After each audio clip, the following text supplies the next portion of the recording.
what to say. First I looked away when I whispered your name, and I was dying inside to hold you. I couldn't believe what I felt for you. Dying inside, I was dying inside, but I couldn't bring myself to touch you. I was dying inside to hold you. Couldn't believe what I felt for you. Dying inside, I was dying inside, but I couldn't bring myself to touch you. One hello changed my life.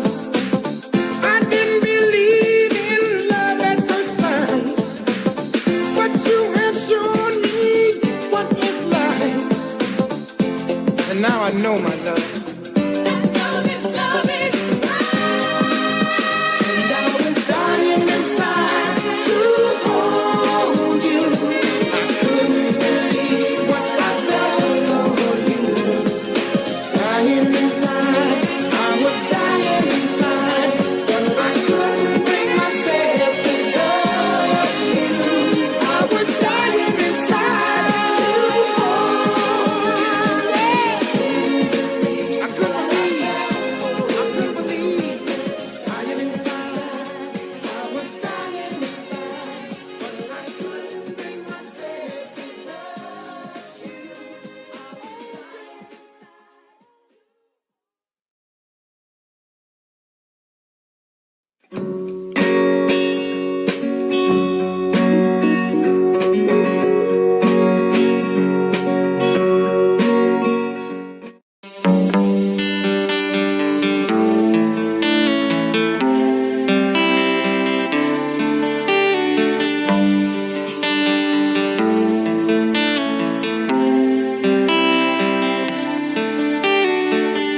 It is the evening of the day.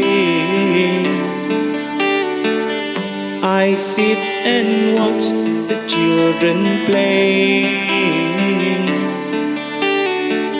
Smiling faces I can see, but not for me.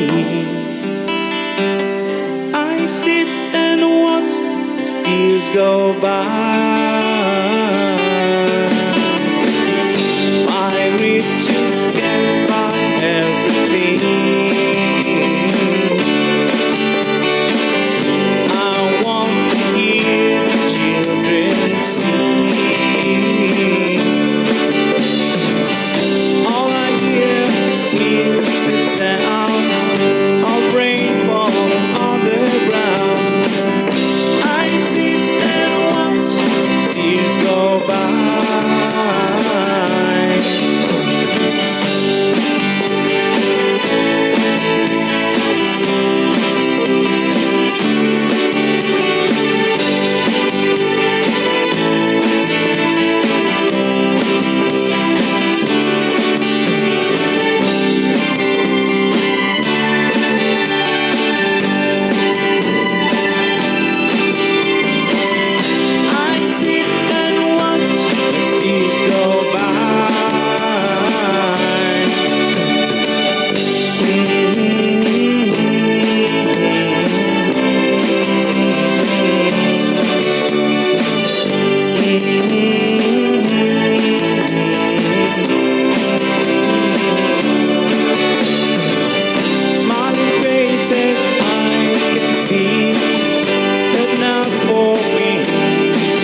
God bless everyone. Thank you for watching, guys.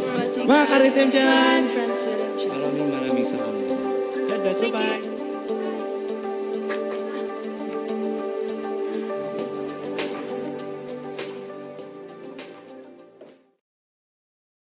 Radyo Pilipinas. Radyo Publiko.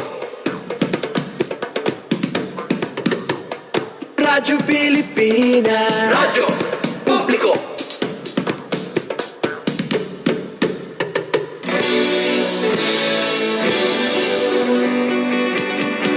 Mahalagang mga balita, napapanahong impormasyon. Kami ang inyong gabay pag may bagyo at sakuna. Serbisyo ng gobyerno kapag may nangangailangan. Mga proyekto ng Pangulo, damang-dama ang pagmamahal niya. Tulay ng mga hinaing, ang problema ng bayan ating lulutasin. Tulay sa himpapawid, tulay ng pagbabago. Radyo Pilipinas, ng bagong Pilipinas.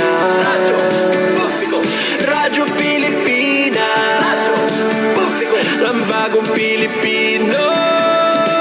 Mga proyekto ng Pangulo, damang-dama ang pagmamahal niya. Radyo Pilipinas, Radyo Publiko, ang boses ng Pangulo.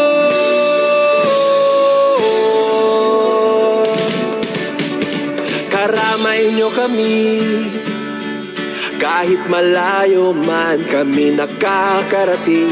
OFW magsasaka, buhay ay iba't iba, san mang lugar ng bansa natin. Tulay ng mga hinaing, ang problema ng bayan ating lulutasin. Tulay sa himpapawid, tulay ng pagbabago.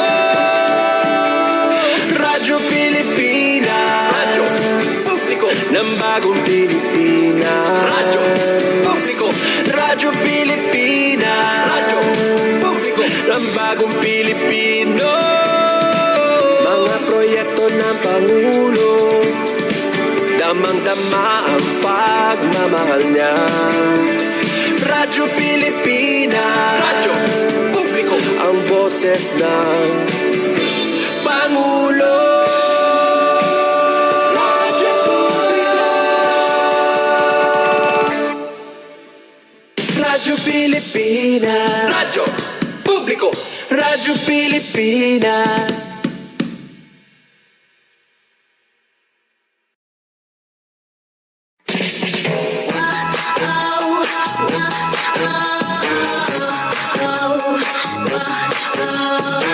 What's up, it's your boy Silento. Sophia Grace. Oh, we're about to turn up, baby. Let's go. Wake up every day like hello beautiful. 'Cause this world is so crazy and it can bring you down. You're too short, too fat, too skinny. Hey, well excuse me if I think that I'm pretty. So I don't care what you say, 'cause I'm original. And Ellen had to love me from my head down to my toes. Let them know if you're with me. Hey, 'cause I finally found the answer is in me. My mama, she say, don't you let him get you down. I can learn to love me. That's why I'm talking to the girl in the mirror. Whoa, like even if you're down, better get up. Whoa, 'cause every setback's just a setup. Whoa, for something just a little bit better. Oh, I'm talking to the girl in the mirror.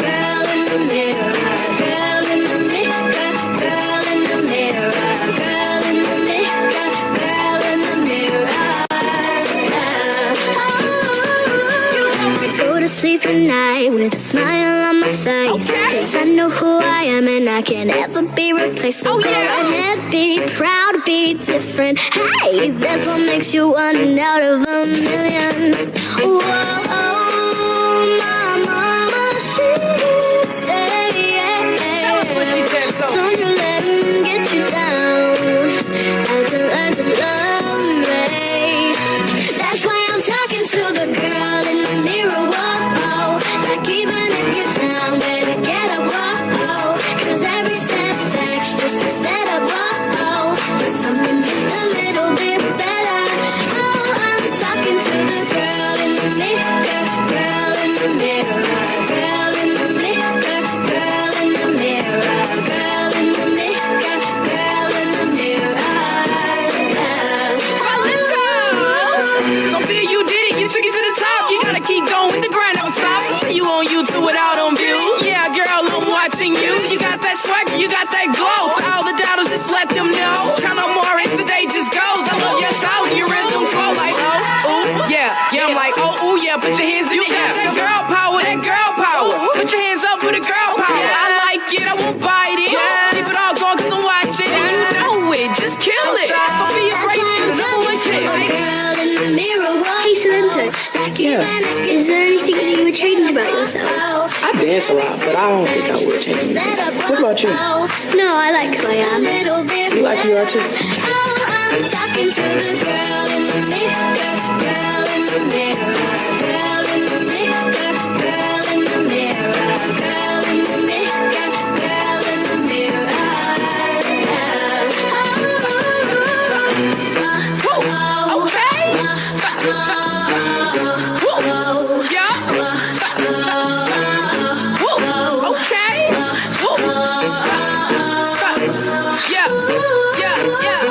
Tila ko'y nakalutang nasa langit, ngunit nalululo sa iyong mga ngiti. At kung hanggang dito lang talaga tayo, hindi pababayaan ang daang tinatagilin ka. Kung umabot tayo hanggang dulo, hatigang ng mahigpit, aabutin natin ang mga tala.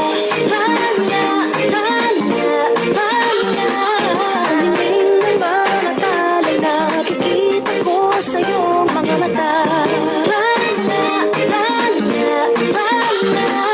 aminin ng iyong mga mata, hinahanap ko sa mga tala. Maaaring kinabukasan ay mag-iba.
Paging Dr. Gary C. Please proceed to the geriatrics department. Emergency, emergency, paging Dr. C. Emergency, emergency. Hello po sa inyong lahat at ito po si Dr. Gary C, ang inyong gabay sa kalusugan. Ang pag-uusapan po natin ngayon ay ang health benefits at risk ng pagkain ng avocado. Aba, paborito ko po yan. I'm sure marami sa inyo na mahilig kumain yan, lalo na ngayong panahon ng summer. Nako, marami tayong mabibili ngayon yan, no? Usong-usong ngayon yan. So, pag-usapan na po natin, no? Ito po, ang unang topic natin sa buwan ng March 2023, avocado. Okay, so ano ba ang avocado? Unang-una, lahat naman siguro mahilig kumain ng avocado. At yung iba, Dok, okay ba kumain ng avocado? Baka naman mataas sa kolesterol yan. Pinagbabawal yata yung mga prutas na ganyan eh. Ay, hindi po. Ang avocado po ay mayaman po yan sa maraming nutrients at marami pong health benefits ang pagkain nito. Sa katunayan, ang avocado po ay maraming vitamins, minerals, may protina po yan, may carbohydrates, meron din mga good fat at mayaman sa dietary fiber. Aba, madalas natin marinig ang dietary fiber, di ba? Para, maganda ang di ba? So, yung mga vitamins yan, punong-puno yan. Lahat halos ng vitamin B, may vitamin E, vitamin C. Meron pa yung mga minerals. Yung mga minerals na mahalaga, yung mga calcium, iron, zinc, magnesium, phosphorus, at marami pang iba. Pero, alam niyo po ba na yung pagkain ng kalahating avocado lang, maski kalahati lang, kasi ang kalahating avocado ay nasa mga 100 hanggang 136 grams. At yan ay tumataglay na ho ng sapat na mga sustansya, energy, 227 calories ang napoprovide. Ng kalahating avocado lang, ha? We're talking about the regular size, ha? May protina, may unsaturated fats, no? Yan yung mga good fats, fiber, folate, magnesium, phosphorus, sugar, at may vitamin C at vitamin K. So, kung tutusin nyo, halos complete package na po ang avocado, di ba? At ang avocado ay kilala din po yan sa alligator pear at butter fruit. So, ang avocado ay actually isang uri ng berry na yan ay umuusbong sa mga warm climates tulad ng Pilipinas. Kaya mayaman po tayo sa avocado. Ngayon, pag pinag-usapan ng avocado, dapat pag-usapan na natin ano bang talagang specific health benefits na dulot nito. Ito po, isa-isay na natin. Mayaman sa nutrients, yung mga nabanggit ko. Vitamin C, E, K, lalo na yung B6, riboflavin, niacin, folate, pantothenic acid, magnesium, and potassium. So palagi, alam lang natin saging, potassium, pero aba, pwede pala ang avocado. At meron po itong taglay ng mga luteins, yung tinatawag na beta-carotene na para sa mata, at meron din itong omega-3 fatty acid. So hindi lang po yung pagkain ng taba ng mga salmon o taba daw ng bangus pwede, no? So hindi lang yung mga taba ng mga fish ang merong taglay na omega-3. Mayaman din po ang avocado. Maganda rin po ang avocado dahil ito ay nagpapalakas ng ating puso. Bakit ko nasabi? Kasi ang isang 100 grams of avocado o kalahati lang ng avocado ay may 76 milligrams ng natural plant sterol. Ito yung tinatawag na beta-sitosterol. Ano ngayon ang nagagawa niyan? Tumutulong yan na ma-maintain na healthy ang ating good cholesterol. So, importante po ang good cholesterol para sa ating healthy na puso. Di ba? Bukod dyan, maganda rin po ito sa mga medyo lumalabo ng mata. Hindi lang ang pagkain ng carrots, ha?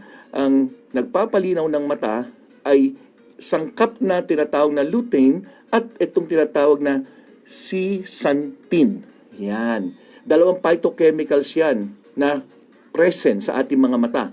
Yan ay tumutulong para magkaroon tayo ng proteksyon dahil meron itong antioxidant property na tumutulong ma-minimize yung damage ng ating mata sa ultraviolet lights. Hindi lang yon. Nalaman din na pag tayo mahilig kumain ng avocado, ito'y tumutulong din ma-reduce ang pagkakaroon ng tinatawag na age-related macular degeneration. Yan ang number 1 na masasabi nating dahilan kung bakit nabubulag din ang mga nagkakaedad. Age-related macular degeneration. So, doon pala sa mga sinabi ko, di ho ba, may nakuha na po tayo mga benepisyo, pero hindi lang po yan. Eto pa. Tumutulong din makaiwas sa osteoporosis ang pagkain ng abukado dahil ito'y mayaman po sa vitamin K. Anong kinalaman ng vitamin K sa pag-iwas sa pagkakaroon ng osteoporosis? Taking enough vitamin K can support bone health by ini-increase niya ang calcium absorption. Mas napupunta ngayon yung mga kinakain yung mayaman sa calcium o mga vitamina na may calcium ay mas na-absorb ng inyong buto para ito'y tumibay at nare-reduce nito ang tinatawag na urinary excretion ng calcium. So mas nananatili po sa ating buto. Ayan, baka yung iba sa inyo, alam lang, uminom ng gatas, pampatibay ng buto. Pwede rin po ito, ang pagkain ng abukado. Number 5, tumutulong din po laban sa kanser o makaiwas sa kanser ang pagkain ng abukado. Bakit na naman? Kasi abukado do contain compounds that may help prevent the onset of some cancers. Alam niyo po ba na mayaman po ang abukado sa phytochemicals at mga carotenoids na may anti-cancer property. At number 6, sumusuporta din to para sa sanggol dyan sa sinapupunan ng mga nanay na buntis. Siyempre, alam nga naman tatay, di ba? So yung fetal health, kaya karamihan po, di ba, binibigyan ng mga folic acid yung mga babaeng buntis, lalo na doon sa first 3 months sila ng pagbubuntis. Pag sila'y naresetahan ng vitamina, lalagay multivitamins with iron, tapos folic acid. Kadalasan 400 o 600 micrograms ang binibigay. Nalaman na ang folate or folic acid ay mahalaga para makaiwas din na makunan ang isang babaeng buntis at maiwasan din magkaroon ng abnormality yung bata, yung tinatawag na neural tube abnormalities. Ang avocados, mayaman sa fatty acid na nabanggit ko kanina na mahalaga din po yan sa healthy diet ng isang babaeng buntis for fetal development. Yan, ang dami palang benefits nito. So ano pang hinihintay? Mamaya baka meron pang bukas dyan na palengke o supermarket, kumain na kayo niyan, ha? Then number 7, nare-reduce din itong depression. So ano naman kinalaman nun? Kasi ang avocado, since mayaman sa folate, ang folate ay isang mahalagang masasabi natin vitamina, that's vitamin B9, na tumutulong din para makaiwas sa depression. Nalaman sa isang pag-aaral na yung mga taong may mababang folic acid ay mas mataas ang tsansa na magkaroon sila ng depresyon. At hindi lang yon, ang folate ay tumutulong din na maiwasan ang pagkakaroon ng pagtaas ng ating homocysteine. Itong homocysteine parang parang ito yung nagpapahina, no? Usually nga sa puso, yung homocysteine pag mataas, humihina puso, binibigyan ng mga coenzyme Q10. So, a substance that impair your circulation. Ibig sabihin, ang homocysteine pag mataas, ito'y nagbibigay ng problema sa inyong pagdaloy ng dugo at delivery ng mga nutrients papunta sa inyong brain. Parang nauudlot yung pagpasok ng mga sustansya papunta sa inyong utak.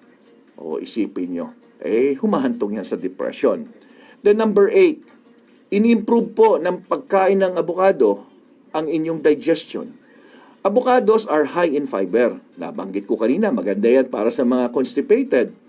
Approximately 6 to 7 grams per half fruit, no? So kalahati lang. Maski na hindi mo kainin yung buo, kalahati lang. Nakuha nyo na po yung benepisyo pagdating sa magandang digestion. Kumakain po tayo ng mga high fiber para maiwasan ng constipation at na-maintain po nito ang ating digestive tract na healthy. And isa pang benefit ng high fiber, pag kumakain kayo ng mga ganyan, napapababa po nito ang risk na magkaroon ng colon cancer. Oh, yeah! Ang daming benefits, di ba? Then number 9, it's a natural detoxification. So ano naman ang kinalaman nun? Kasi yung fiber content nitong mga kinakain yung avocado ay tumutulong na ma-regulate ang inyong normal bowel movement. So naibabalik ang ganda ng pag-function ng inyong bituka. At alam natin lahat na yung normal na pagdumi, ang pagdumi ay isang bagay na naglalabas tayo ng mga dumi ng ating katawan. So crucial po ang kumain ng high fiber para sa mga taong hirap dumumi para malabas nyo lahat ng mga toxins. So crucial for the excretion of the toxin through the bile and stool. Wow, ang dami. Number 10, osteoarthritis relief din. Aba, hindi kayo maniniwala na yung mga mahilig palang kumain ng abukado, mapapansin nila, mas less ang chance na sumasakit ang mga tuhod nila o mga balakang. Ito po'y base na sa pag-aaral na ang abukado, kagaya din ng ibang mga soy product at iba pa mga halaman na may tinatawag na saponins, ay mga substance na positive ang effect nito pagdating sa mga masakit ang tuhod, masakit ang balakang na may kinalaman sa osteoarthritis. Aba, good news yan dahil I'm sure maraming nakikinig ngayon o nanonood sa atin na masakit ang tuhod, masakit ang balakang. So kung mamimili ka, ano ba magandang prutas dyan na makakatulong, isa na po itong i-advise ko, ang kumain ng avocado. Then number 11, may antimicrobial action. Antimicrobial. So yung mismong avocado, saka yung mismong oil ng avocado, minsan nga meron ako narinig, yung oil ng avocado, pinapahid nila sa mga sugat, maaaring makatulong yan. Dahil sa isang research, nalaman ng avocado seed extract, pwedeng makatulong na labanan yung mga bakterya, lalong-lalo na sa pag-aaral na ginawa nila, nalaman yung Streptococcus agalactiae, saka yung Staphylococcus aureus infection. Ano tong dalawan to? Para hindi kayo mahirapan, yung Streptococcus kadalasan yan yung mga infection sa mga sore throat. At yung Staphylococcus naman, kadalasan yan naman na nagkukos ng pimples o tigyawat. O, di maganda, baka may mga nakikinig ngayon na may mga pimples dyan, masakit ang mga throat, at hindi malaman anong gagawin, isa sa pwedeng yung subukin ay ang pagkain ng avocado. Number 12, tumutulong din ang avocado sa mga tinatawag na chronic disease. Ano yung chronic disease? Ito yung mga sakit na nasasabi natin na habang buhay nandyan na yung kondisyon na hindi nawawala. Yan, halimbawa nga kanina, osteoarthritis, ito naman yung mga cardiovascular diseases, no? So, yung monounsaturated fatty acid na sangkap ng avocado ay beneficial in preventing chronic conditions such as cardiovascular diseases. At hindi lang yon, optimal intake of fiber may reduce the risk of stroke, hypertension, diabetes, obesity, certain gastrointestinal disease dahil sa rich content ng fiber ng avocado. Tandaan niyo po yan, ha? So, may magtatanong, Doc, may diabetes ako, pwede bang kumain ng avocado? Pwede po, kasi hindi po ito mataas ang glycemic index. So, ito pwedeng kainin, pero as tulad na sinasabi ko, half lang at huwag yung sobrang hinog. Yung sobrang hinog, maski anong prutas, tumataas po ang sugar content. Okay? Lalo na po yung saging, di ba? Then ano pa? Bukod po doon sa sinabi ko, tumutulong din ang pagkain nito na tinatawag na high fiber intake sa mga taong may blood pressure problem. So nakakatulong magpababa ng blood pressure at cholesterol levels ang pagkain ng avocado. So mali na po yung sinasabi na, uy, ayoko kumain yan kasi mataas daw sa cholesterol yan. Tama, pero good cholesterol po ang dulot nito. Kapareho po nung tinatawag na virgin coconut oil na aking pinaliwanag. Mga good cholesterol po ang tawag dyan. So ini-enhance din nito na maging mas epektibo ang insulin nyo. Mas nagiging sensitive kayo sa insulin, kaya mas maganda ang pagbaba ng inyong blood sugar. Ini-enhance din nito ang weight loss sa mga taong obese or overweight. But syempre, ang sobrang pagkain ng avocado ay maaari din magkaroon kayo ng pag-gain ng inyong timbang. Kaya nga palagi sasabi kanina pa, at least half lang pwede na po. Maski every other day o every day, basta kalahati lang, walang problema po yan. So, tulad ng lahat naman ng bagay, kumain ka ng konti, okay, pero pag sumobra, baka naman magkaroon tayo ng mga problema. So, may mga risk din ang pagkain ng avocado. Bagamat very minimal at bihirang-bihirang makarinig tayo ng mga masasabi nating side effects ng pagkain ng avocado, meron din po. Halimbawa, kung may allergy, di ba? So, what are the risks of eating avocados? Though it's very little risk lang, nangyayari naman yan pag overeating ka naman yan, ay masama rin. Because of the high fat content, pwede ka mag-gain ng weight. Then, ang avocado ay meron taglay na vitamin B na aking binanggit kanina. So, kung parami ang kain nyo to, maaaring makasama po yan kung kayo po umiinom ng mga gamot na tinatawag na blood thinners. So, consult your doctor, ha? Basta pag meron kayong mga blood thinners, nandiyan na yung mga aspirin, clopidogrel, dipyridamol, at iba pa mga anti-thrombolytic drugs. Yung pagtanggal ng mga blood clot, mga warfarin, at iba pa.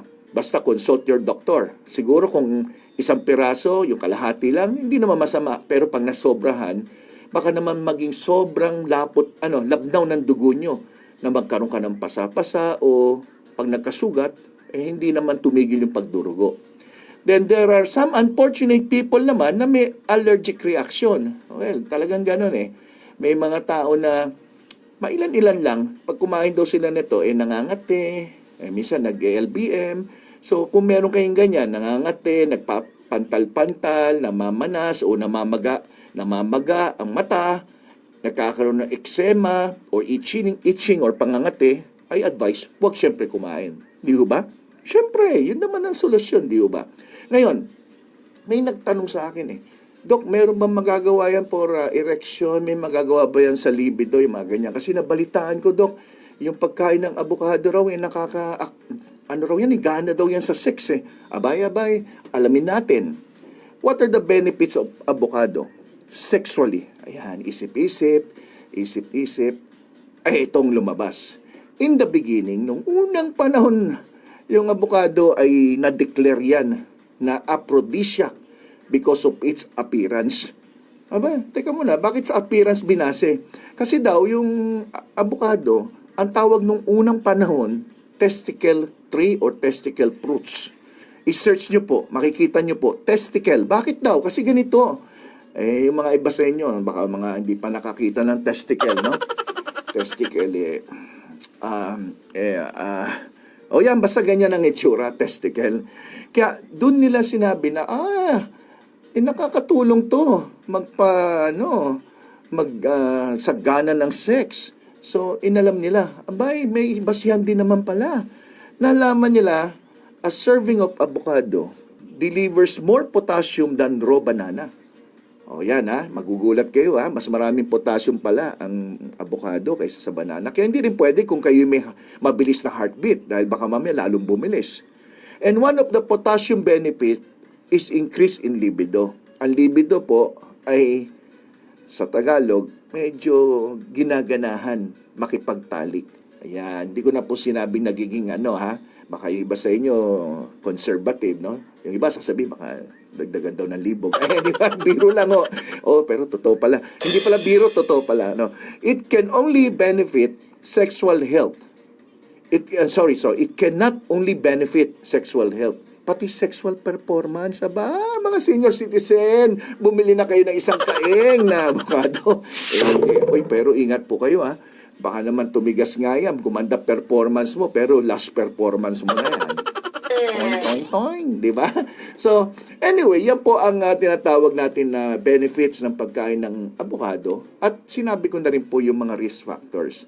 So, sana nagustuhan niyo po yung aking paliwanag. At yung iba sa inyo na hindi pa nakasubscribe, nalaman ko mas marami palang nanonood na hindi nakasubscribe dito sa aking channel kaysa sa nakasubscribe.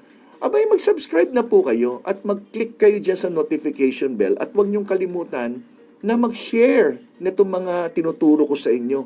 Baka makatulong po sa mga mahal nyo sa buhay. Di ba? At kung nagustuhan nyo, syempre, mag-I Heart GSK. Diyan lang po sa comment box. Okay? So mula ba ngayon kakain na pa kayo ng maraming avocado? Wag! Half lang, pwede na. Half lang. Maski tanggalin mo lang yung buto, kayurin mo lang, diretso mo na sa bibig mo. Huwag nyo nang kayurin, lagyan pa ng gatas, lagyan pa ng asukal, yung iba condensed milk, yung iba kung ano-ano. Sasabihin ako, okay naman to. Ito naman ginamit ko, yung mga natural sweetener. Huwag na. Mismo yung avocado lang. Pansinin mo, pagkainin mo ganyan, naku sarap. Lalo kung malamig, di ba? Safe po yan. Huwag kayong mag-alala. Basta tama lang at huwag maraming kakainin. Okay? So ako po si Dr. Gary C. Ano pa? Di siyempre, ang inyong gabay sa kalusugan. Bye-bye! Radyo Pilipinas. Radyo Publiko. Radyo Pilipinas. Radyo Publiko.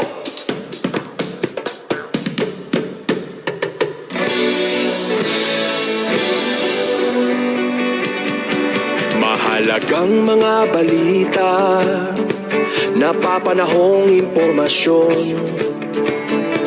Kami ang inyong gabay pag may bagyo at sakuna. Serbisyo ng gobyerno kapag may nangangailangan. Mga proyekto ng Pangulo, damang-dama ang pagmamahal niya. Tulay ng mga hinaing, ang problema ng bayan ating lulutasin. Tulay sa himpapawid, tulay ng pagbabago. Radyo Pilipinas, Radyo Publiko ng bagong Pilipinas. Radyo Publiko, Radyo Pilipinas, Radyo Publiko ng bagong Pilipino. Mga proyekto ng Pangulo, damang-dama ang pagmamahal niya. Radyo Pilipinas, Radyo Publiko, ang boses ng Pangulo.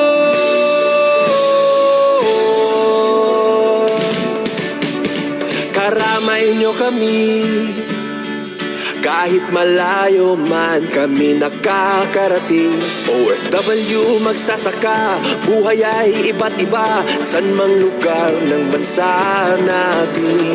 Tulay ng mga hinaing, ang problema ng bayan ating lulutasin.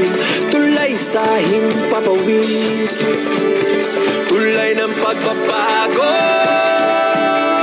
Radyo Pilipinas, Radyo Publiko ng bagong Pilipinas. Radyo Publiko, Radyo Pilipinas, Radyo Publiko ng bagong Pilipino. Mga proyekto ng Pangulo, damang-dama ang pagmamahal niya. Radyo Pilipinas, Radyo Publiko, ang boses ng Pangulo. Radyo Publiko, Radyo Pilipinas, Radyo Publiko, Radyo Pilipinas.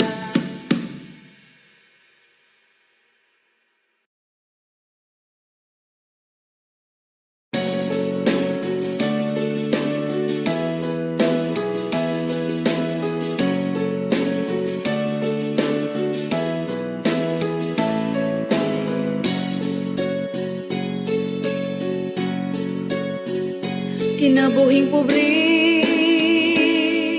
sa hayapigi, pamilyang simple pagkaaligre, tunay diskarte sa kinabuhi nga magmadasigon permi. Importante aduna kay money, bisan lang og 20, bisan pobre, malipayan me, bisan among pagkaon saging kamuti.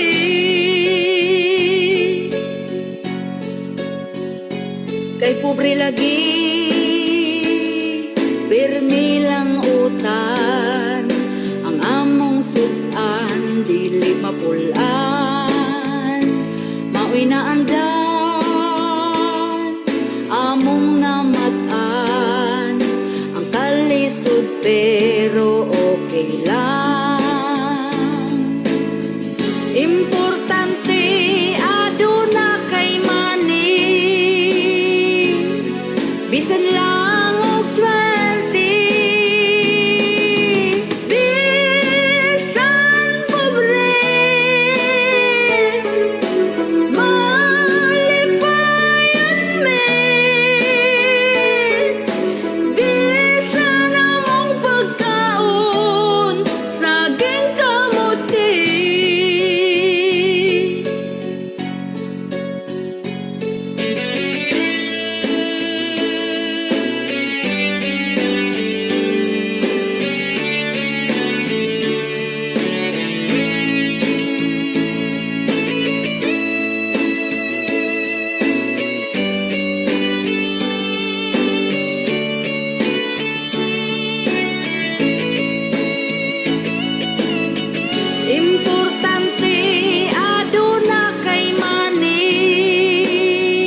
there, my grade 5 science learners. I'm Teacher Love, and welcome to DepEd TV, where science makes sense. Have you ever wondered that when you bite into an apple and leave it exposed to the air and it turns brown? Well, wonder no more.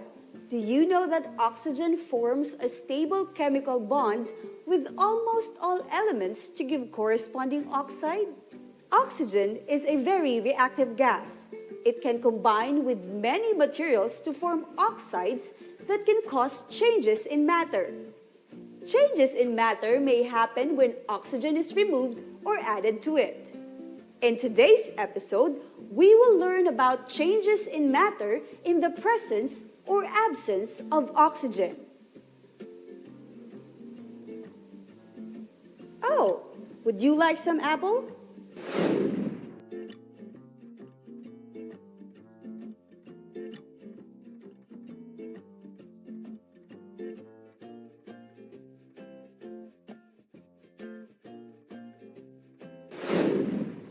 Here.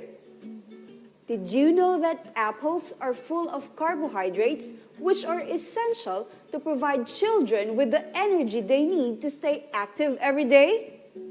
Apples are rich in vitamin C, fiber, and phytochemicals.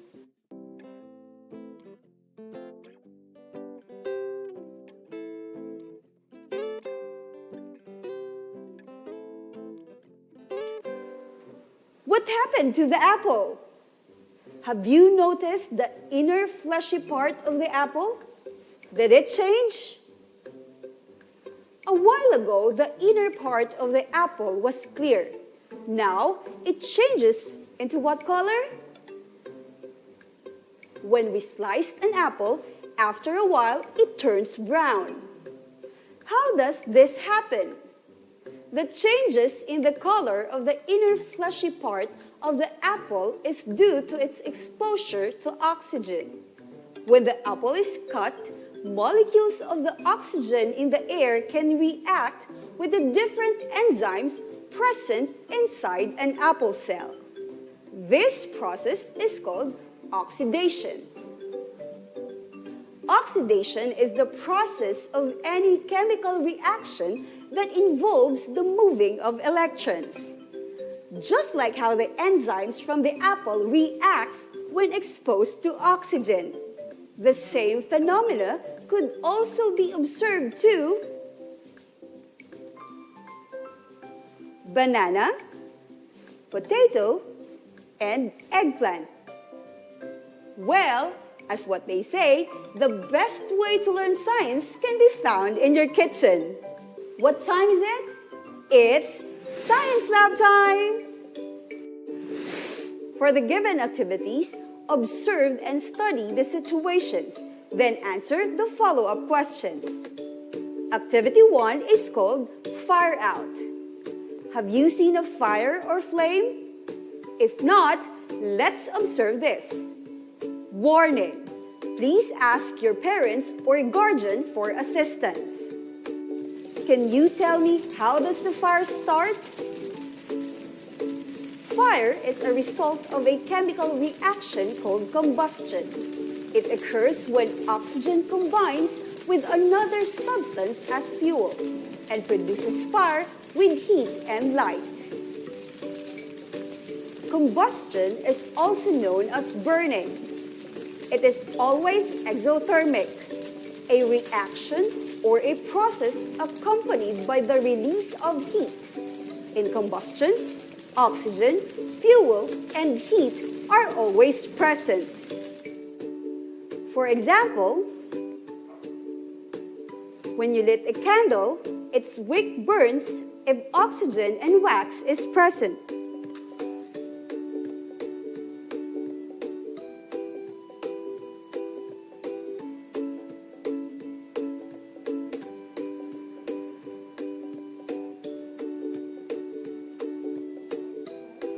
Will the fire continue its flame in the absence of oxygen? Make a guess. Is it a yes or no?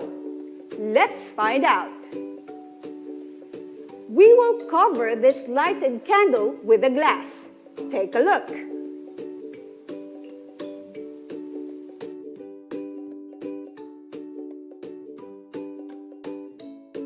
substance that reacts with the candle wax is oxygen.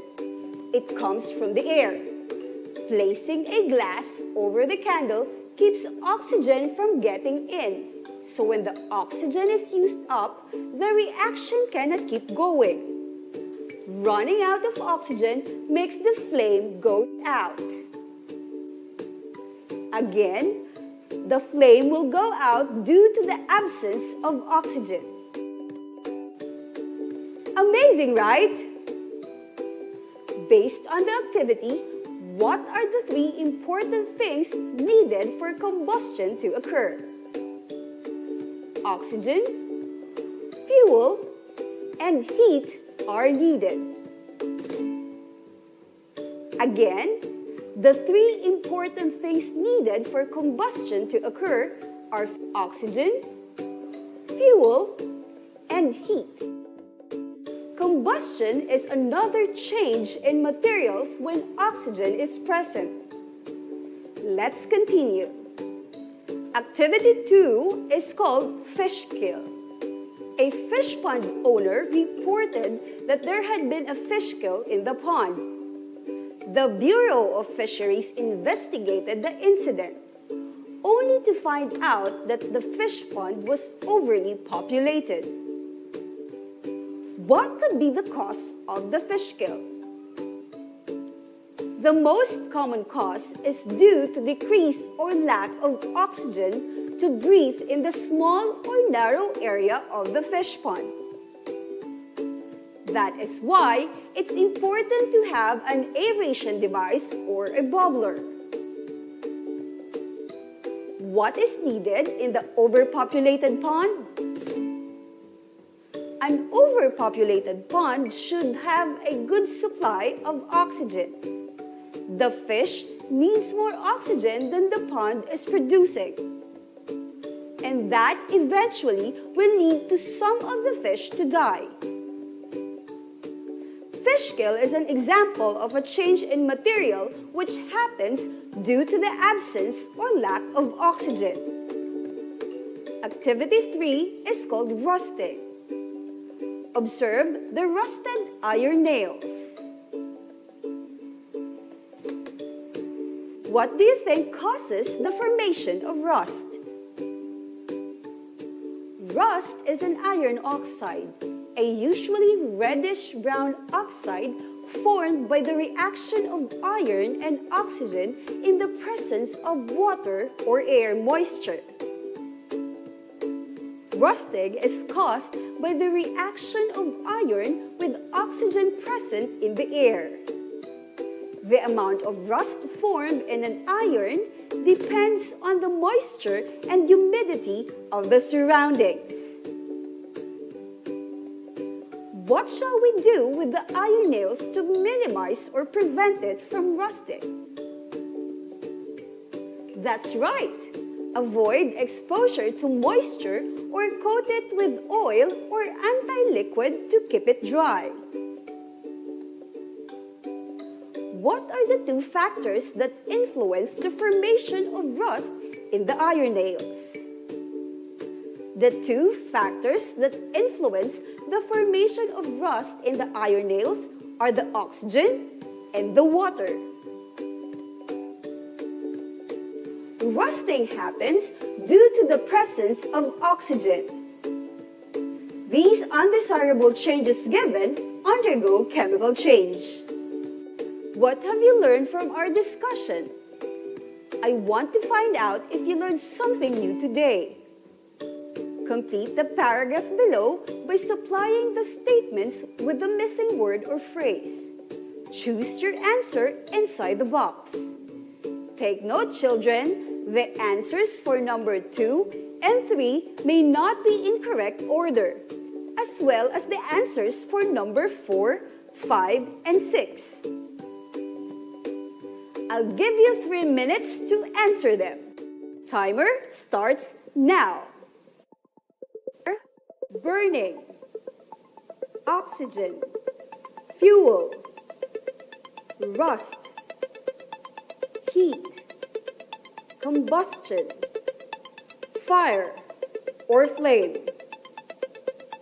The presence or absence of blank has various effects on matter. Common examples are blank and blank. Fire will continue its flame provided that there is continuous supply of blank, blank, and blank. In the absence of oxygen, there will be no blank that will occur. An example of change in the material when oxygen is present is rusting. Blank is formed when iron and oxygen react with water or air moisture.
Time's up!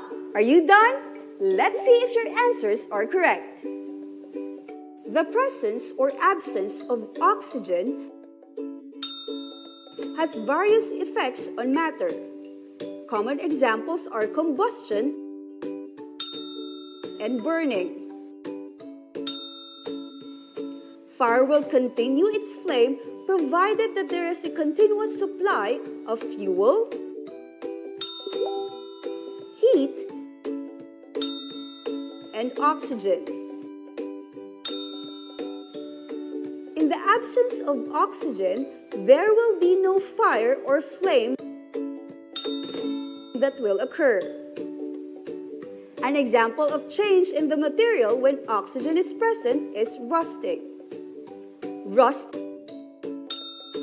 is formed when iron and oxygen react with water or air moisture.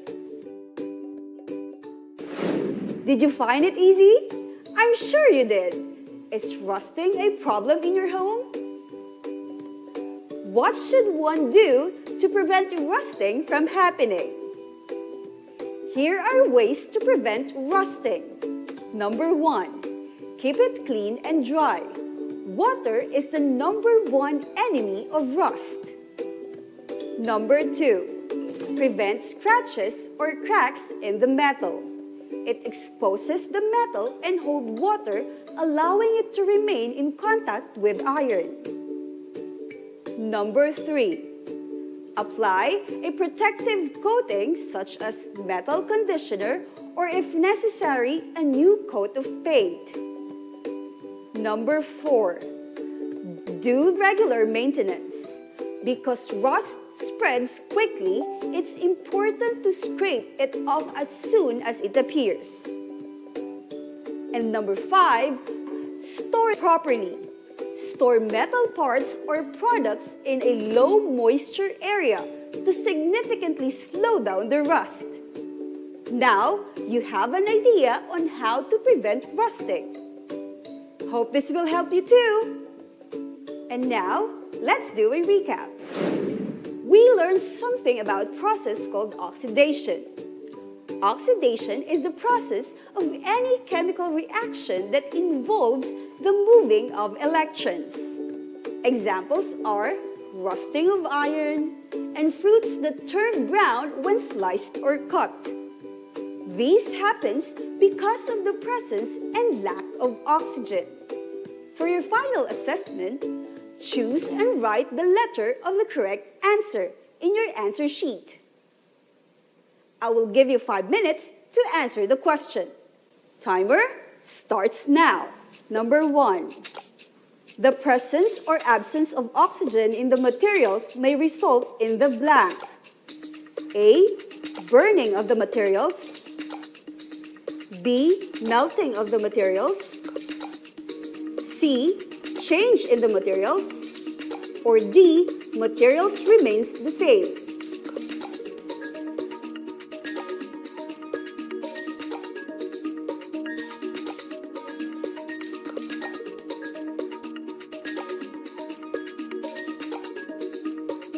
Number 2. Iron, nails, cans, and other metals with iron when exposed to moisture may develop.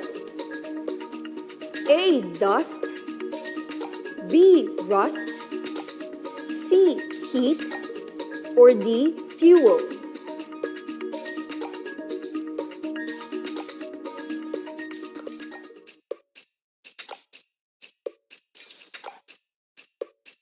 Number 3. The inner part of the potatoes and apples change in color because of the blank. A. Fuel in it. B. Chemicals in it. C. Exposure to heat. Or D. Exposure to oxygen.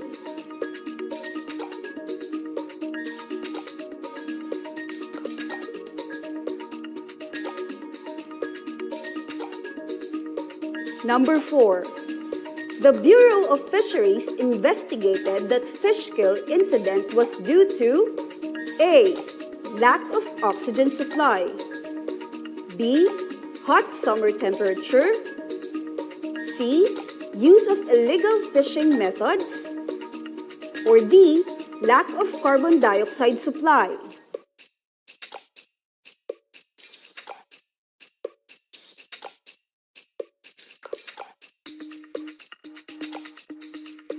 Number 5. We can prevent rusting of materials made of iron at home by A.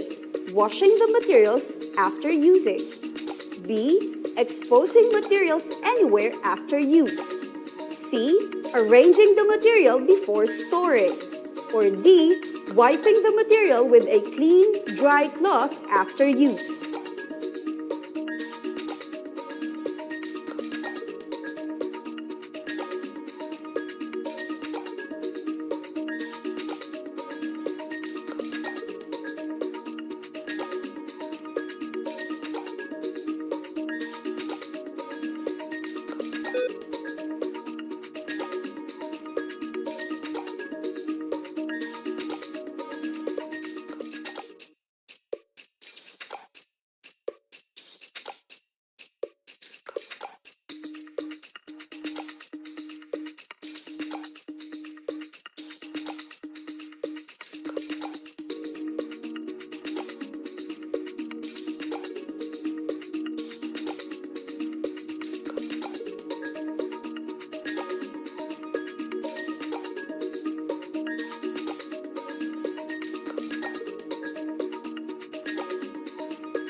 time is up.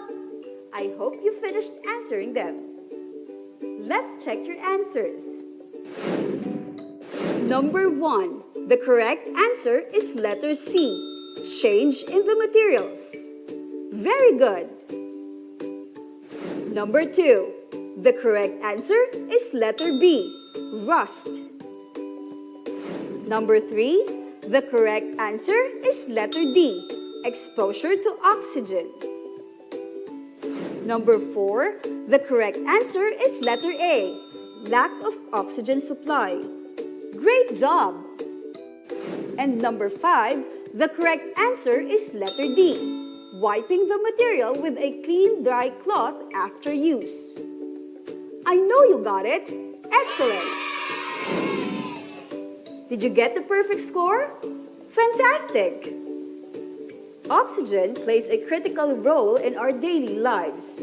Changes in matter may happen when oxygen is removed or added to it. Thank you, my science learners. It's a great pleasure to be with you. That's the end of our lesson for today. This has been your grade 5 science teacher, Teacher Love, reminding you that in life, science makes sense.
ASEAN terrific day to you kids.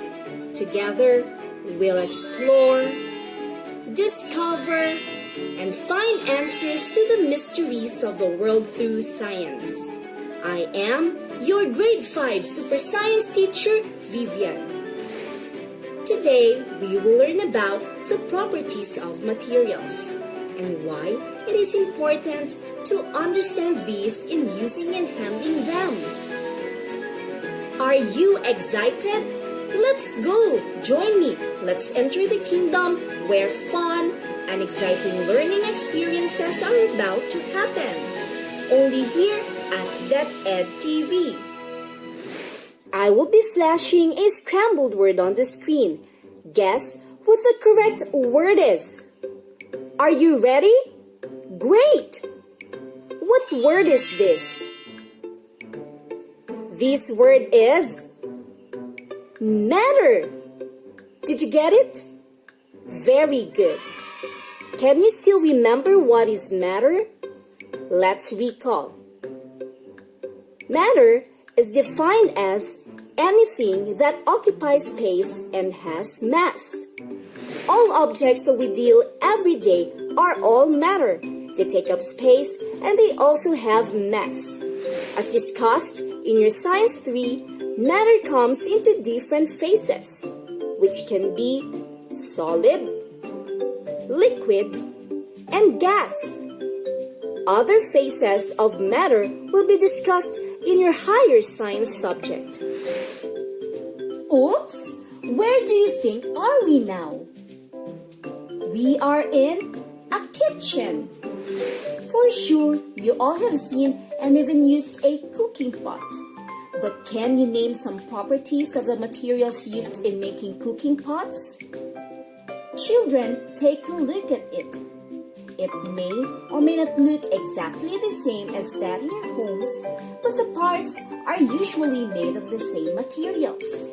The cooking pot that you are seeing has a body made of metal, a cover made of glass, and handles are fitted with plastic.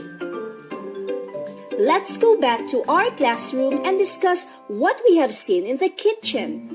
But before we go to the properties of the materials used in making cooking pots, I'd like you to think of the answers to the following questions. Number 1. Why are most cooking pots made of metal? Number 2. What will happen if the cooking pot is made of wood, plastic, or paper? Number 3. What will happen if the cooking pot is made of concrete, which is a mixture of cement, water, and sand? Number 4. Why are the handles of the cooking pot fitted with plastic? Number 5. Why is the cover of the cooking pot made of glass?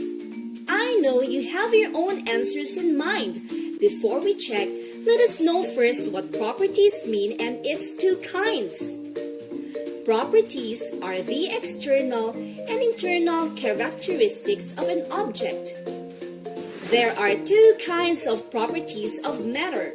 First, we have the physical properties that refer to the characteristics of matter that can be observed or measured without changing its composition. Some examples are malleability, flexibility, brittleness, elasticity, waterproofness, and thermal conductivity. The second one is the chemical properties that refer to the internal composition of matter that can be measured and observed when matter undergoes change to become an entirely different substance. Some examples are toxicity, reactivity, flammability, and combustibility. Did you get it? More of that as we continue with our discussion. Let's check your answers and watch out for the terms that relate to the properties of materials. Are you ready? Let's go back to question number 1. Why are most cooking pots are made of metal?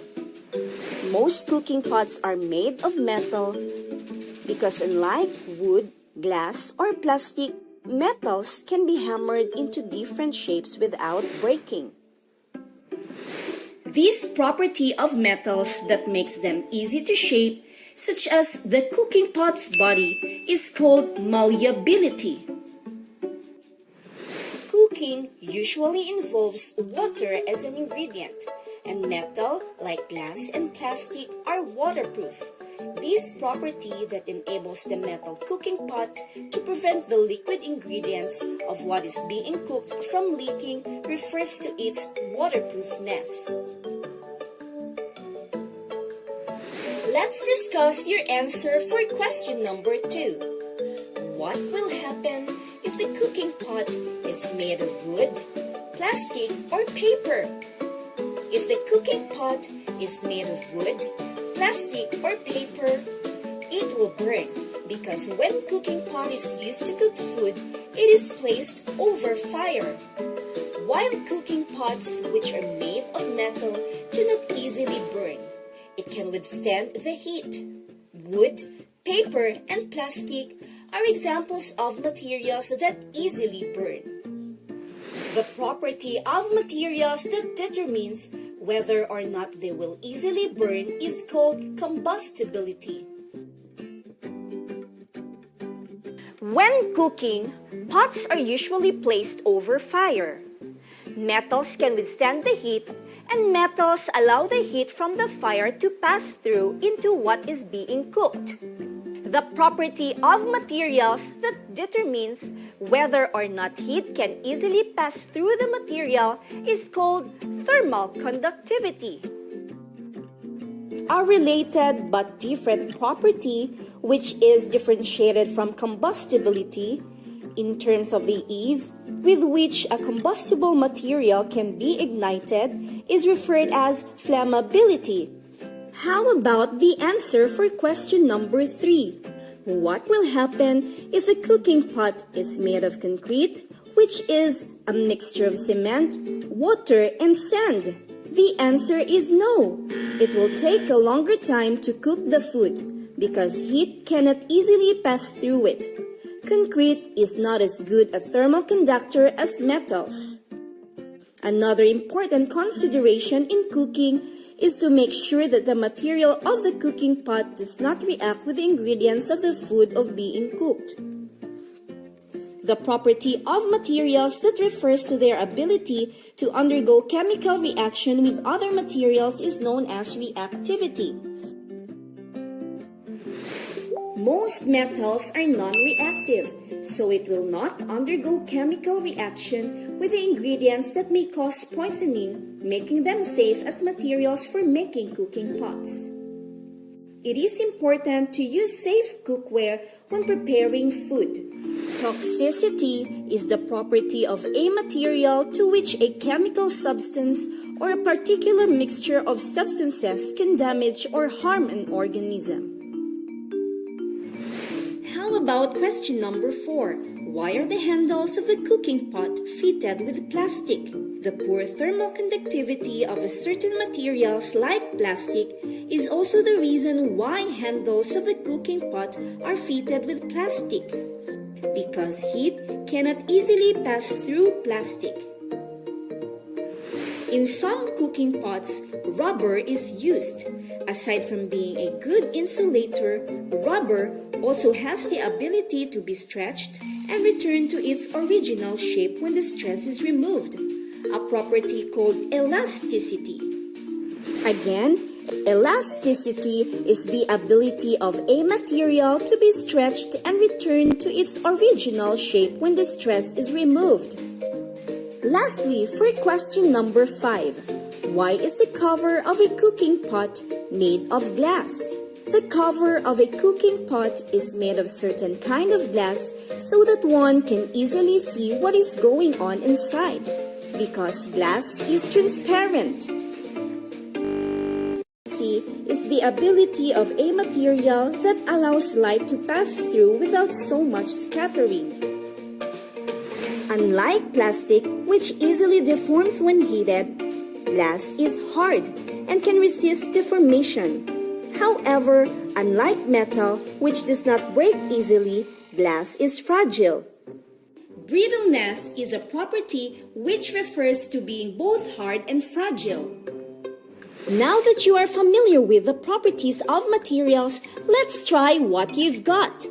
Let's identify the object in terms of brittleness, combustibility, thermal conductivity, and toxicity.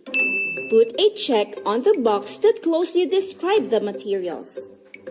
Object number 1 is a ceramic mug.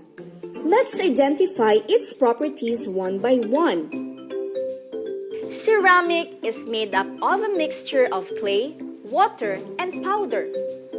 Is it hard and flexible or hard and fragile? It is hard and fragile. It easily breaks when accidentally pushed. As to combustibility, is ceramic mug combustible or non-combustible? The answer is non-combustible. Ceramics, like plant pots, figurines, and cups do not easily burn. How about as to its thermal conductivity? Does it allow heat to pass through? It's a poor conductor of heat. Therefore, it's an insulator. When it comes to its toxicity, is ceramic mug toxic or non-toxic? It's a non-toxic material. In fact, we use plates, bowls, and cups which are made of ceramic. Let's move on to object number 2, a wooden hanger. A wooden hanger is made of wood. Is it hard and fragile or hard and flexible? It is hard and fragile. A wooden hanger is breakable. In terms of combustibility, do you think it will burn or not? Remember, it's a wood.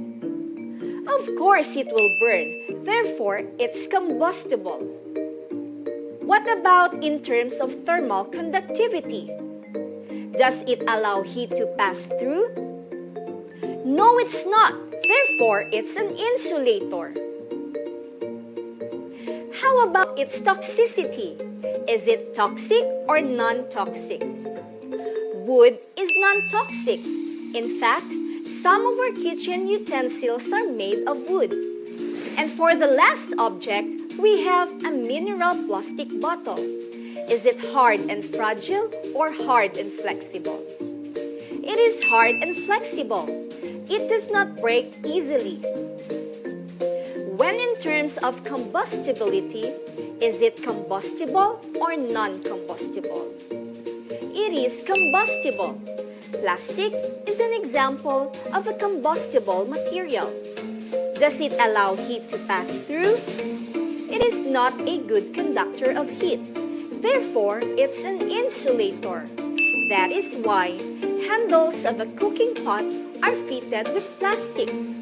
Next, is it toxic or non-toxic? It is a non-toxic material. We even used food containers which are made of plastic. Perfect! Are you still with me? Good! Based on the properties mentioned a while ago, let's identify the physical properties and the chemical properties. The following are the common physical properties of materials.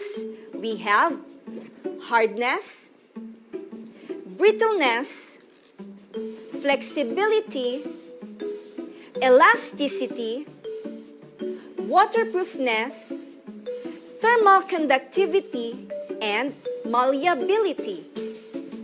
They showed characteristics of matter that can be observed or measured without changing its composition. How about the common chemical properties? We have combustibility, flammability, toxicity, and reactivity. This group of properties are observed or measured when matter undergoes change to become an entirely different substance. Now, I want you to sit back, listen, and relax for a moment. I have a friend named Maria. Are you excited to meet her? Lend me your ears and eyes as I begin to introduce her. Maria is a grade 5 learner. Let's say hi, Maria. Hi, Maria. Do you know what Maria needs? Maria is here to ask help from us. She needs help in making her assignment. I want to help Maria. Would you want to help her too? Is it a yes? Very good. Her assignment goes this way. If you were to make a toy, what would you want to make and what materials would you use so that it will be safe to play and durable at the same time? Make a drawing of this toy and explain why would you use the materials that you have identified. Do you have an idea, children? Let's see what Maria wants. Oh, I guess she wants a doll. Children, let's bring it on. Let's help Maria. Maria's doll is made of rubber. It is safe to play because it is soft, flexible, and durable. It does not break easily as well. The head and shoes of Maria's doll is made of plastic. It is flexible and waterproof. The dress of Maria's doll is made of cloth, which is soft so that when it tears, she can just sew it. When it's dirty or has stain, she can just wash it. Now, let's give this to Maria. How was that, children? Did you enjoy helping Maria? If you are, give me a smile. Before we end this lesson, let's try to test yourself.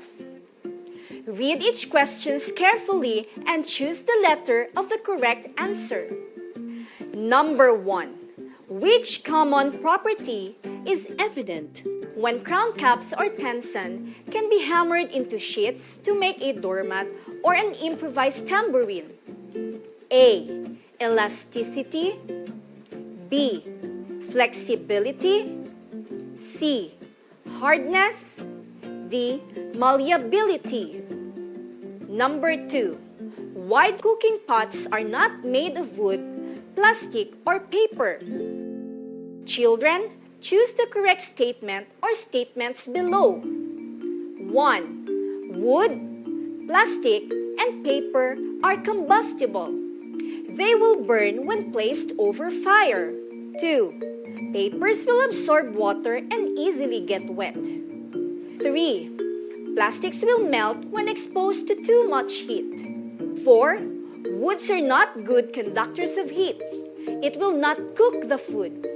A. 1 only. B. 2 and 3. C. 2, 3, and 4. D. 1, 2, 3, and 4. Number 3.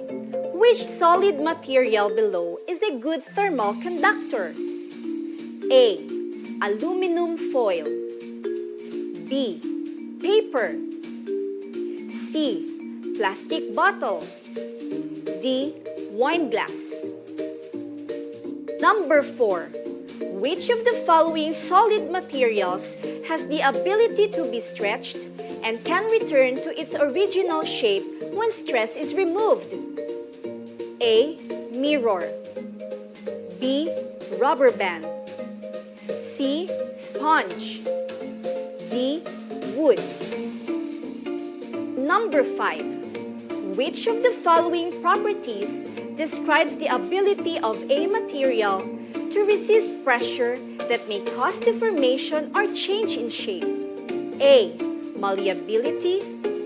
B. Elasticity. C. Flexibility. D. Hardness. Are you done? Let's check your answer. Number 1. If your answer is letter D, malleability, you are correct. Malleability is the ability of a material that can be hammered into sheets without breaking. Number 2. If your answer is letter D, statements 1, 2, 3, and 4 are all correct. That's another point for you. Cooking pots are not made of wood, plastic, or paper because they are combustible. They will burn when placed over fire. Number 3. If your answer is letter A, aluminum foil, you are correct. That is because metals like aluminum are good conductors of heat. They absorb heat very easily. Number 4. If your answer is letter B, rubber band, you are correct. Rubber band has the ability to be stretched and return to its original shape when the stress is removed. Lastly, we go to number 5. If you answered letter D, hardness, perfect! You got it right. Hardness is the ability of a material to resist pressure that may cause deformation or change in shape. Did you get a perfect score? Wow! Let's all clap for ourselves. You did a great job. That's the end of our lesson. I hope you've learned something new today. This is your grade 5 super science teacher, Vivian. Always remember, make it a habit to study. It works. Till next time, bye!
I'm your grade 5 science teacher, Love. How are you, my science learners? I hope you're doing fine.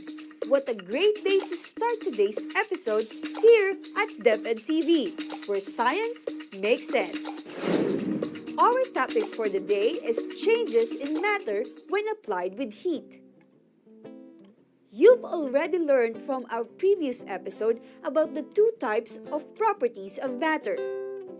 We have physical properties and the chemical properties. Physical properties are characteristics of matter that can be observed or measured without changing the identity of the substance. Chemical properties, on the other hand, are characteristics of matter that can be observed or measured as a substance changes in identity. But before we continue with our lesson, let's play a game called Super Sci Terms.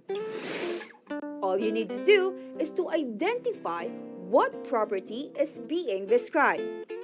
Are you ready? Let's start. Number 1. It is the ability of a material to break easily. It has 11 letters. It starts with letter B and ends with letter S. Can you determine the word?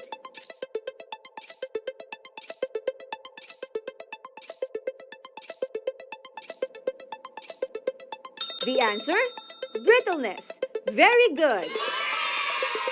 Number 2. It is the ability of a material to be decomposed by microorganisms. It has 16 letters. It starts with letter B and ends with letter Y. What word is it?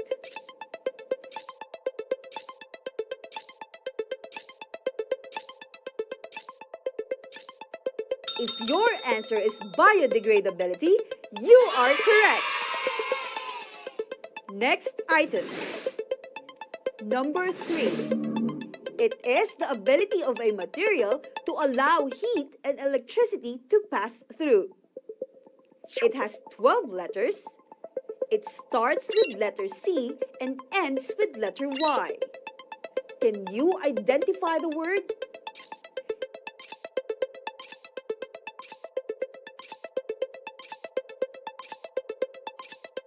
If your answer is conductivity, you are awesome. Number 4. It is the ability of a material to be stretched and return to its original shape. It has 10 letters. It starts with letter E and ends with letter Y. What word is it?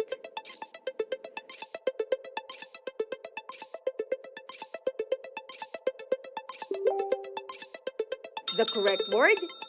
Elasticity. How was that? Wow!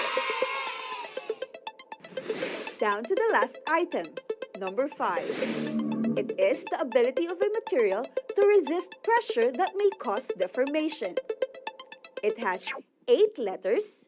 It starts with letter H and ends with letter S. Can you identify the word?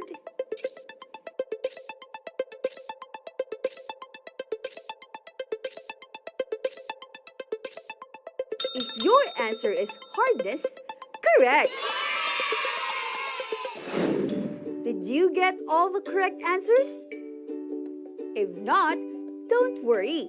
You can still go back and review this episode by watching it in DepEd TV YouTube channel or in DepEd Commons. Brittleness, conductivity, elasticity, and hardness are examples on how we can describe the physical properties of matter, while biodegradability is an example under the chemical property of matter. These properties can be related to changes that materials undergo, like physical change, which is a change in appearance when materials are bent, pressed, cut, crumpled, or folded. Try to find out if the composition changes. Oh, what time is it? It's lab time! Do you have this at home? A ruler, sponge, paper and a scissor. And clothes. This is bending a ruler.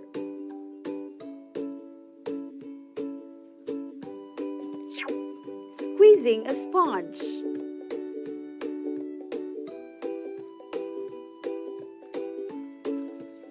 Cutting a paper.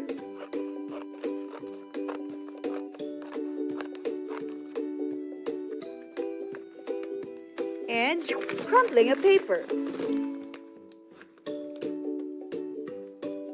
And folding a cloth.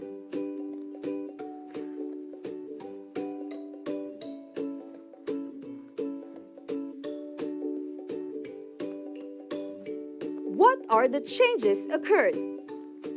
The paper changes its shape and size, but the composition remains the same. This type of changes is called physical change. How about this? We need vinegar and a baking soda.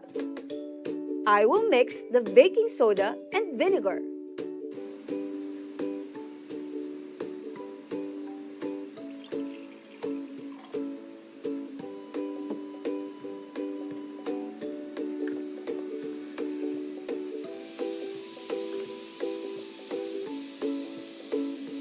The reaction that happened to the baking soda and vinegar produces carbon dioxide. Originally, it can be seen as bubbles in the solution, but can quickly be released from the solution. This activity has a change in composition. A new substance is formed in the presence of bubbles. This is called chemical change. Physical and chemical changes are around us. These changes can happen in our environment, our bodies, even in the daily products that we use. It's so hot in here. I feel thirsty.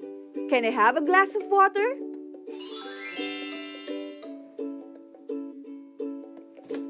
Finally, I feel good. Have you also experienced heat when you are outside? Where does heat come from? What is the largest source of heat? The largest source of heat is the sun, and it is also the reason why we feel hot. As discussed in your previous grade, heat is a form of energy that can be transferred from one object to another. We can identify how the heat from the sun affects the hotness of our atmosphere by using a thermometer. Let us discuss what heat can bring. Heat can change the physical characteristic in an object. How does heat cause physical change? Can you see the objects? I have a plastic ice wrapper and a water. Do you have any idea of what I'll be doing with it? See that? I put water into the ice wrapper. This time, I'll be placing it inside the refrigerator. Together, let's observe what will happen to it after a couple of hours. Oh, what happened to the water? The water became ice. It solidifies. Water is composed of tiny water droplets, which is called a water molecule. When water is placed inside the freezer, the water molecules move closely towards each other and they move less and less. When water turns into ice, this process is called solidification. I have a glass and a pitcher with water and ice. I prepare this so that when I feel thirsty, I have here something to drink. Oh, but wait, I need to do something.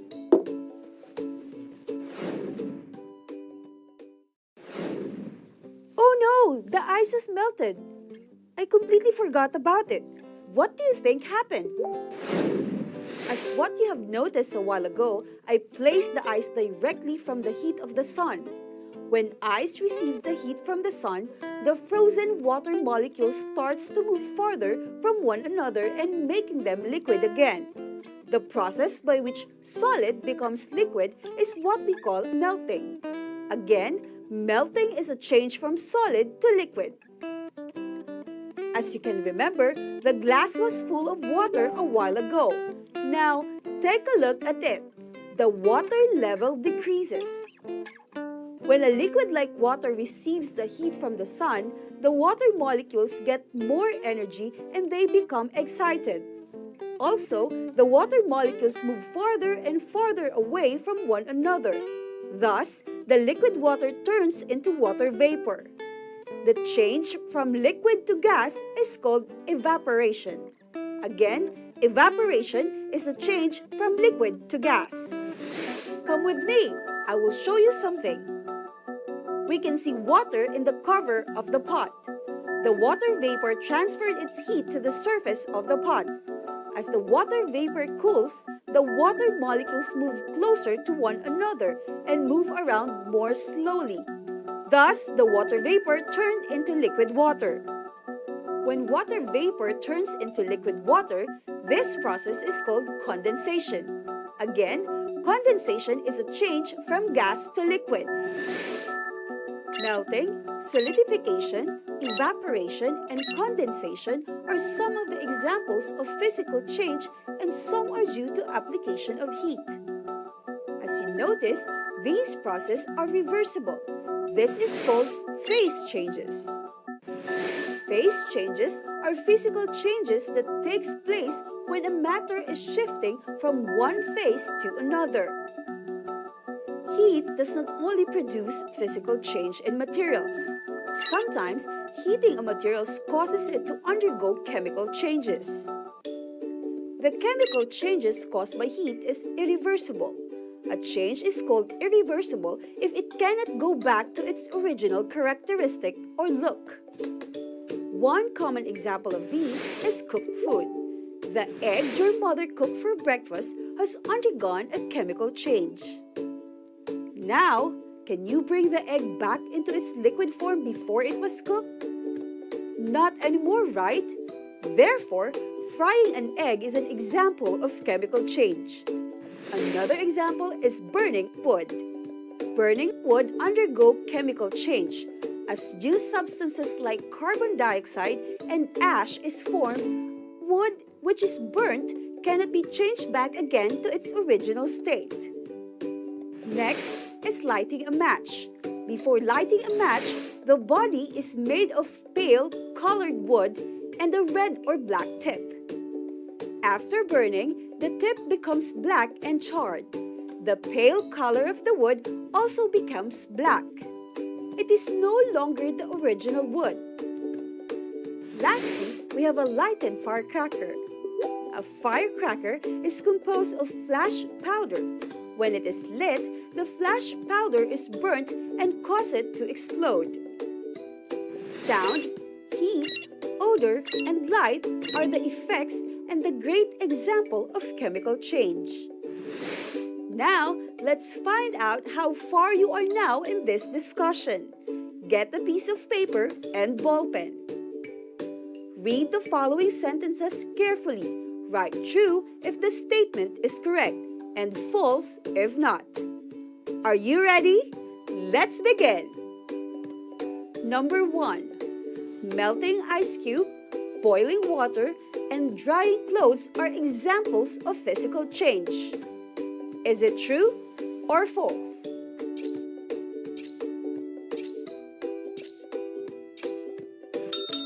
If you answered true, you are correct. Number 2. Physical and chemical changes are results when heat is applied to matter. Is it true or false?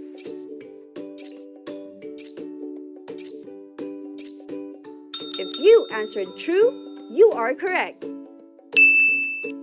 Number 3. A vanilla ice cream melts when taken out from a refrigerator for a long time. Is it true or false?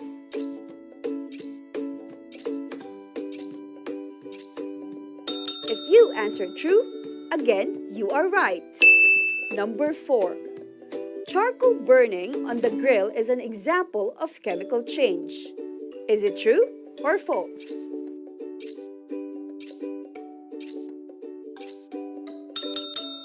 If you answered true, you are fantastic. Number 5. When heat is applied to matter or materials, nothing happens. Is it true or false?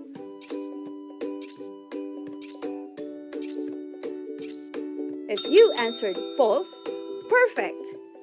Wow, you did a great job. To further test your knowledge, let's identify the next activity that shows physical and chemical changes. Read the activities written inside the box. Identify which shows physical change or chemical change. Are you ready? Instruction. Make 2 columns. 1 for physical change due to the presence of heat. And second, chemical change due to the presence of heat. Write the following statements to its proper column. Frying an egg,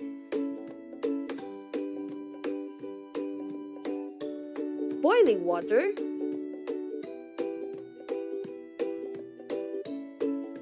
burning paper,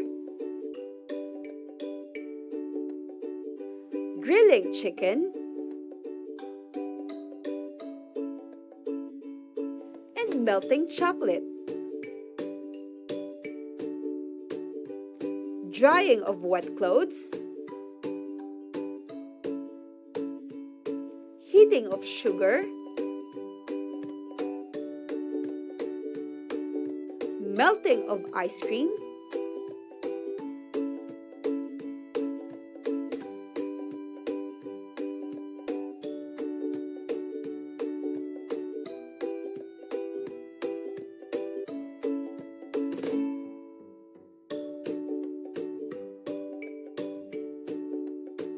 Together, let's answer. First, frying an egg. It changes its shape, state, and it is irreversible.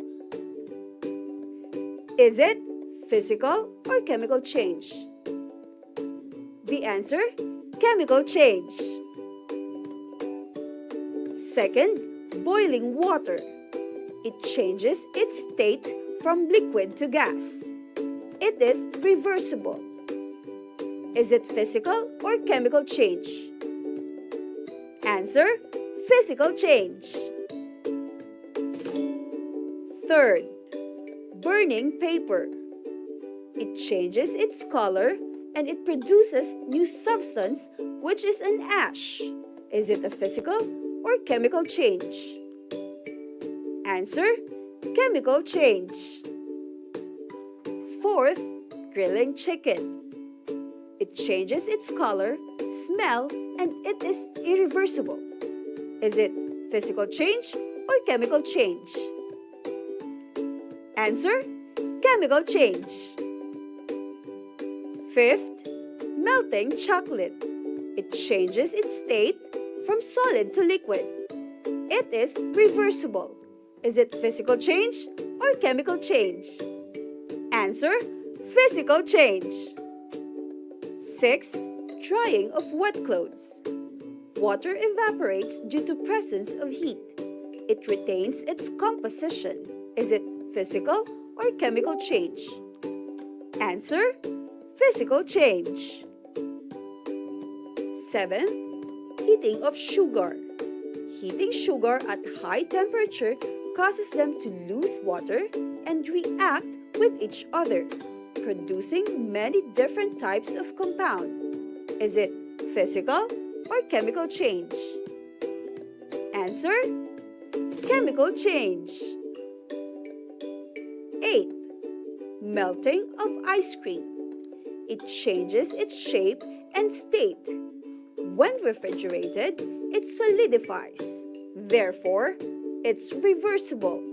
Is it physical or chemical change? Answer, physical change. Do we have the same answers? You are amazing! Because of that, let's give ourselves 3 claps and a wow. 1, 2, 3, wow! Today, we learned that heat application in matter results to either physical or chemical changes. Now, let's study the following situation and identify what is likely to happen when the heat is applied to the object. Choose the correct word from the parentheses.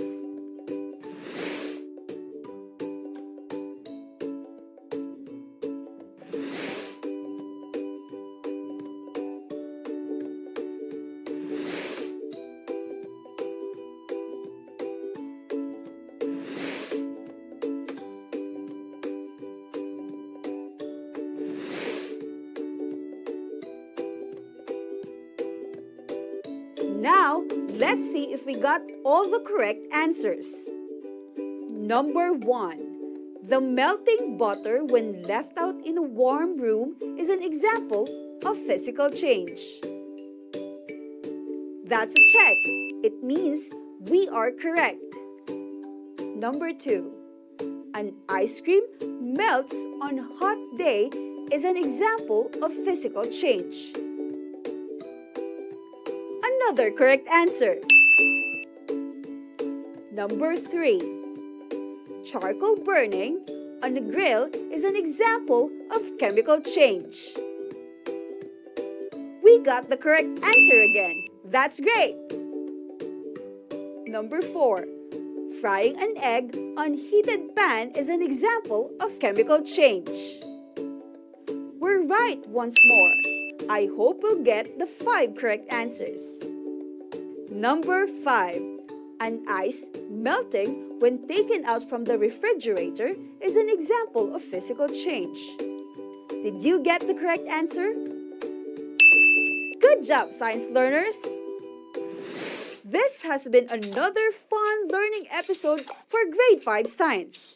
I'm Teacher Love, and this is DepEd TV, where science makes sense.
The mayor announced that the dump sites have started to overflow.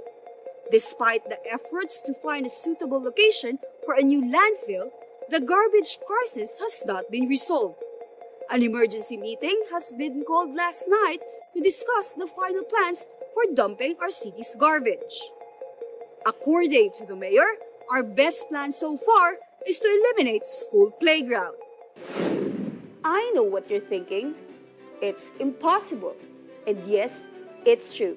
This is just a make-believe story news. But it could happen. The question is, what can you do today to stop it from happening? Hi there, learners! This is Teacher Love, and let me take you on a journey that will help you understand the real world through science.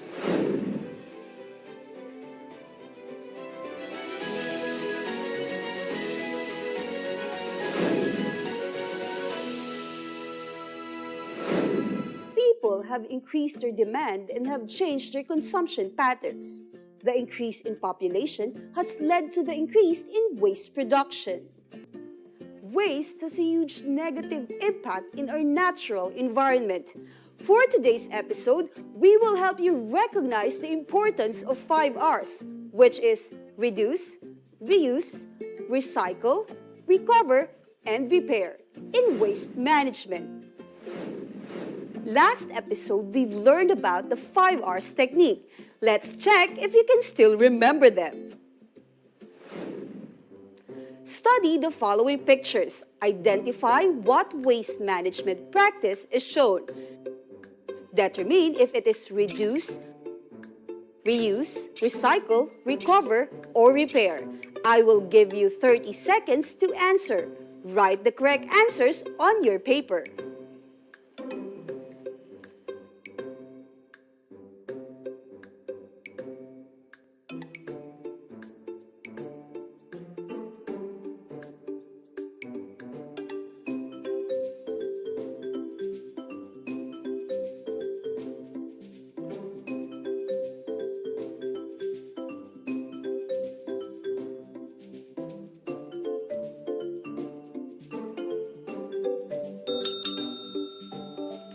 Time's up. Let's check. Picture number 1, reduce. Picture number 2, reuse. Picture number 3, recycle. Picture number 4, repair. And picture number 5, recover.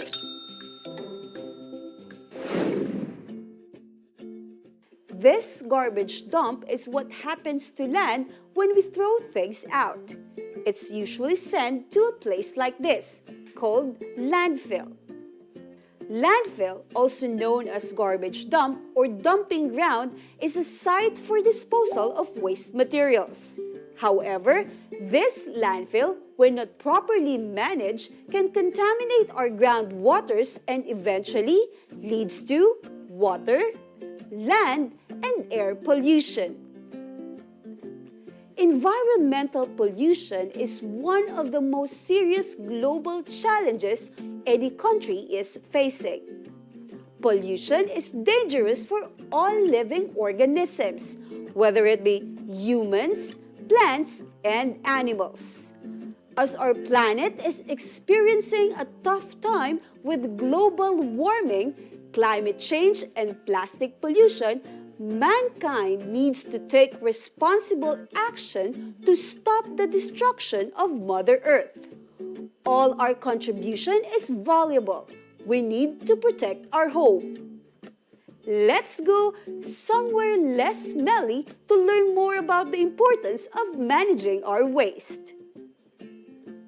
Just like what we learned from our previous episode, one of the best ways to reduce pollution is to practice the 5 R's techniques. Reduce, reuse, recycle, recover, and repair. To practically apply these techniques, let's start somewhere we are all familiar with, inside our home. As everything starts in our home, waste management can be your first step towards making our planet a greener, cleaner, and safer place to live. Just like you, kids can help as well. By managing waste at home with your family members, we can all make a big difference.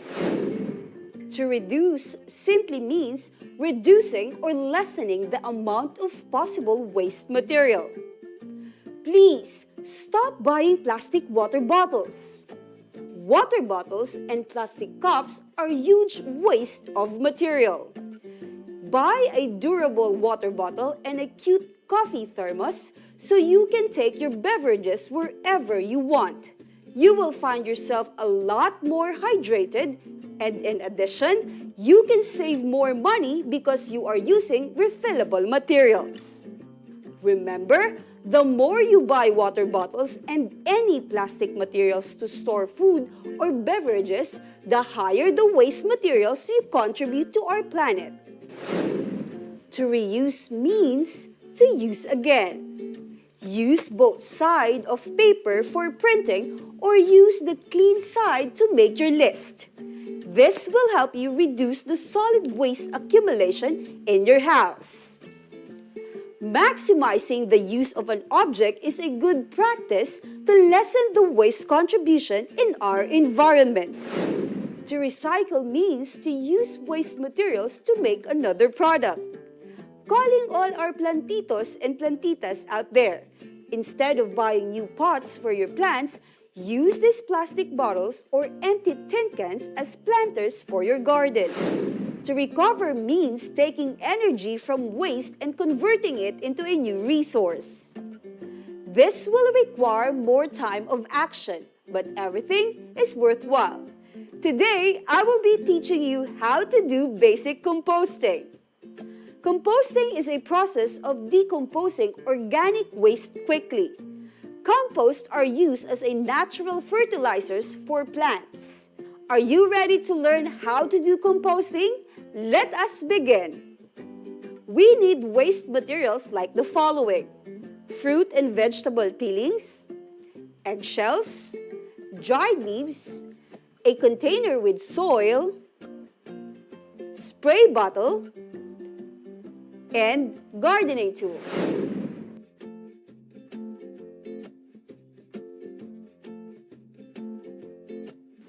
Rinse out the bottle or the container. Then, place a layer of soil at the bottom of the container.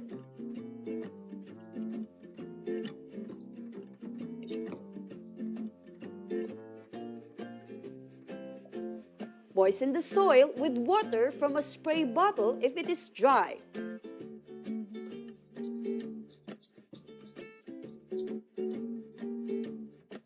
Add a thin layer of fruit scraps,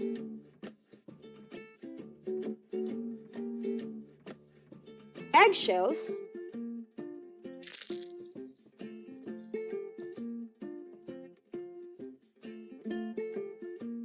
and dried leaves.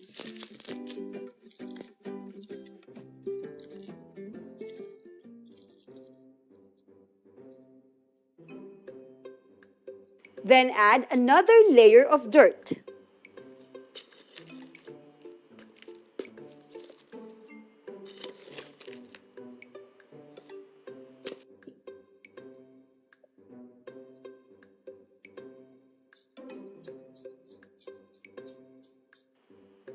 Continue adding layers until the container is almost full.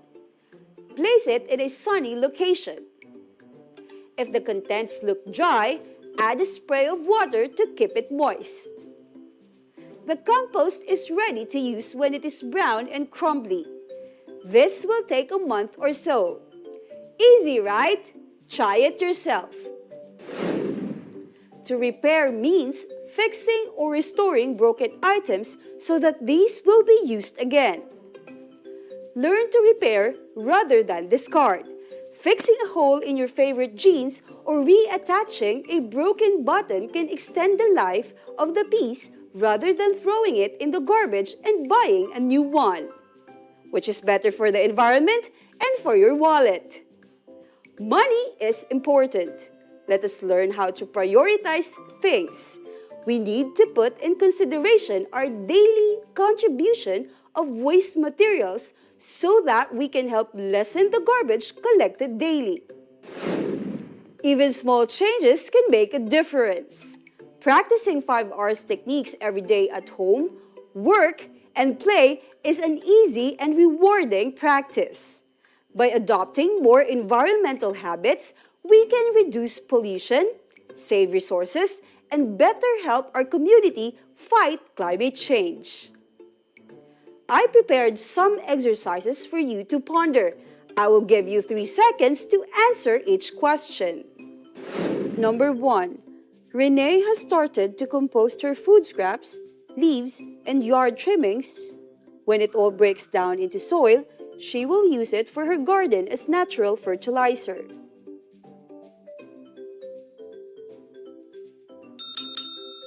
The answer? Check mark. Number 2. Serena has grown older, so her mother decided to donate her used clothes to the victims of the typhoon in Bicol.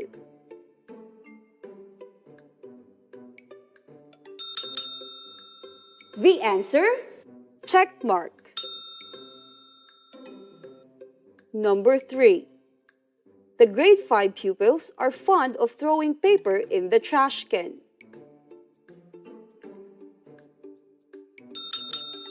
The answer? Cross mark. Number 4. Tenten is collecting used empty plastic bottles for her science project. He plans to make a lantern out of these bottles.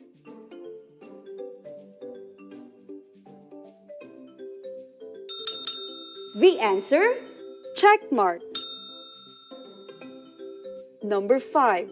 My older sister kept on throwing away used cooking oil.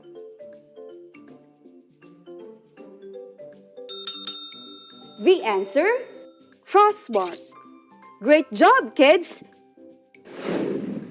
Let's try another one.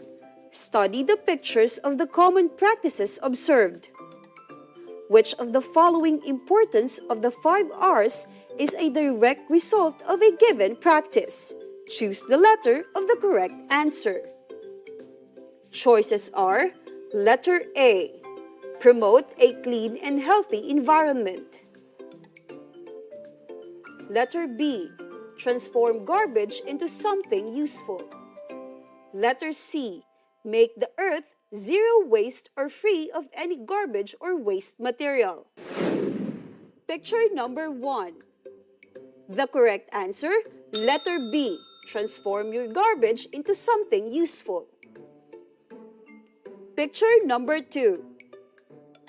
The correct answer, letter A, promote a clean and healthy environment.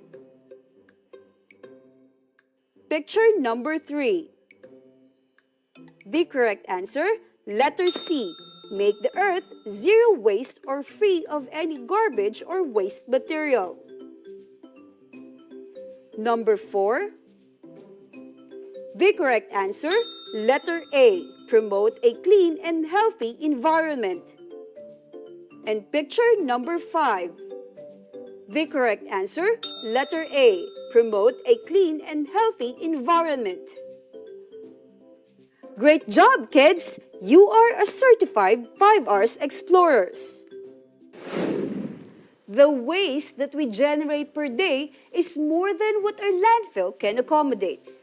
Therefore, we should practice 5 R's to manage waste and lessen environmental problems. Practicing 5 R's also helps make our surrounding clean and provides opportunity for people to save and earn money. Managing waste is everyone's responsibility. We live in a beautiful world. It is our own duty to protect, preserve, and conserve our environment. This is the only earth that we got, so we must do our share to protect it. We must reduce, reuse, recycle, recover, and repair. Do it now. Once again, this is Teacher Love, and join me again next time for another Science 5 session where we always learn more science in a fun and meaningful way. Here on DepEd TV, where learning science makes sense.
Un besito.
Kung sinabi sa inyo ng inyong doktor recently na masyadong mataas ang creatinine ninyo, o kung napansin ninyo na may foam ang ihi ninyo sa imaga, gumigising kayo ng 2 o 3 beses sa gabi para umihi, o nararamdaman ninyong mas pagod kayo kaysa dati, kailangan ko munang i-stop ninyo ang pag-scroll at panoorin ang video na ito hanggang sa dulo.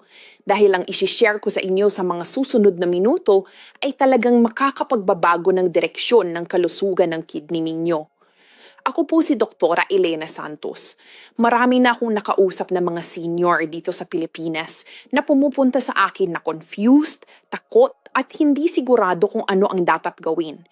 At isa sa mga tanong na madalas kong naririnig halos every week ay ito, Doktora, meron po bang pagkain na makakatulong sa kidney ko? At ang sagot ko sa inyo ngayon ay oo. Talagang oo. Pero depende po ito kung ano ang kinakain ninyo, paano ito niluluto, at kung gaano karami ang kinukonsumo ninyo. Ngayon, ito po ang nakakapakot sa akin tungkol sa nakikita ko sa internet at gusto kong maging totoo sa inyo. Marami pong mga video at website dyan na gumagawa ng kalokohang claims tulad ng gamutin ang kidney ninyo sa loob ng 3 araw o inumin ito at bababa agad ang creatinine ninyo sa isang gabi. Hindi po ito ang tungkol sa video na ito. Doktora po ako at seryoso kong tinatrato ang responsibilidad ko sa inyo. Lahat po ng isishare ko ngayon base sa totoong science, sa published research at sa guidelines mula sa Philippine Society of Nephrology. Walang miracle cure, walang exaggeration, totoo lang po.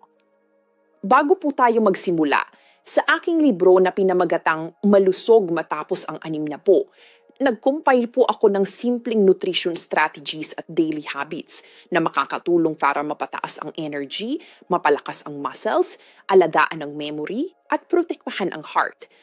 Ang link po makikita ninyo sa unang comment at sa description. Ngayon po, tara, simulan na natin. Ito po ang pag-uusapan natin. Ang 50 gulay na suportado ng totoong clinical evidence na makakatulong sa function ng kidney ninyo, mababawasan ang trabaho ng kidney, at sa marami pong cases, makakatulong na ma-stabilize o gradually mababa ang mataas na creatinine kapag ginawa kasama ng tamang changes sa lifestyle. At sasabihin ko rin po sa inyo ang mga mistakes sa pagluto na makakapagpalala pa, kahit healthy naman ang gulay.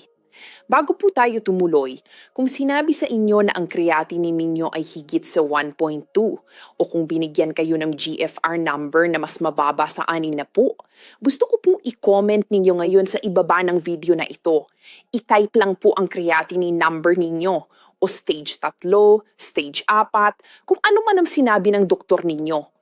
Binabasa po namin lahat ng comments at ang kwento ninyo baka makatulong sa isang taong nanonood ngayon at nararamdaman niyang nag-iisa siya. Hindi po kayo nag-iisa. Milyon-milyong mga Pilipino ang dumadaan din sa ganito. Okay po? Tara na. At ipangako ko po sa inyo, ang number 3, talagang magugulat kayo. Akala ng karamihan, masama ito para sa kidney. Pero sinasabi ng science, ang totoo kapag tama ang paggamit nito. Unang gulay natin, ang purple cabbage o repolyo. Ito po ang isang gulay na halos walang nagsasalita tungkol dito pagdating sa kidney health. At problema po ito dahil ang purple cabbage ay isa sa pinaka-kidney-friendly na gulay na makikita ninyo sa palengke. At sobrang mura lang po ito. Bago tayo tumuloy, hayaan ninyo akong ipaliwanag muna kung ano talaga ang creatinine. Ang creatinine po ay isang waste product. Ito ay natural na nagagawa kapag ang muscles ninyo ay nag-breakdown ng substance na tinatawag na creatine na ginagamit para sa energy. Ang kidney ninyo po ang responsible na mag-filter ng creatinine mula sa dugo at i-excrete ito sa pamamagitan ng ihi. Kapag maayos po ang kidney ninyo, ang creatinine level ay nananatili sa normal range, mga 0.7 to 1.2 na miligramo per deciliter para sa karamihan ng adults. Pero kapag nagsisimula ng struggle ang kidney ninyo dahil sa chronic kidney disease, diabetes, o mataas na blood pressure, hindi na ito kayang i-filter ng maayos at nagsisimulang mag-accumulate ang creatinine sa dugo. Ang tumataas na number na ito sa lab result ninyo ay isang sign. Sinasabi po ng kidney ninyo na kailangan nila ng tulong. Ngayon, bakit po kahanga-hanga ang purple cabbage para sa kidney? 3 po ang main reasons. Una po, Ang purple cabbage ay extremely low sa potassium. Importante po ito para sa kahit sino na may chronic kidney disease dahil ang mga kidney na may problema, mahirap para sa kanila na i-excrete ang excess potassium. Ang mataas na potassium sa dugo, tinatawag na hyperkalemia, ay maaaring magdulot ng muscle weakness, problema sa ritmo ng puso, at sa malalang cases, maaari pong maging fatal. Ang purple cabbage po, mayroon lang mga 170 miligramo ng potassium kada half cup. Genuinely mababa po ito. Pangalawa po, ang purple cabbage ay mababa ring sa phosphorus. Kapag ang kidney po nagsisimula ng manghina, mahirap din para sa kanila na i-remove ang phosphorus mula sa dugo. Ang mataas na phosphorus level ay unti-unting nag-aalis ng calcium mula sa mga buto ninyo na nagpapahina sa mga ito. Pinapatigas din po nito ang mga blood vessels na isa sa mga rason kung bakit ang mga taong may kidney disease ay mas malaki ang risk sa cardiovascular problems. Pangatlo po, at dito talagang nagi-exciting na ang topic. Ang purple cabbage ay puno ng anthocyanins. Ito po ang natural na pigments na nagbibigay sa kanya ng deep purple color. Ang anthocyanins po ay powerful anti-inflammatory compounds. May published research po sa Journal of the American Society of Nephrology na nagpapakita na ang inflammation ay may central role sa progression ng chronic kidney disease. Ang anthocyanins po tumutulong na i-slow down ang inflammatory process na ito. Hindi nito naaayos ang nawala na, pero makakatulong itong mabagalan ang future damage at importante po ito para sa long-term na trajectory ninyo. Ang mistake po na madalas kong nakikita sa mga pasyente, niluluto nila ang purple cabbage hanggang sa sobrang lambot. Hindi po ito ideal. Kapag sobra ang pagluto, malaki ang bawas sa anthocyanin content nito. Ang best na paraan ay kainin ito raw, hiniwa para sa salad o steamed lightly, mga 2 to 4 minutes lang. Kapag nagbago po ang color mula purple papuntang grayish blue, sobra na ang pagluto.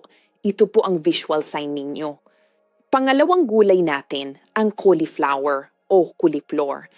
Alam ko po may iniisip dito sa inyo, cauliflower, doktora? Yun lang? Pero sundan ninyo po ako dahil ang value ng cauliflower para sa kidney, mas malalim ito kaysa inaasahan ninyo. Una po, tulad ng purple cabbage, ang cauliflower ay mababa sa potassium at phosphorus. Ang half cup ng cooked cauliflower ay mayroon lang mga 88 miligramo ng potassium at 22 miligramo ng phosphorus. Ang numbers po na ito ay kabilang sa pinakamababa sa kahit anong gulay na mahahanap ninyo. Kaya specifically, inilista ng Philippine Society of Nephrology ang cauliflower bilang isang kidney-friendly na pagkain sa kanilang dietary guidelines para sa mga pasyenteng may CKD. Bawat miligramo po ng potassium at phosphorus na nababawas sa diet ninyo ay nagbibigay sa kidney ninyo ng konting space para huminga. Pangalawa po, ang cauliflower ay mayroon ng notable group ng compounds tinatawag na glucosinolates na nahahati sa katawan papunta sa indoles at isothiocyanates. Ang mga compounds po na ito ay pinag-aaralan dahil sa kakayahan nitong mabawasan ang oxidative stress. Ang oxidative stress po ay sumisira sa maliliit na filtering units sa loob ng kidney ninyo, tinatawag na nephrons. Kapag na-damage na po ang isang nephron beyond repair, hindi na ito makaka-regenerate. Ang kidney po, isa sa mga konting organ sa katawan ng tao na hindi makaka-regenerate ng functional units nito. Kaya po ang pag-protect sa natitirang nephrons mula sa oxidative damage ay hindi lang useful, ito ay essential. Pangatlo po, ang cauliflower ay significant source ng choline, isang nutrient na similar sa B vitamins. May emerging research po na nagsasabi na ang choline ay may role sa pagbawas ng urinary protein excretion. Ito po ang proteinuria, ang foamy urine na maraming nanonood ngayon baka nararanasan. Ang proteinuria po ay hindi lang symptom. Ito ay isang independent risk factor para sa progression ng kidney disease. Para sa preparation po, ang best methods para sa mga pasyenteng may kidney problem ay i-bake sa oven na may konting olive oil o steam.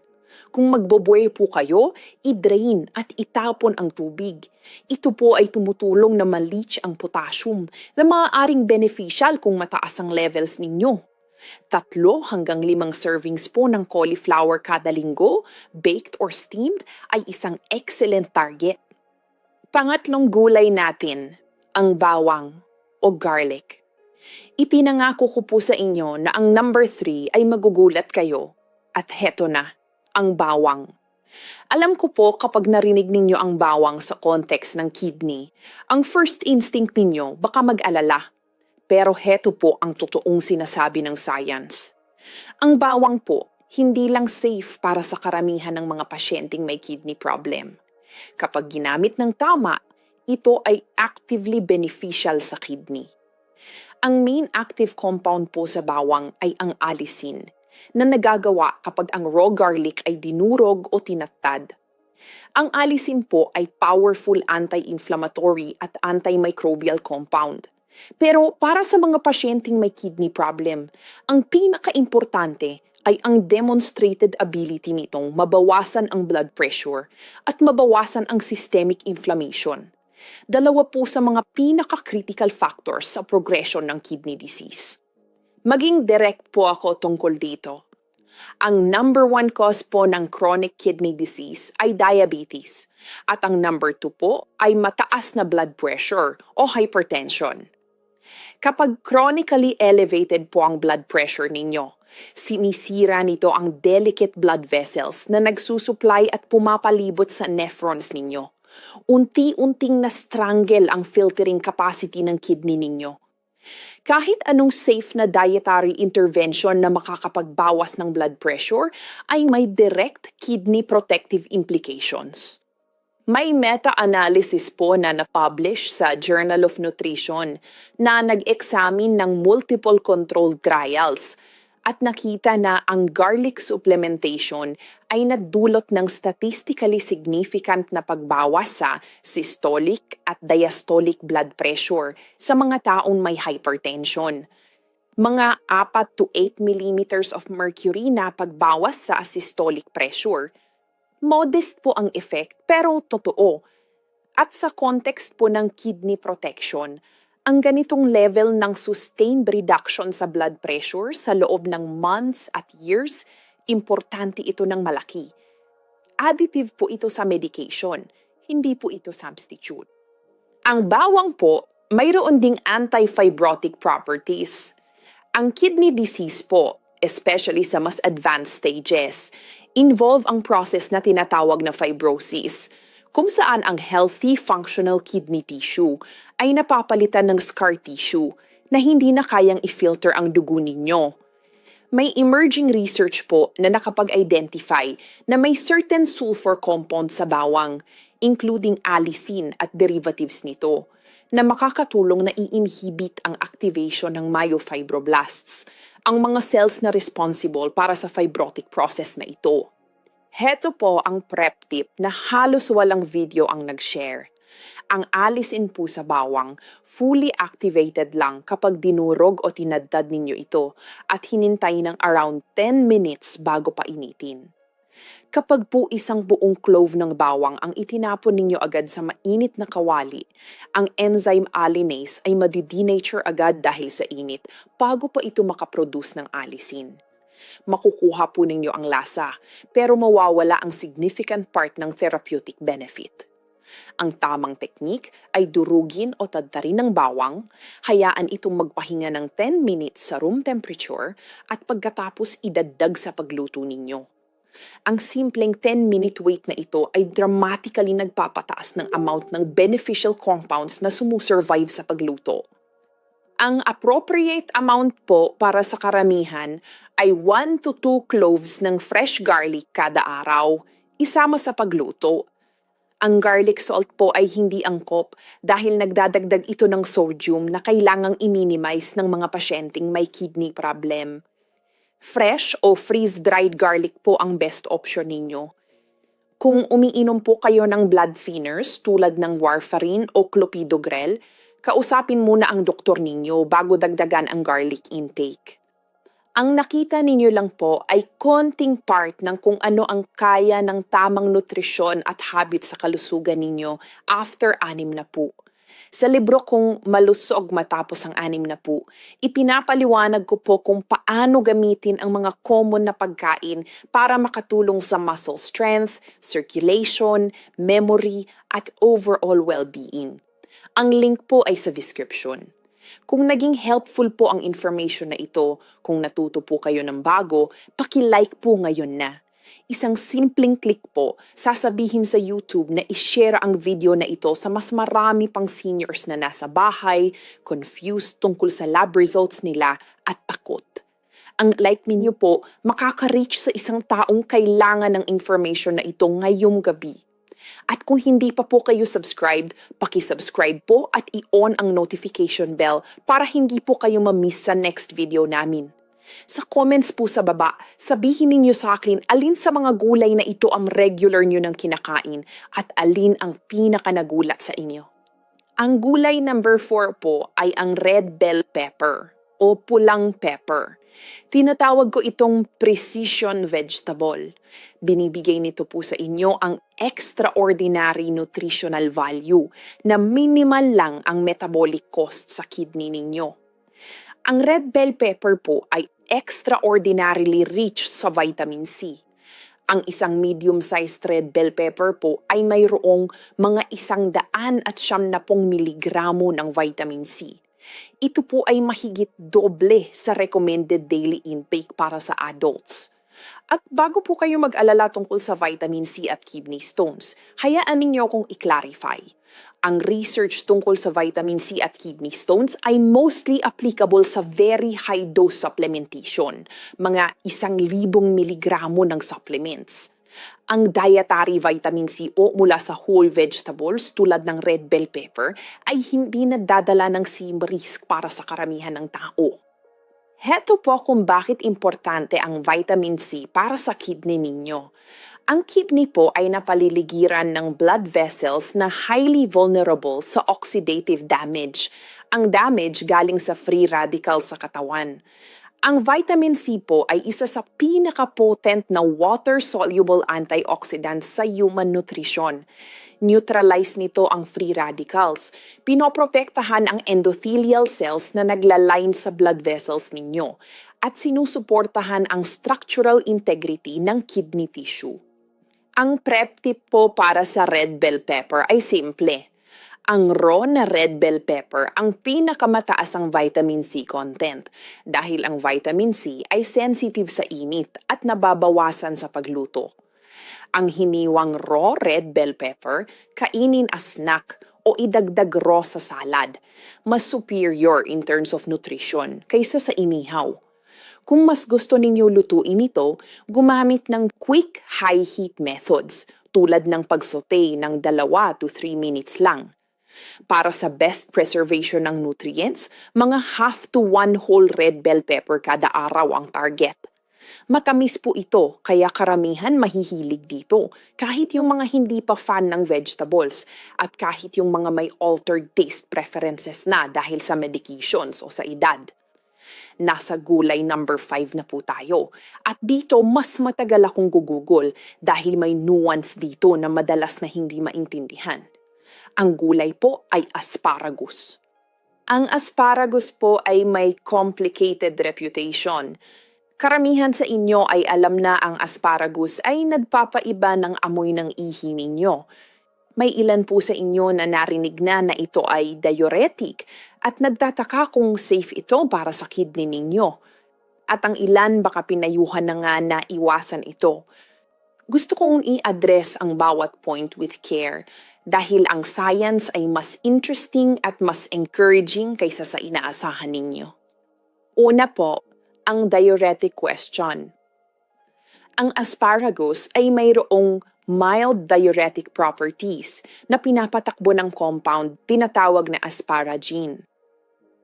Para sa mga pasyente na may kidney problem, na nagre-retain ng fluid, may edema, namamaga ang binti o bukong-bukong, o mataas na blood pressure related sa fluid overload, ang mild natural diuretic po ay maaaring beneficial. Hindi po ito kapareho ng prescription diuretic tulad ng furosemide at hindi dapat magpalit sa medication na inireseta ng doktor ninyo.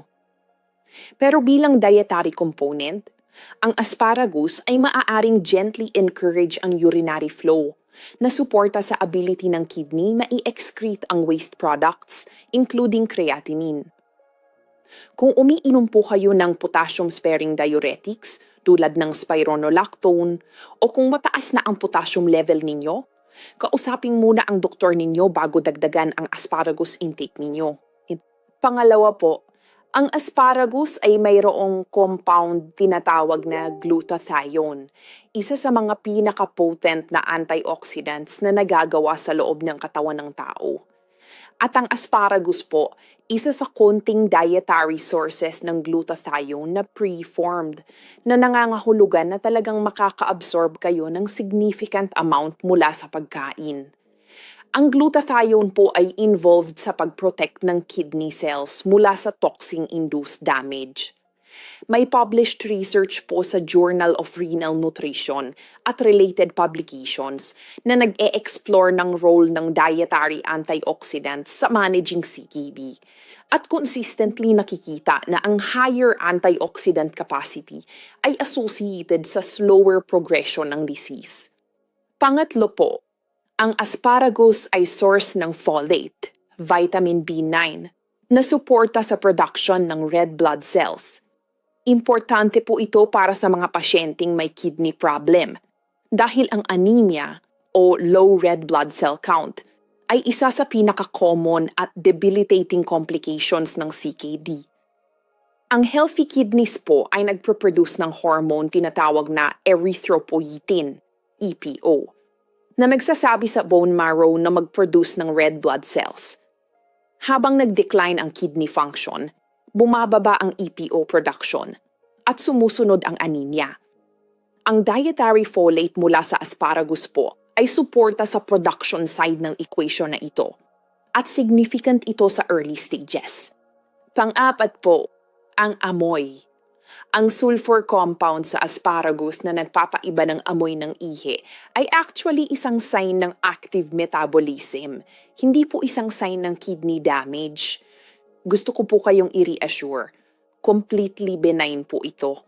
Ito ay harmless byproduct ng breakdown ng asparagine at nangyayari ito mabilis, often within 15 to 30 minutes after kumain ng asparagus. Walang sinasabi po ito tungkol sa kidney health ninyo. Para sa preparation po, ang asparagus ay pinakamainam kapag lightly steamed o roasted. Iwasan ng sobrang pagluto. Simple technique po, banlawan, putulin ng matigas na dulo, lagyan ng konting olive oil, timplahan ng bawang, at i-roast sa 200 degrees Celsius ng 10 to 15 minutes. Ang asparagus po ay dapat maging soft pero may konting crunch pa. Ang sobrang lutong asparagus ay nawawala ang texture at significant part ng heat-sensitive nutrients nito. Ang 60 to 120 grams ng asparagus, 3 to 4 times kada linggo, ay reasonable target para sa karamihan na nagmamanage ng elevated creatinine o early to moderate CKD. Kung kayo po ay sa stage 4 o 5 na, paki-work kasama ang renal nutritionist ninyo dahil ang potassium management ay mas precise sa stages na ito. Bago po tayo magwakas, gusto ko munang sabihin ng isang bagay na halos walang nagsasalita tungkol dito sa online kidney health content. Napag-usapan po natin ang 5 amazing na gulay. Pero ang hindi ko pa nasasabi sa inyo ay kung paano ang mga gulay na ito ay maaaring genuinely makasama kung hindi kayo mag-iingat sa paraan ng pag-prepare at pag-combine nito.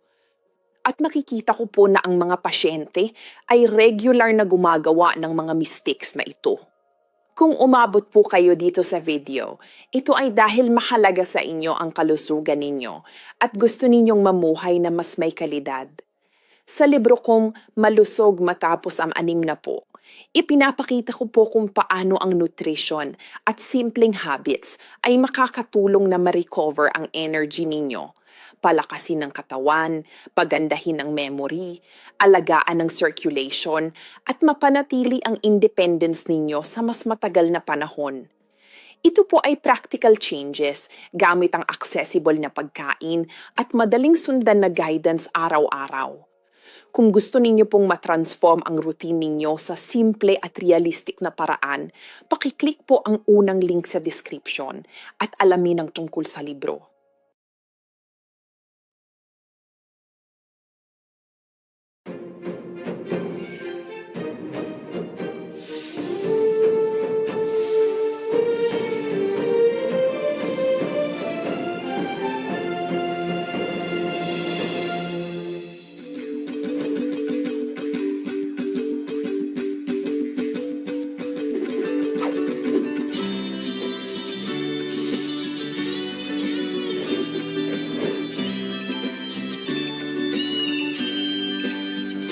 Salam!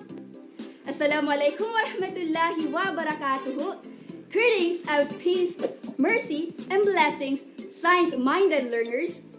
Welcome to another fun and exciting learning with me, Teacher Pam, your science chum. Have your pen, paper, and module ready for today. We will learn about mixtures in our Science 6 class. Which of the following is a mixture? A bag of assorted candies. B, a basket of mangoes. C, a pile of wood. Or D, a plastic plate. The correct answer is letter A, a bag of assorted candies. Mixtures can be homogeneous or heterogeneous. A sachet of 3-in-1 coffee contains coffee, sugar, and powdered cream, thus making it heterogeneous. When hot water is poured into the mixture and mixed it properly, it becomes homogeneous. That supports this occurrence. A. The components of mixtures cannot be identified when dissolved in hot water. B. The components of mixtures taste sweet when mixed in with hot water. C. The components of mixtures form a two-layer liquid. Or D. The components of mixtures can be separated. The correct answer is letter A. The components of mixtures cannot be identified when dissolved in hot water. Number 3. Based from the table that you see on the board, which of the following are homogeneous mixtures? A. Tea with sugar and buko salad. B. Alcohol and air. C. Buko salad and nachos. Or D. Tea with sugar, alcohol, and air. The correct answer is letter D. Tea with sugar, alcohol, and air. based on this picture, how would you define mixtures? If you say that a mixture is a combination of two or more substances mixed together, then you are correct. For question number 4, look at the next picture that I will show you. Which of these items are mixtures? Which of these items are mixtures? A bowl of soup. B. An ice cream cone. C. A glass of milk tea. D. A chili pepper. E. Sugar. Or F. A plate of mixed vegetables. If you choose letter A, a bowl of soup, C. A glass of milk tea, and F. A plate of mixed vegetables, then you are correct. How are you doing so far? I hope you're getting the correct answers. Just a few more questions. Are you ready? Question number 5. Which is true about heterogeneous mixtures? A. Composition of mixtures are the same all throughout. B. Composition of mixtures are visible. C. composition of mixtures can be easily identified, or D, both B and C? If you answered letter D for both B and C, then you are correct. A pizza is an example of a heterogeneous mixture. Can you briefly explain why it is classified as such? If you answered that a pizza is considered as a heterogeneous mixture because we can still see the ingredients mixed together, then you are correct. Now, can you write 5 mixtures that you can find in your kitchen? What mixtures do I have in my kitchen?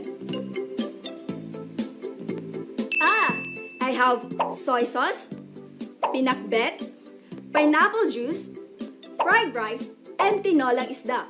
Do you have the same mixtures in your kitchen? Awesome! For my last question, can you answer me this? Sahaya likes to eat banana Q during recess time together with her friend Akman.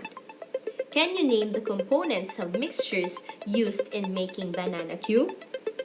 If your answers are oil, banana, sugar, and banana Q wrapper, then you are awesome! Well done! Have you ever tried eating delicious delicacies served in your school canteen during recess? Do you know how these foods were prepared? In such a way that various ingredients were mixed to make it delicious and healthy? Just like the different ingredients combine together to form the food we eat, the combination of several components or elements produce a useful product that can be utilized and consumed for our advantage. I have 3 items here with me: rock, water in a container, and a humidifier. The illustration of particles of matter in a rock. As a review, what is the state of matter of the rock? Yes, it is solid. Now draw the arrangement of the particles of the water inside the glass. A simple illustration will do. Are you done? This is the illustration of particles of matter in water. Can you tell me what state of matter is in this glass? Right! It is liquid. Lastly, I want you to illustrate the arrangement of the particles of the steam coming out of this humidifier. This is the illustration of particles of matter in the steam. Can you tell me what state of matter is the steam that comes out from that humidifier? Correct! It is gas. Do you love to drink milk? Do you drink coffee? Do you love eating fruit salad? How about tinolang manok? I also love eating those foods and drinking those drinks. Now, can you tell me what a cup of milk is made up of? Very good.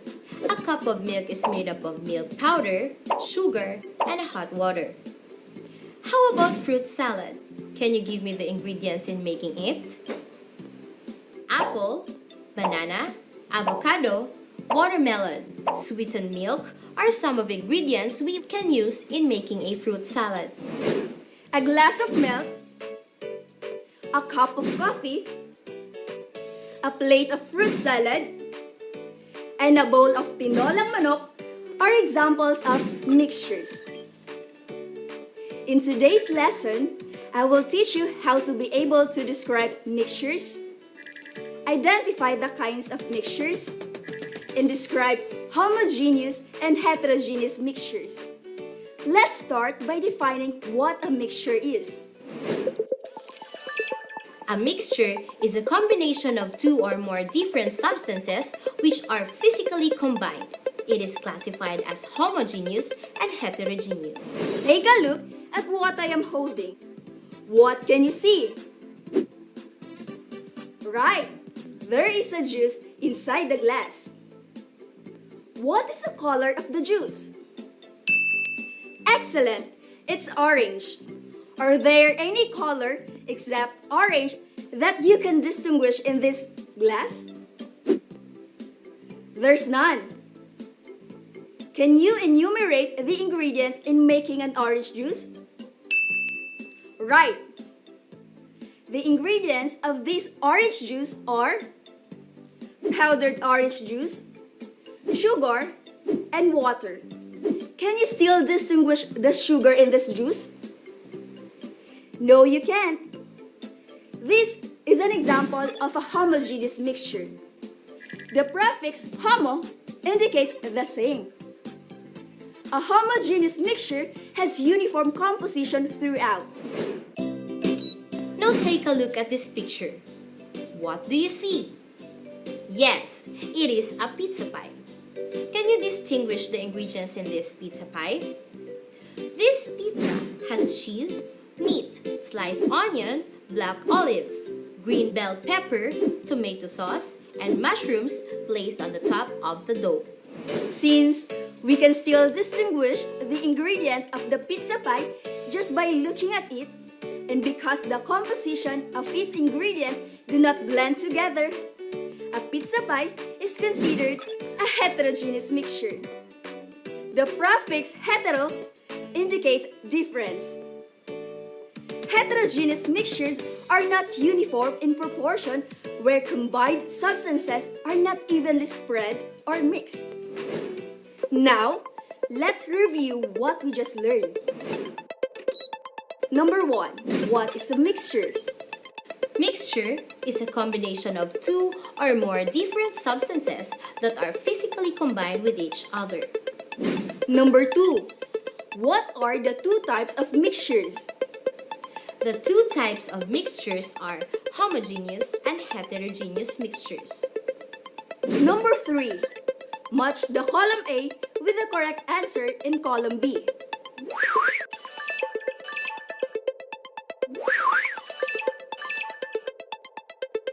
The correct answer is homogeneous appears uniform all throughout, and heterogeneous mixture is not evenly mixed or spread.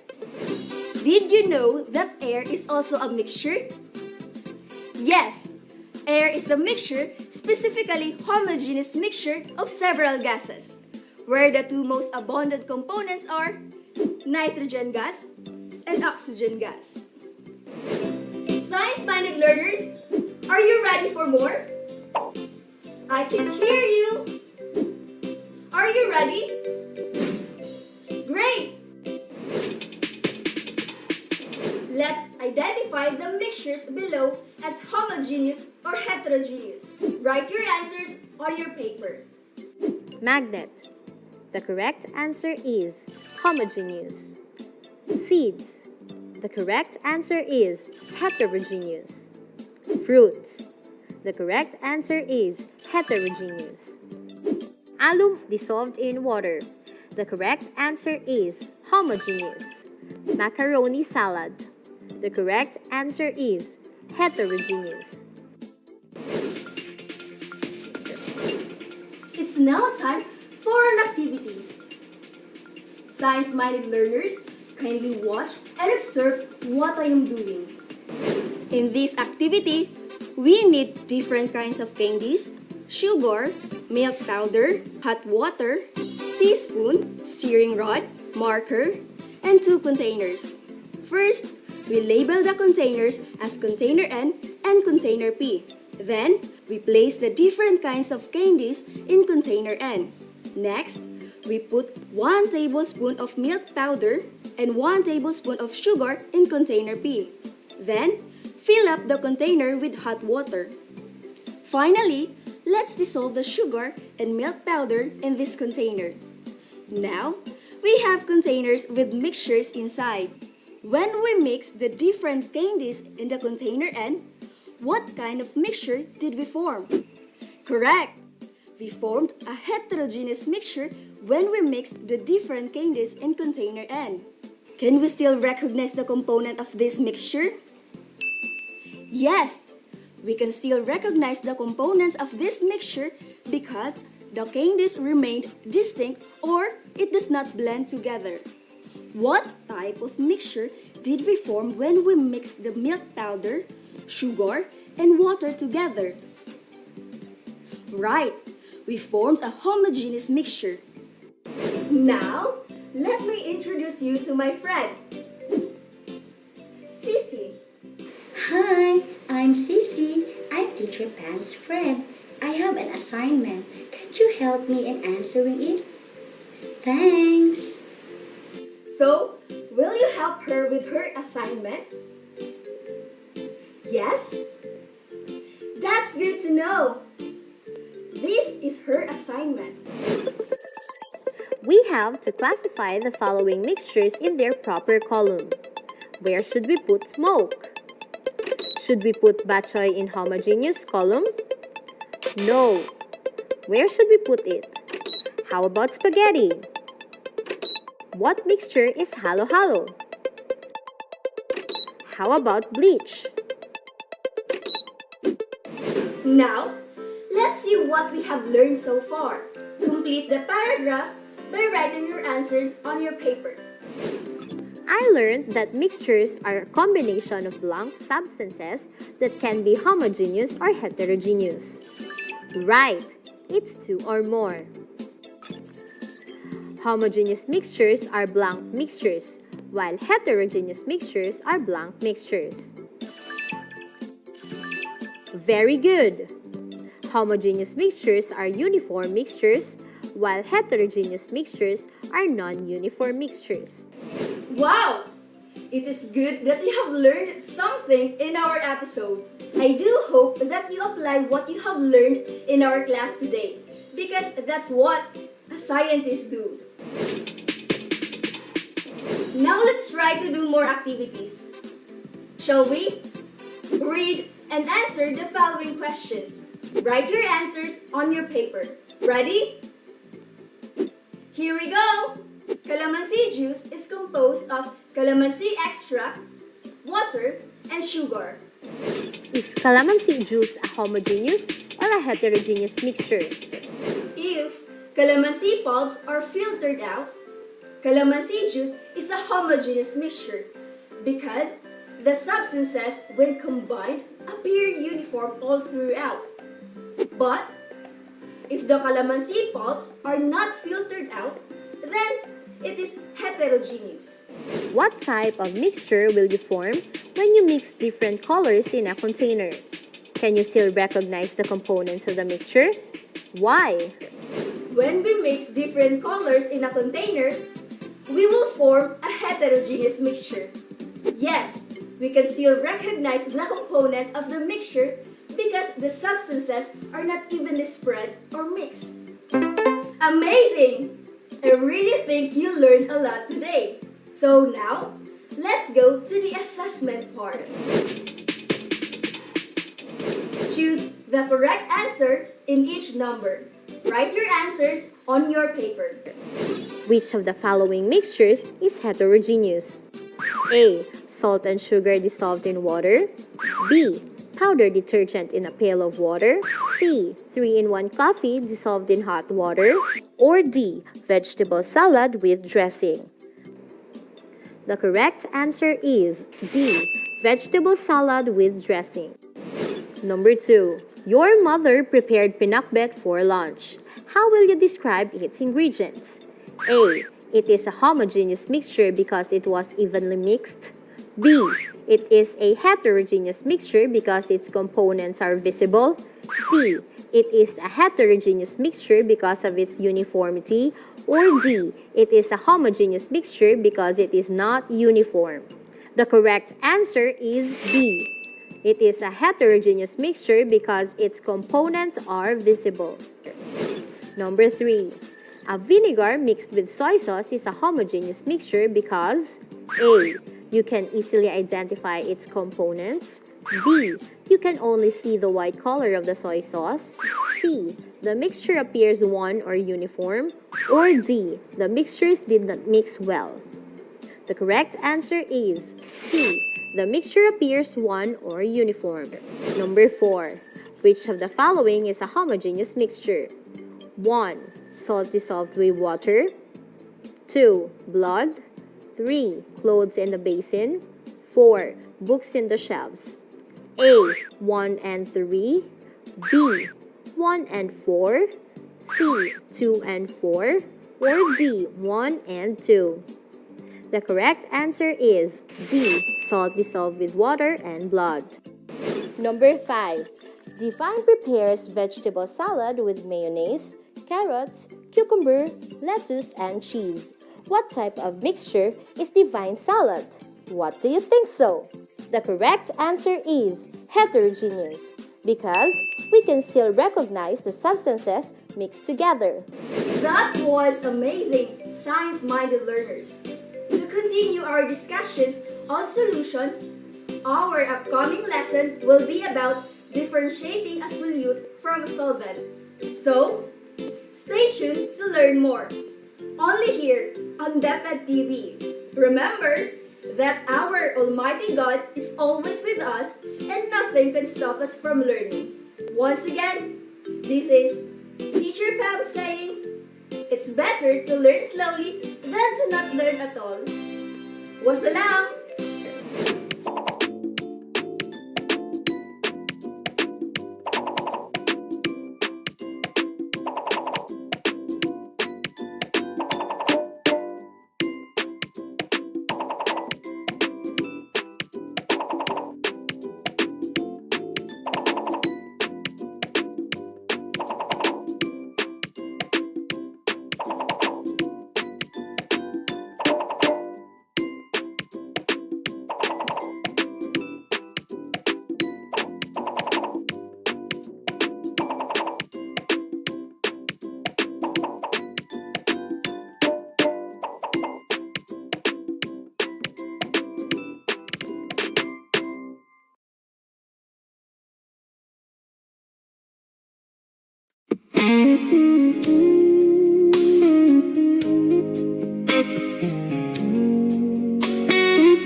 Mahal, tandaan mo lahat ng sasabihin ko. Naniniwala ko na tunay ang pag-ibig mo. Huwag lang pansinin ang nasa paligid mo. Isipin mong ika'y minamahal ko. Pangako sa iyo, hinding-hindi magbabago. Mahal, iwaksi mo, pangambang puso mo. Walang mahalaga kundi ikaw lamang giliw. Tanging ikaw lamang ang buhay ko. Kahit ano pang nakaraan mo, walang sinuman ang makapagbabago.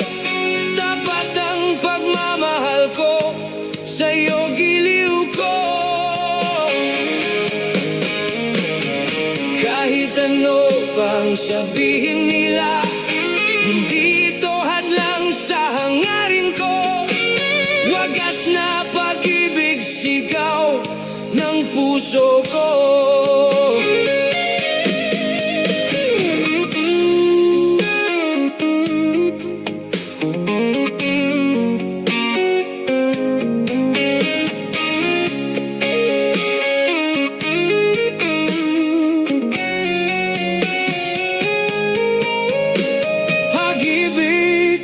Sa'yo, paglalaban ko. Hindi mahalaga magdusa man ako. Ang tanging pangarap ko ang pag-ibig mo giliw. Ikaw lagi ang sigaw ng puso ko. Kahit ano sino man ang makapagbabago. Tapat ang pagmamahal ko, sa'yo giliw ko. Kahit ano pang sabihin nila, hindi ito hadlang sa hangarin ko. Wagas na pag-ibig, sigaw ng puso ko. Kahit ano pang nakaraan mo, walang sino man ang makapagbabago. Tapat ang pagmamahal ko, sa'yo giliw ko. Kahit ano pang sabihin nila, hindi ito hadlang sa hangarin ko. Wagas na pag-ibig, sigaw ng puso ko.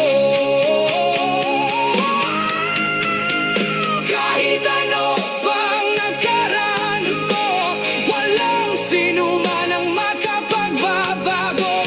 Tapat ang pagmamahal ko, sa'yo giliw ko.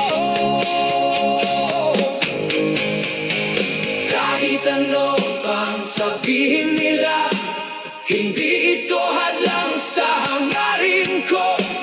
Wagas na pag-ibig, sigaw ng puso ko.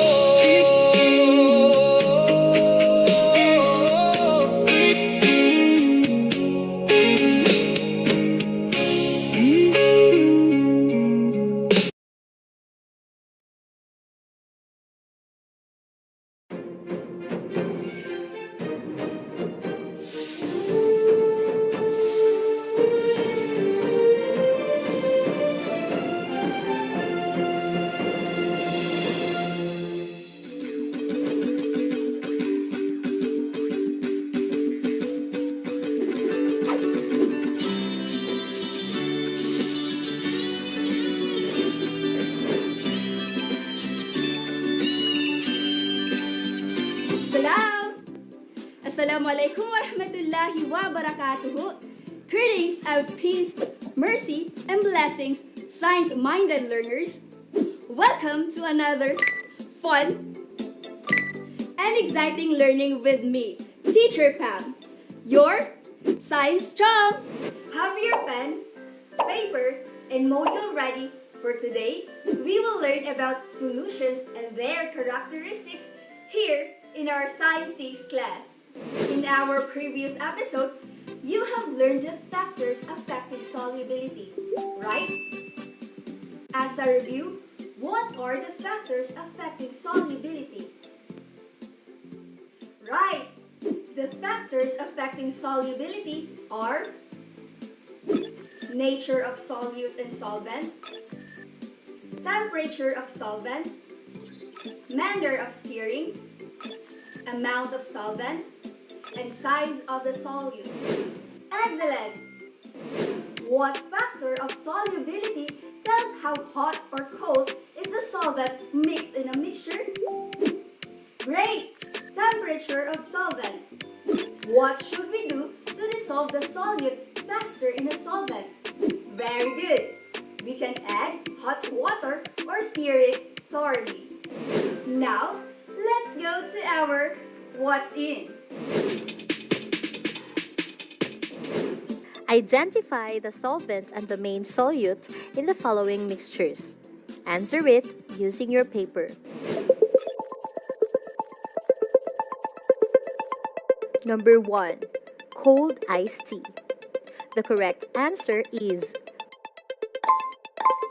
cold water plus tea powder or tea sachet. Number 2. Hot coffee.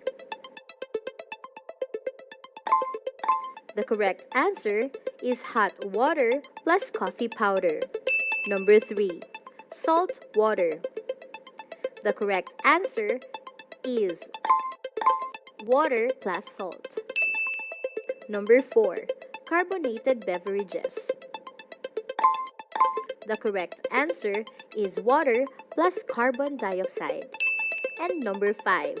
Lemonade. The correct answer is water plus lemon juice. Wow! You really did a good job. I have here my favorite drink, pineapple juice. It's tasty. Number 1. What kind of mixture is in this glass? Right, it's a homogeneous mixture. Number 2. How many phases are there in this mixture? Very good! It has one phase. This glass of juice is an example of a solution. But what is a solution? A solution is a homogeneous mixture of one or more solutes dissolved in a solvent. Most of the household materials that can be found at home, like soda, vinegar, and wine, are examples of solution. At the end of the episode, you will be able to describe the appearance and uses of solutions. Now, let's go to our What's New? Encircle the substances that can be added in water to form a solution and then answer the questions. Do it on your paper. Can we form a solution using water and medicine tablet? Right, we can. How about a pineapple powder? Can we dissolve it in water to form a solution? Yes, we can. The pebbles. Can water dissolve the pebbles to form a solution? It cannot. Can soy sauce be dissolved in water to form a solution? Yes, it can. How about metal scraps? Can we dissolve it in water to form a solution? No, we cannot. Lastly, can water dissolve sugar to form a solution? Yes, it can. Amazing science-minded learners! An example of a solute dissolved in a solvent is sugar solution. Another example of solutes dissolved in a solvent are carbonated drinks, since the substances found in it are sweeteners, artificial flavoring, and carbon dioxide. Did you know that a solution may exist in solid, liquid, or gas depending on the state of its solvent? Well, a solution of two solid materials is possible. When this happens, an alloy is formed. Steel is a solid solution. Its solvent is iron and the solute is carbon. Steel production involves application of huge amount of heat, hence, combining iron and carbon does not happen at the solid phases. Vinegar is a solution that is formed from acetic acid and water. Air is an example of gaseous solution, and its solvent is nitrogen gas because nitrogen is the most abundant gas in atmosphere. These are the examples of solutions we encounter every day. There are many kinds of solutions. It exists in any phase. Note that the solute is a substance that is dissolved in a solvent. For example, in a saline solution, salt is the solute, whereas water is the solvent. Any two substances which can be evenly mixed and has one phase may form a solution. Even if it is made of different phases, if the result comes out to be in single phase, it is a solution. The solution particles cannot be seen by our naked eye. It does not allow beams of light to scatter. In addition, the solute from a solution cannot be separated by filtration. This picture shows the components of solution. So, in order to form a solution, which is a homogeneous mixture, we need a solute that will be completely dissolved in a solvent. Also, In solution, we have the concept of miscibility. For example, water and 70% of alcohol are miscible because they mix in all proportions. A miscible solution is formed when two soluble liquids dissolve each other. An immiscible solution is formed when two liquids are insoluble to each other, which means there is no dissolvement involved. For example, oil and water. Also, the concentration of solution is measured on how much solute is dissolved in a solvent. A concentrated solution contains a large amount of dissolved solute. A darker juice means it has more amount of solute, while dilute solution contains a small amount of dissolved solute. This is a picture of a dilute solution. Now, let's have our activity time. These are the materials needed for our activity: containers, water, food coloring, salt, teaspoon, milk, cereal. Science-minded learners, please watch closely and observe what I am doing. First, we will label the containers as P, N, and F. After that, we will have filled the containers with water. Then pour 2 drops of liquid food coloring on container P and stir it for 10 seconds.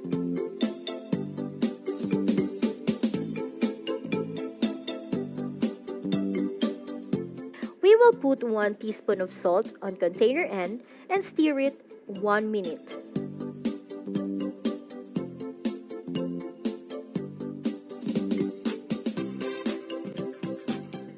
Lastly, let's put the powdered milk and cereal on container F and stir it for 1 minute.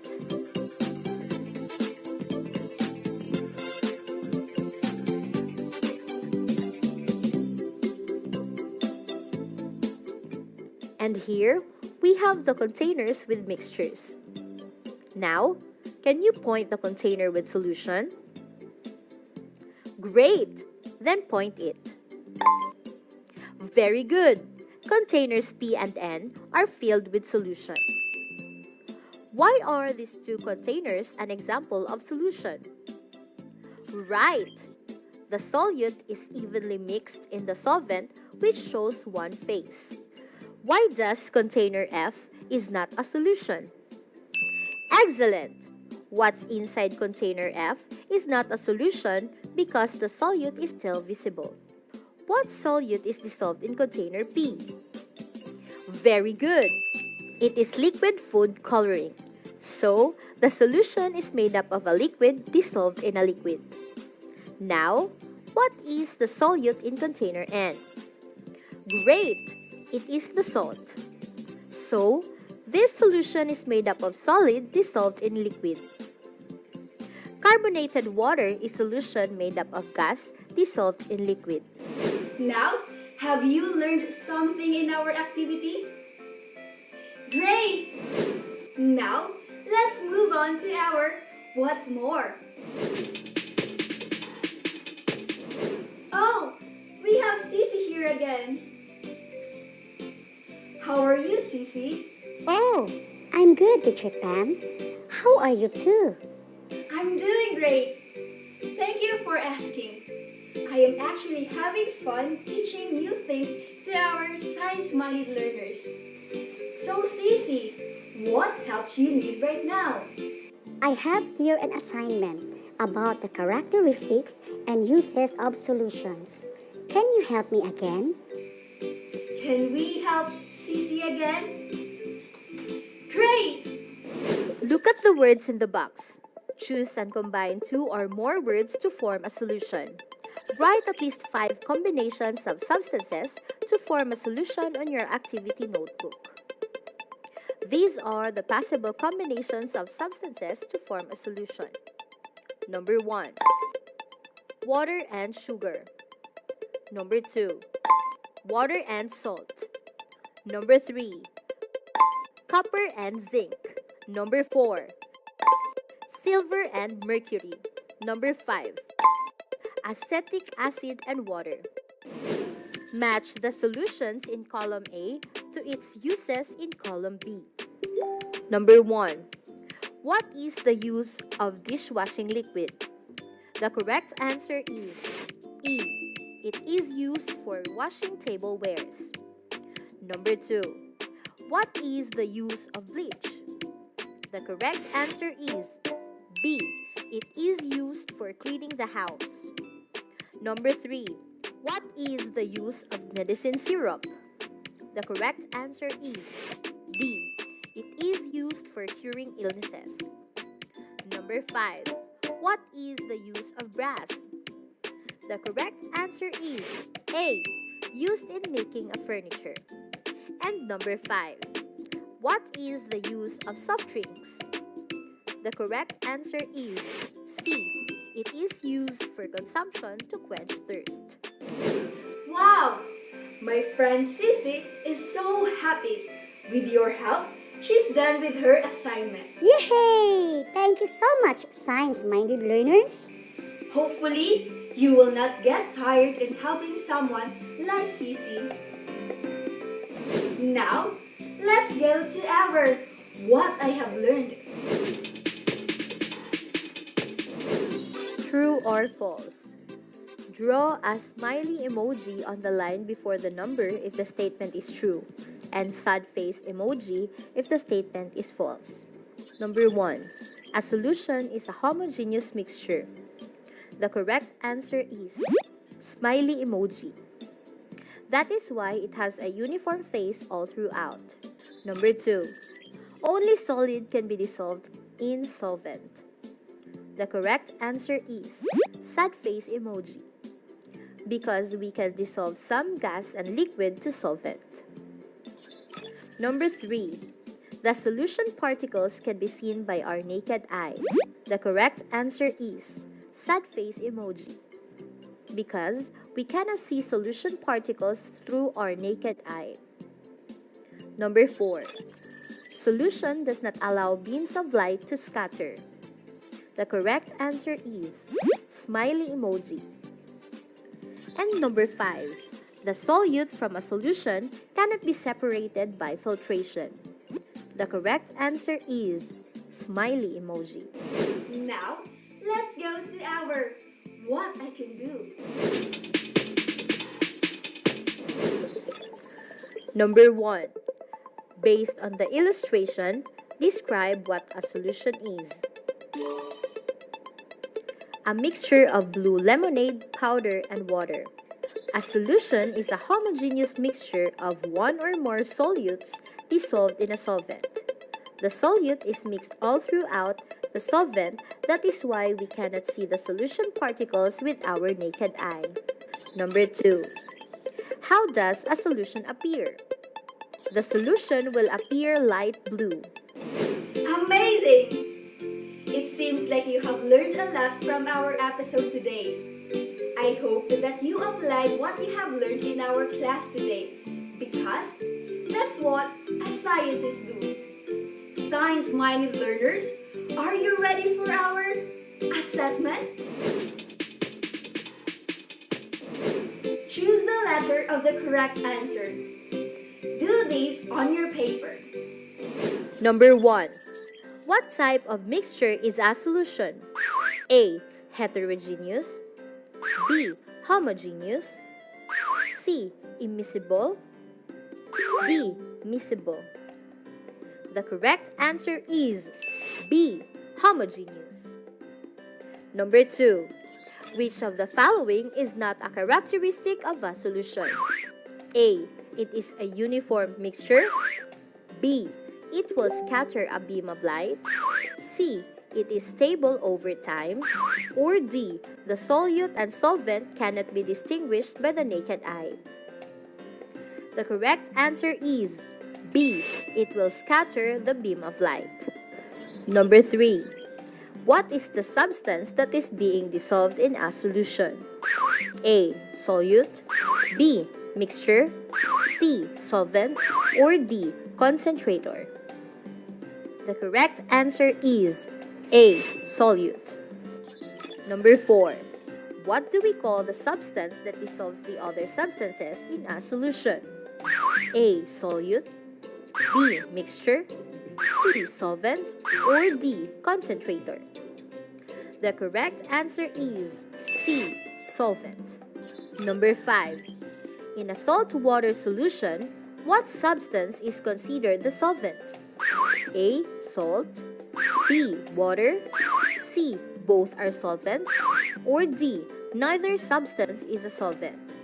The correct answer is B. Water. I hope that you have learned something today.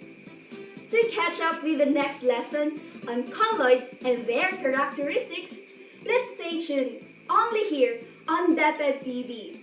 Remember, our Almighty God is always with us and the virus will not stop us from learning. Once again, I am Teacher Pam, leaving a message.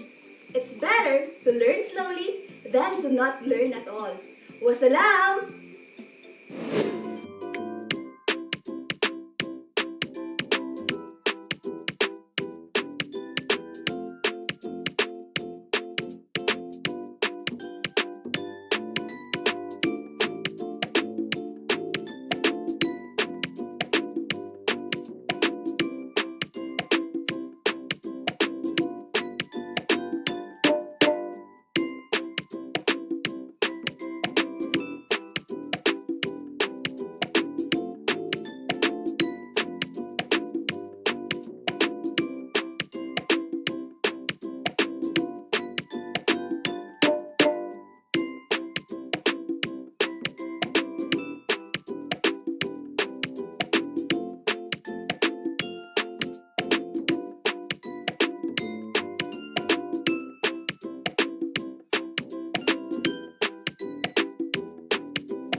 Science 5, Quarter 2, Week 4, Milk Base.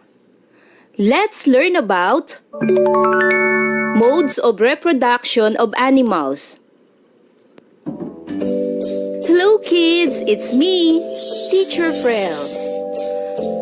Don't forget to subscribe, like, and share, and hit the notification bell for the latest video.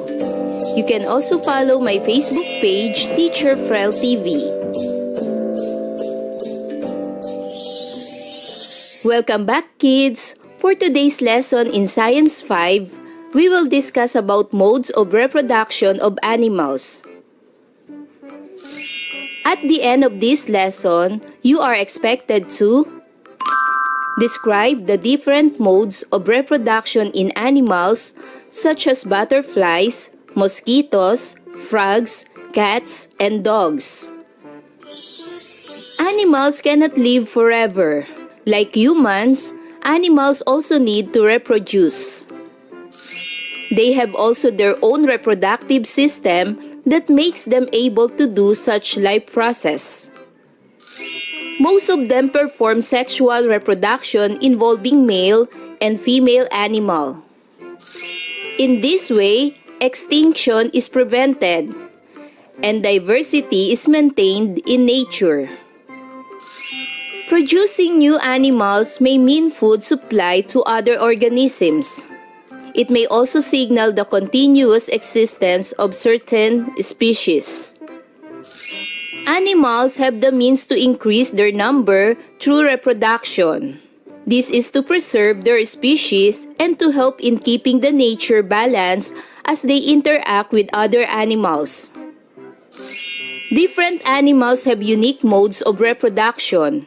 It can be noticed that some animals can reproduce in large numbers like insects, pigs, dogs, and frogs, while some animals cannot. On the other hand, those big animals generally reproduce in fewer number. Most of the animals like cats, dogs, butterflies, frogs, and the like need a male and a female to reproduce. This is called sexual reproduction. What is sexual reproduction? Sexual reproduction is a process of creating offspring with the participation of sperm cell from male parent and egg cell from the female parent. Reproduction involves the transfer of characteristic of parents to their offspring or young. During fertilization or meeting of egg and sperm cell, genetic materials like DNA or deoxyribonucleic acid are shared by the parents to produce new organisms that may either be possessing unique characteristics or having an exact copy of what the parent has. In sexual reproduction, new animal with a set of unique characteristics is produced. This means that the offspring is quite different from its parents.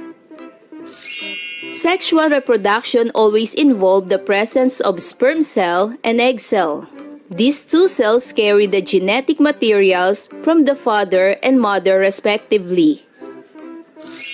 Dogs, cats, mosquitoes, and butterflies reproduce sexually. Among these animals, sperm and egg cell meet inside the body. This is called internal fertilization. Unlike among frogs, they also reproduce sexually, but fertilization occurs in the water or outside the body. External fertilization happens when both male and female frog release sperm and egg in the water to form fertilized eggs. Animals may also reproduce asexually. Asexual reproduction only needs one parent. Most common activities under asexual reproduction are budding and binary fission. Budding happens when a new animal is produced through outgrowth parts of the parent. Let's see our example. As you can see, a tiny bump appears on parent hydra, and then parent hydra develops bud. Next is bud grows. And the last process is bud breaks off to become independent hydra. This process is called budding. Aquatic animals like hydra and jellyfish are doing this process. On the other hand, binary fission, which is performed by sea anemone, occurs when the parent animals divides into two. It means one animal or parent results into two new individuals. Let's see the example. So this is the parent animals or parent cell. The next process is the parent animals divides into two or cell division. And then the last process is it results into two new individuals or new daughter cells. In general, animals may reproduce sexually and asexually depending on the species. Generally, higher species or complex organisms perform sexual reproduction, while those lower species or simple organisms show asexual reproduction. The different modes of asexual reproduction are budding, binary fission, fragmentation, and parthenogenesis. Parthenogenesis is a form of asexual reproduction in which an egg develops into an individual without being fertilized. Fragmentation is the breaking of an individual followed by regeneration. Let's see our examples. The fragmentation of starfish. So the mother starfish breaks into parts. So each parts regenerate into new starfish. Another example of fragmentation is the parent planaria. The parent planaria breaks into three parts. and each part regenerate into 3. So there are 3 daughter planaria. Fertilization inside and outside the body are the 2 general modes of sexual reproduction. The expected offspring may have separate single sex or combined sexes depending on the species. Unique individual possessing different characteristics is produced in sexual reproduction because the genetic materials of the parents are blended or combined. Through the process, the offspring is thought to give sexually reproducing individuals with greater fitness to be mechanism to survive and reproduce in an unpredictable or changing environment. On the other hand, asexual reproduction produces offspring that are genetically identical to the parent because of the offspring are all clones of the original parent. A single individual can produce offspring asexually, and large numbers of offspring can be produced quickly. And now, let's do learning task 1. Encircle the animals that can reproduce in large number. For the first question, what are the animals that can reproduce in large number? Very good. These animals are mosquito, frog, and butterfly. Second question, why do you think they can reproduce in large number? Very good. Because they can reproduce through reproduction of egg. Third question, what are the animals that reproduce in fewer number? Very good. These are cat and dog. Fourth question, why do you think they can reproduce in fewer number? Very good. Because they can reproduce sexually and the organism develops in the body of the parents. For learning task 2, identify whether the following animals are reproducing sexually. Write 2 parents if the animal shows sexual reproduction. Otherwise, write single parent. Number 1, dolphin. Is it produced by single parent or by 2 parents? What is your answer? Very good. The correct answer is 2 parents. Number 2, sea anemone. Is this produced by 2 parents or single parents? What is the correct answer? Very good. It is produced by single parent. Number 3, housefly. Is this produced by single parent or 2 parents? What is your answer? Very good. The correct answer is 2 parents. Number 4, earthworm. Is it produced by 2 parents or single parent? What is the correct answer? Very good. It is produced by single parent. Number 5, starfish. Is it produced by 2 parents or single parent? What is the correct answer? Very good. It is produced by single parent. Number 6, horse. Is it produced by 2 parents or single parent? What is the correct answer? Very good. It is produced by 2 parents. Number 7, clownfish. Is this produced by single parent or 2 parents? What is the correct answer? Very good. It is produced by 2 parents. Number 8, panda. Is it produced by 2 parents or single parent? What is the correct answer? Very good. It is produced by 2 parents. Number 9, sponge. Is it produced by 2 parents or single parent? What is the correct answer?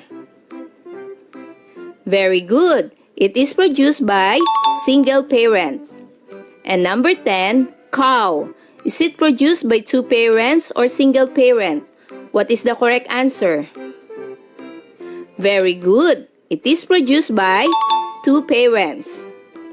For learning task 3, study the figures below. The first picture shows a frog in its natural environment. The second picture shows a pregnant dog. Figure 1. Describe how a frog grows. Why do you think the eggs are found in the water? Where do you think fertilization happens? My answer is tadpoles hatch from tiny eggs that are laid in masses in the water. The gill-breathing tadpole swims in the water. It eventually sprouts legs and absorbs its tail, becoming a froglet and then an adult. The adult breathes air and has no tail. After mating, the female lays eggs and the cycle begins again. The fertilization happens outside or external fertilization. Figure 2. Describe how a dog grows. Describe their mode of reproduction. My answer is, most dogs reach sexual maturity and begin to cycle around 6 months of age, but this can vary in individuals. Unlike other species, dogs are not specifically tied to seasonal cycles and can come on heat at any time of the year, although it can take several years before their heats become regular. The fertilization happens inside the mother's body, or internal fertilization. Now, let's move to learning task 4. Think of 2 animals that can reproduce sexually. In the first box, draw an example of an animal that exhibits internal fertilization, or fertilization occurs inside the body. In the second box, draw an animal that exhibits external fertilization, or fertilization occurs outside the body or in the outside environment. For number 1, I draw a goat. This animal exhibits internal fertilization. And for number 2, I draw a fish. This animal exhibits external fertilization. For learning task 5, study each picture in column 1. Each picture shows the parent animal and its offspring. Complete column 2 by comparing the parent animal and its young, and column 3 by describing their mode and type of reproduction. So the first picture is a parent cow and a baby calf. So the comparison of the parent and their young is with unique characteristics. The mode of reproduction is internal fertilization, and the type of reproduction is sexual reproduction. Next picture is the mother duck and the duckling. Their comparison is with unique characteristics. Mode of reproduction, internal fertilization. Type of reproduction, sexual reproduction. Third, planaria. Comparison, planaria with same characteristics. Mode of reproduction, fragmentation. Type, asexual reproduction. Next is tapeworm. Comparison, tapeworm with same characteristics. Mode, internal fertilization. Type, sexual reproduction. For learning task 6, based from what you have learned in this lesson, indicate the advantages and disadvantages of sexual and asexual reproduction in animals. You may use books and other references for your answers. Type of reproduction is sexual reproduction. The advantage is produces variation in the offspring. Species can adapt new environment. Disadvantage, needed to find a mate. For asexual reproduction, the advantage is only one parent is needed. Disadvantage is it does not lead to variation in a population. Remember, sexual reproduction is a process of creating offspring with the participation of sperm cell from male parent and egg cell from the female parent. Animals may also reproduce asexually. Asexual reproduction only needs one parent. Most common activities under asexual reproduction are budding and binary fission. So kids, are your all answers correct? Wow! Good job! Kids, I hope you learn a lot from this lesson. Until our next topic, bye-bye kids! Thanks for watching!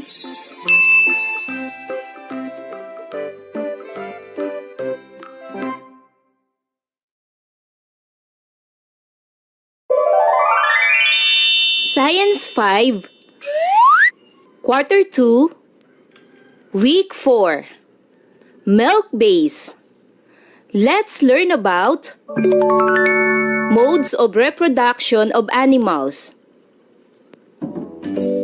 Hello kids, it's me, Teacher Frel. Don't forget to subscribe, like, and share. And hit the notification bell for the latest video. You can also follow my Facebook page, Teacher Frel TV. Welcome back, kids! For today's lesson in Science 5, we will discuss about modes of reproduction of animals.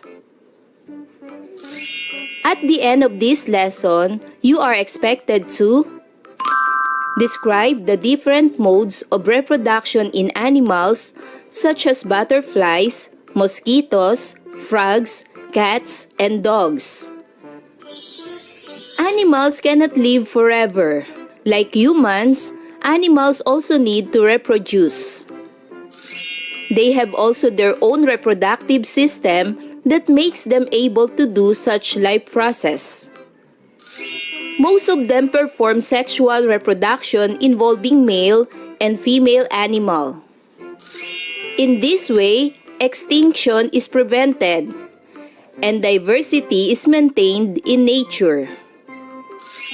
Producing new animals may mean food supply to other organisms. It may also signal the continuous existence of certain species. Animals have the means to increase their number through reproduction. This is to preserve their species and to help in keeping the nature balanced as they interact with other animals. Different animals have unique modes of reproduction. It can be noticed that some animals can reproduce in large numbers like insects, pigs, dogs, and frogs, while some animals cannot. On the other hand, those big animals generally reproduce in fewer number. Most of the animals like cats, dogs, butterflies, frogs, and the like need a male and a female to reproduce. This is called sexual reproduction. What is sexual reproduction? Sexual reproduction is a process of creating offspring with the participation of sperm cell from male parent and egg cell from the female parent.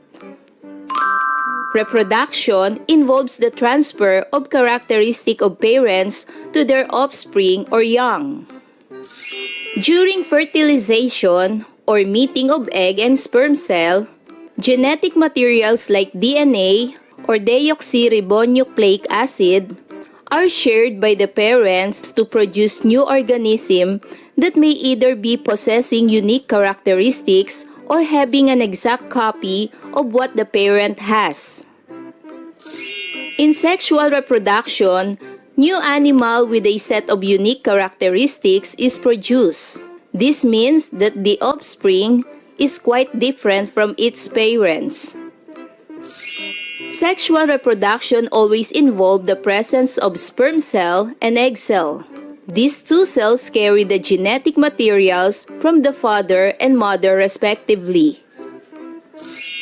Dogs, cats, mosquitoes, and butterflies reproduce sexually. Among these animals, sperm and egg cell meet inside the body. This called internal fertilization. Unlike among frogs, they also reproduce sexually, but fertilization occurs in the water or outside the body. External fertilization happens when both male and female frog release sperm and egg in the water to form fertilized eggs. Animals may also reproduce asexually. Asexual reproduction only needs one parent. Most common activities under asexual reproduction are budding and binary fission. Budding happens when a new animal is produced through outgrowth parts of the parent. Let's see our example. As you can see, a tiny bump appears on parent hydra, and then parent hydra develops bud. Next is bud grows, and the last process is bud breaks off to become independent hydra. This process is called budding. Aquatic animals like hydra and jellyfish are doing this process. On the other hand, binary fission, which is performed by sea anemone, occurs when the parent animals divides into two. It means one animal or parent results into two new individuals. Let's see the example. So this is the parent animals or parent cell. The next process is the parent animals divides into two or cell division. And then the last process is it results into two new individuals or new daughter cells. In general, animals may reproduce sexually and asexually depending on the species. Generally, higher species or complex organisms perform sexual reproduction, while those lower species or simple organisms show asexual reproduction. The different modes of asexual reproduction are budding, binary fission, fragmentation, and parthenogenesis. Parthenogenesis is a form of asexual reproduction in which an egg develops into an individual without being fertilized. Fragmentation is the breaking of an individual followed by regeneration. Let's see our examples. The fragmentation of starfish. So the mother starfish breaks into parts. So each parts regenerate into new starfish. Another example of fragmentation is the parent planaria. The parent planaria breaks into three parts, and each part regenerate into three. So there are three daughter planaria. Fertilization inside and outside the body are the two general modes of sexual reproduction. The expected offspring may have separate single sex or combined sexes depending on the species. Unique individual possessing different characteristics is produced in sexual reproduction because the genetic materials of the parents are blended or combined. Through the process, the offspring is thought to give sexually reproducing individuals with greater fitness to be mechanism to survive and reproduce in an unpredictable or changing environment. On the other hand, asexual reproduction produces offspring that are genetically identical to the parent because of the offspring are all clones of the original parent. A single individual can produce offspring asexually, and large numbers of offspring can be produced quickly. And now, let's do learning task 1. Encircle the animals that can reproduce in large number. For the first question, what are the animals that can reproduce in large number? Very good. These animals are mosquito, frog, and butterfly. Second question, why do you think they can reproduce in large number? Very good. Because they can reproduce through reproduction of egg. Third question, what are the animals that reproduce in fewer number? Very good. These are cat and dog. Fourth question, why do you think they can reproduce in fewer number? Very good. Because they can reproduce sexually and the organism develops in the body of the parents.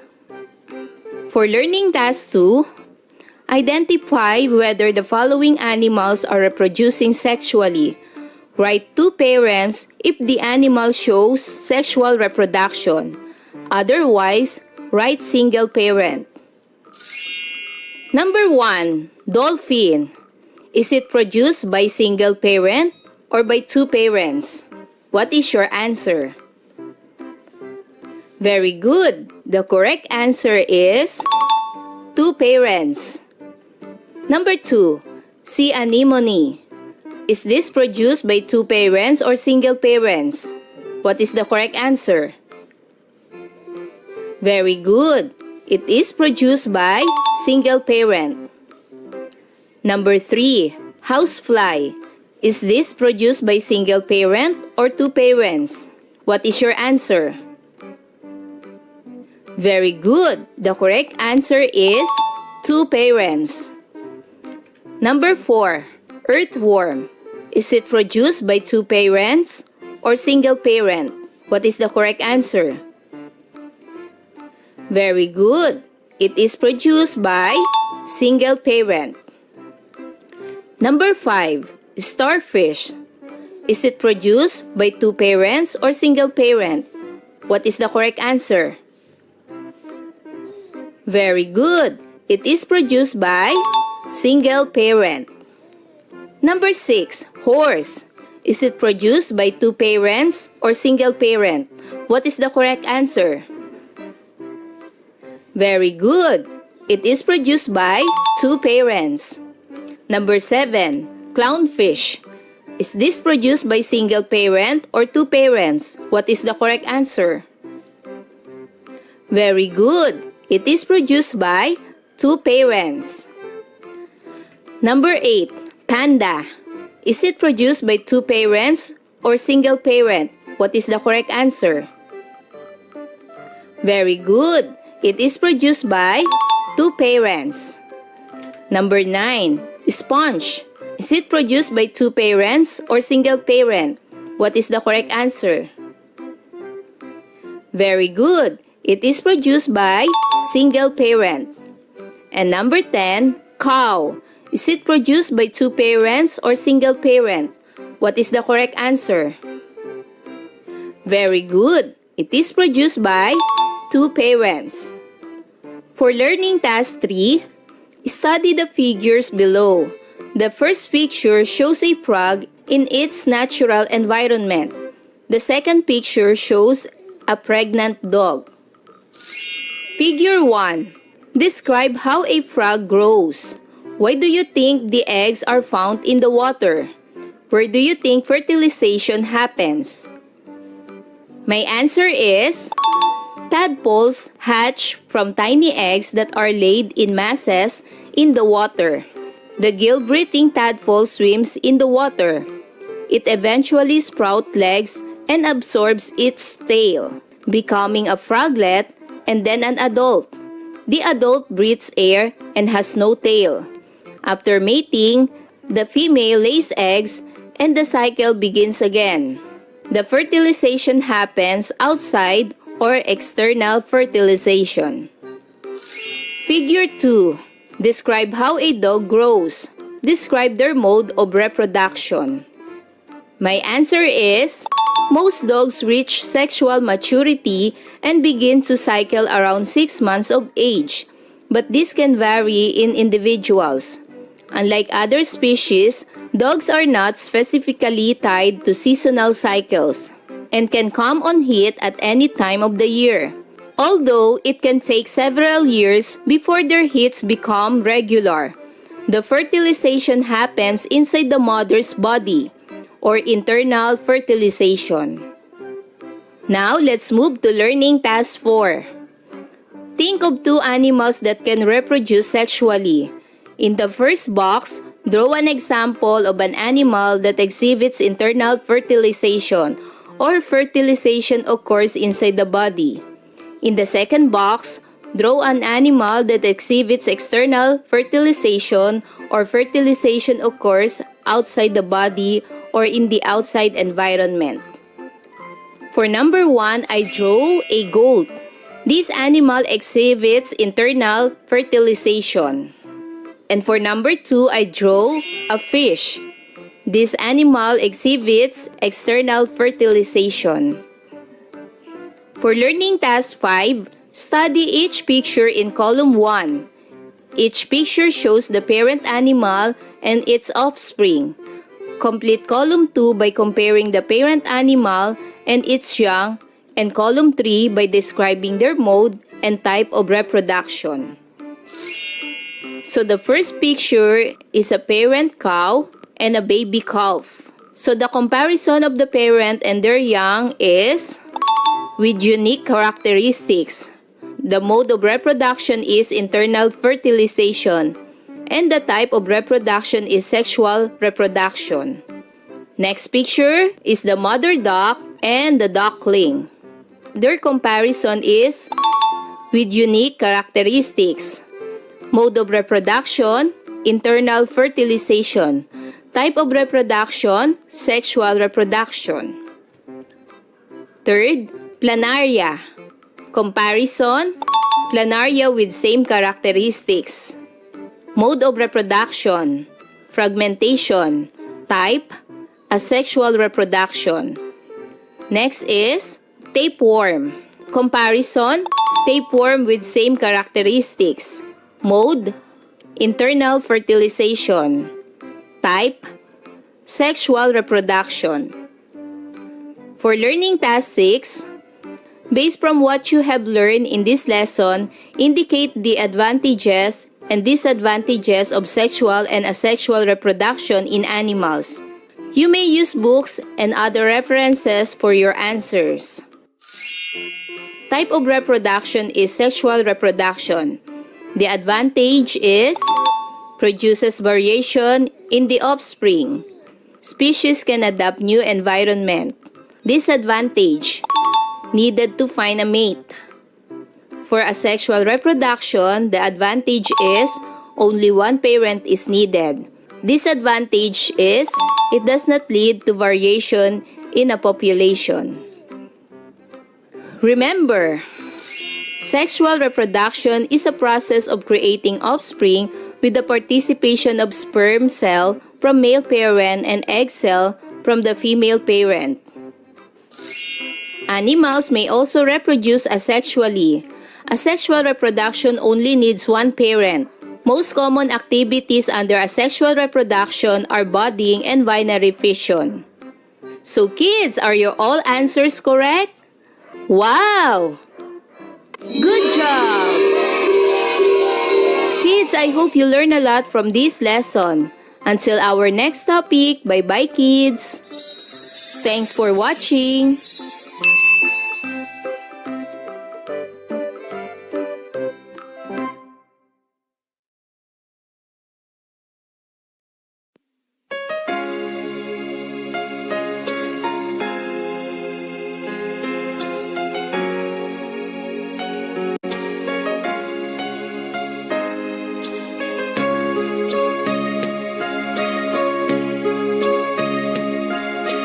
Sana'y dinggin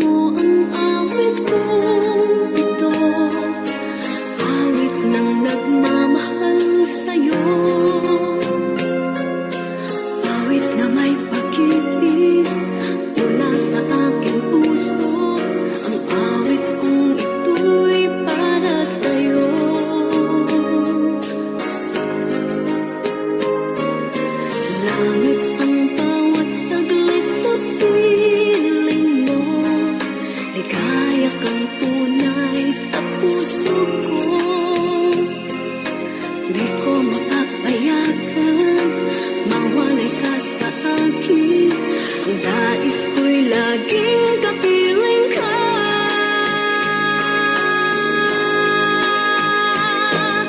Ikaw ang tangi kong iniibig.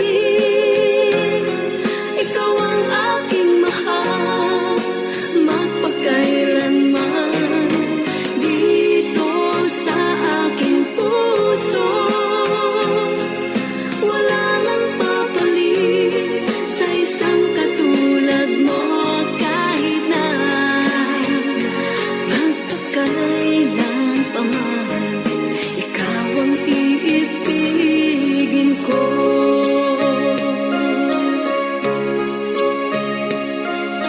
Ikaw lamang ang siyang lahat para sa akin. Ikaw lamang ang siyang mamahalin. Ikaw lang ang siyang tanging nagbibigay sigla. Ang buhay ko ngayon'y may halaga.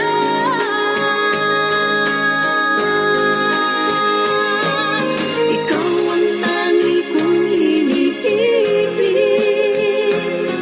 Ikaw ang aking mahal, magpakailanman. Dito sa aking puso, wala nang papalit sa isang katulad mo. Kahit na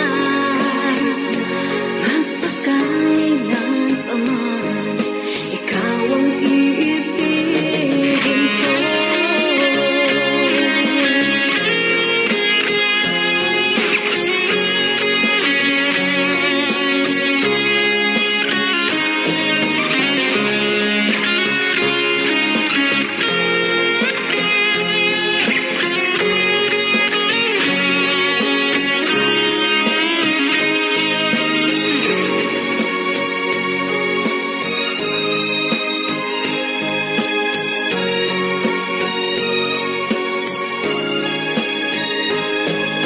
Ikaw ang tangi kong iniibig. Ikaw ang aking mahal, magpakailanman. Dito sa aking puso, wala nang papalit sa isang katulad mo. Kahit na magpakailan pa man, ikaw ang iibigin ko.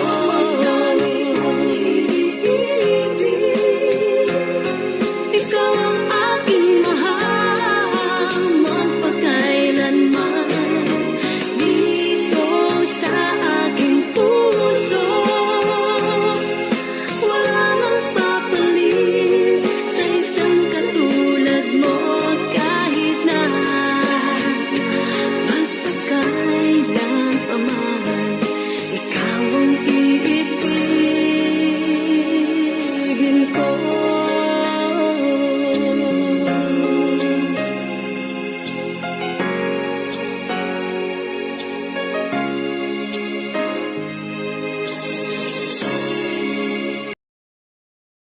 Radyo Pilipinas. Radyo Publiko. Radyo Pilipinas. Radyo Publiko.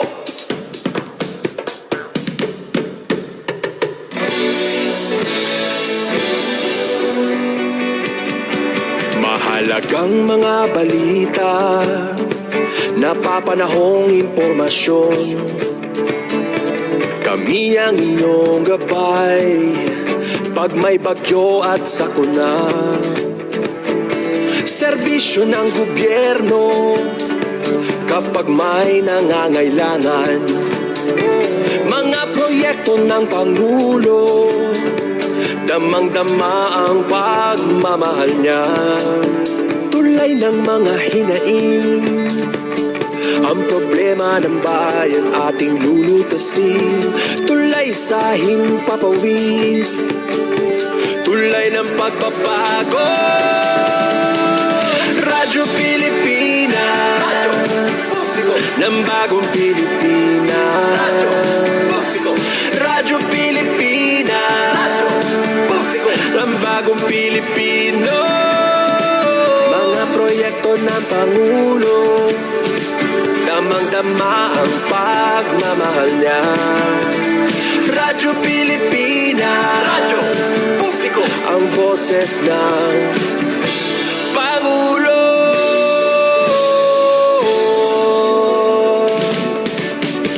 Karamay nyo kami, kahit malayo man kami nakakarating. OFW magsasaka, buhay ay iba't iba, san mang lugar ng bansa natin. Tulay ng mga hinaing, ang problema ng bayan ating lulutasin. Tulay sa himpapawid, tulay ng pagbabago. Radyo Pilipinas, radyo publiko, ng bagong Pilipinas. Radyo publiko, Radyo Pilipinas, radyo publiko, ng bagong Pilipino. Mga proyekto ng Pangulo, damang-dama ang pagmamahal niya. Radyo Pilipinas, radyo publiko, ang boses ng Pangulo.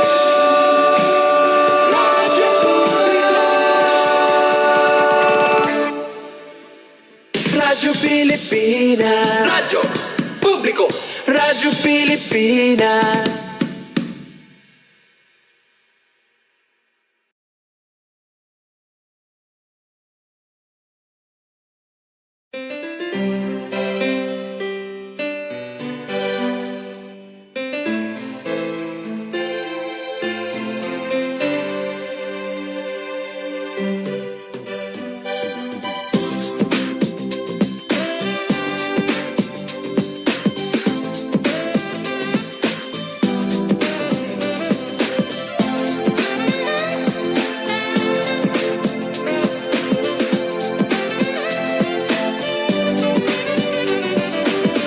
It started out just another day. I took a shower and I went on my way. I stopped as usual at a coffee and pie. When I turned to leave, I couldn't believe my eyes. Standing there, I didn't know what to say. Without one touch, we stood there face to face.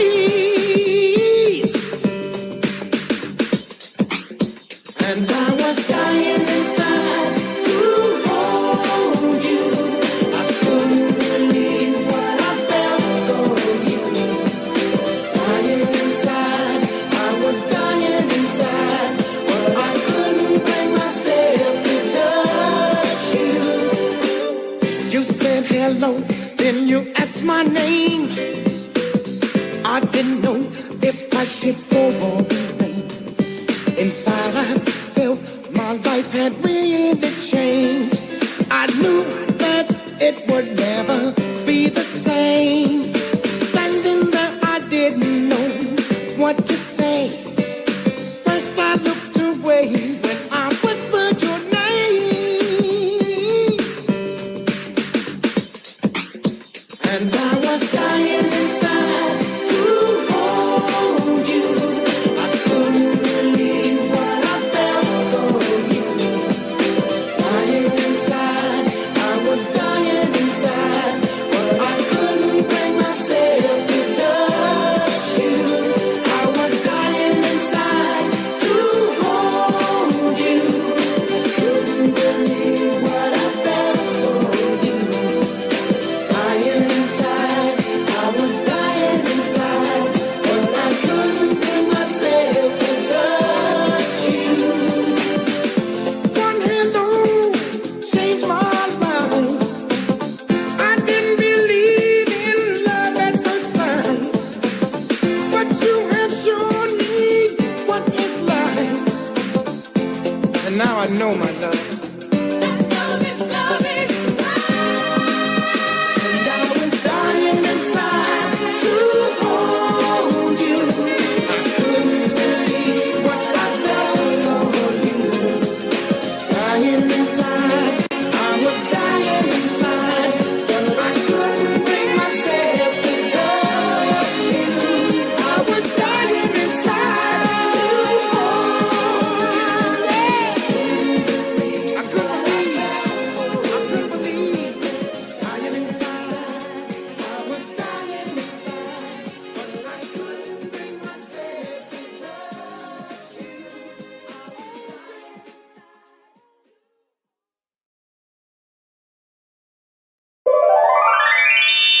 Science 5, Quarter 2, Week 6, Milk Base. Let's learn about modes of reproduction in plants. Hello kids, it's me, Teacher Frel. Don't forget to subscribe, like, and share, and hit the notification bell for the latest video. You can also follow my Facebook page, Teacher Frel TV. Welcome back kids! For today's lesson in Science 5, we will discuss about the modes of reproduction in plants. At the end of this lesson, you are expected to describe the different modes of reproduction in flowering and non-flowering plants such as moss, fern, mongo, and others. Like other organisms, plants can also reproduce using different ways. In the previous lesson, you learned about how plants undergo sexual reproduction. At this point, you will recognize other means of plant reproduction, specifically through vegetative propagation. Vegetative propagation is an asexual reproduction in plants using different parts like stem, roots, and leaves to produce new plants. Asexual reproduction does not involve the use of seeds to propagate. This lesson will give you an understanding on the different modes of reproduction among flowering and non-flowering plants. Doing the different activities or tasks in this lesson will help you identify the different parts that can be used to produce new plants aside from seeds. Are you familiar with horseradish, fiddlehead fern, and mosses? If you know them, have you tried looking at their parts? Look at the chart below. Try to draw each plant and complete the table. The first name of plant is horseradish. In Tagalog, it is called malunggay. This is the drawing or picture of horseradish. Classification with flowers or without flower. This is a flowering plant. Next plant is the fiddlehead fern. In Tagalog is pako. This is the drawing or the picture of this plant. The classification of this plant is a non-flowering plant. And the last plant is mosses. In Tagalog is lumot. This is how it look. The classification of mosses is a non-flowering plant. The previous lesson provides you the understanding about flowers as reproductive organ of fruit-bearing plants to produce seeds to grow new plants. In general, plants are classified into two major groups: flowering and non-flowering plants. Flowering plants are those that have an obvious flower as accessory organ. In botany, means branch of science that deals with the study of plants, they are called as angiosperms. Plants that belong to angiosperm family reproduce bisexually by means of their flowers. The presence of flowers may give clue that the plant produces seeds that mature within the fruits. There are two groups of angiosperm: dicotyledonous and monocotyledonous plants. Dicotyledonous plants are plants with knitted veins and with two cotyledons in its embryo. Some examples of dicotyledonous plants are beans, peas, and daisies. While monocotyledonous plants are bamboos, bananas, and lilies. And now, let us do learning task 1. Observe your surrounding. List down the plants that possess the given description below on monocot and dicot. Let us study first the description of monocot. Monocot seed is 1 cotyledon. The root is fibrous roots. Vascular, scattered. Leaf is parallel veins. And the flower is multiples of 3 petals. And then the description of dicot is the seed, 2 cotyledon. The root is taproots. The vascular is ringed. The leaf is net-like veins. And the flower is 4 or 5 petals. Some examples of monocotyledonous plants are sweet potatoes, onions, orchids, sugarcane, and daffodils. And some examples of dicotyledonous plants are soybeans, carrots, peanuts, roses, and sunflowers. Flowers are important for plants to bear fruits and produce seeds. However, there are also plants that do not use flowers for reproduction. These plants are called non-flowering plants, like the given examples below. And now let's proceed to learning task 2. There are non-flowering plants that do not produce flowers and seeds.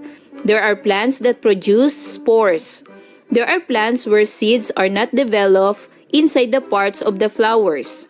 In this activity, try to rearrange the jumbled letters to know these plants. Let us read the first description to rearrange the jumbled letters. They are plants that use cones to house their seeds. They are woody plants and most of them are trees. One word. Correct. This kind of plant is gymnosperms. Let's proceed to the second description. They are the simplest plants and are not well adapted to terrestrial life. It is one word. What kind of plant is this? Very good. This plant is bryophytes. And let's proceed to the last description. They have specialized stem that moves water and nutrients from the roots. Some use spores to grow new plants. What kind of plant is this? 3 words. Very good. Number 1 is seedless.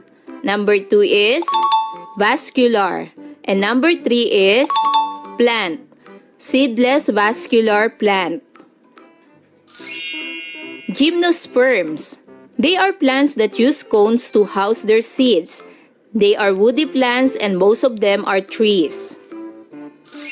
Bryophytes. They are the simplest plants and are not well adapted to terrestrial life. Seedless vascular plant. They have specialized stem that moves water and nutrients from the roots. Some use spores to grow new plants. And now let us proceed to learning task 3. Based on the given description, identify the classification of the plants found on the left side of each description. Mosses. They are small plants that produce spores for reproduction instead of seed and don't grow flowers, wood, or true roots. What classification of plant is this? Very good. The classification is bryophytes. Second picture, ferns. Ferns generally reproduce by producing spores. Similar to flowering plants, ferns have roots, stems, and leaves. What is the classification of this plant? Very good. The classification of this plant is seedless vascular plants. And third, conifers. They produce cone-bearing seeds. All living conifers are woody plants and most are trees. Pines are typical examples of conifers. What classification of plant is this? Very good. The classification of this plant is gymnosperms. In general, Non-flowering plants may be also classified into two main groups. The first group produces spores, while the second group makes seeds to reproduce in the absence of flower as accessory organ. Let's study the characteristics of the following. In the first column, we have characteristics. In the second column, we have flowering plants. And in the third column, we have non-flowering plants. We will identify if those characteristics is flowering plants or non-flowering plants. The first one is the flowers. Flowers are flowering plants. Next, seeds are flowering plants. Third, spores are non-flowering plants. Fourth, vascular system, transport of water and nutrients, are non-flowering plants. Next, pollination, flowering plants. Next, seed dispersion through wind and water. This is flowering plants. And the last one is the fruit. This is flowering plants. Remember, plants are classified into two major groups, flowering and non-flowering plants. Flowering plants are those that have an obvious flower as accessory organ. In botany, branch of science that deals with the study of plants, they are called as angiosperms. Flowers are important for plants to bear fruits and produce seeds. However, there are also plants that do not use flowers for reproduction. These plants are called non-flowering plants. So kids, do you understand our lesson today? Wow! Good job! Kids, I hope you learn a lot from this lesson. Until our next topic, bye-bye kids! Thanks for watching!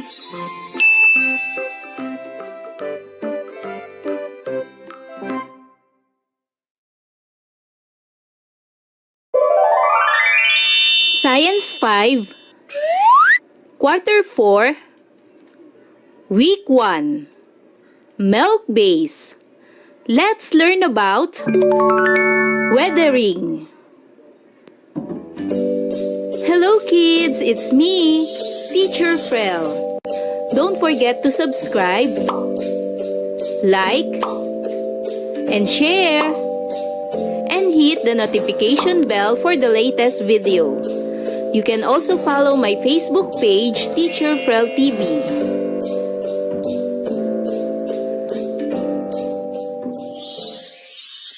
Welcome back kids! For today's lesson in Science 5, we will discuss about weathering. For most essential learning competencies, describe how rocks turn into soil. Earth is mainly composed of rocks that differ in terms of sizes, shapes, and colors.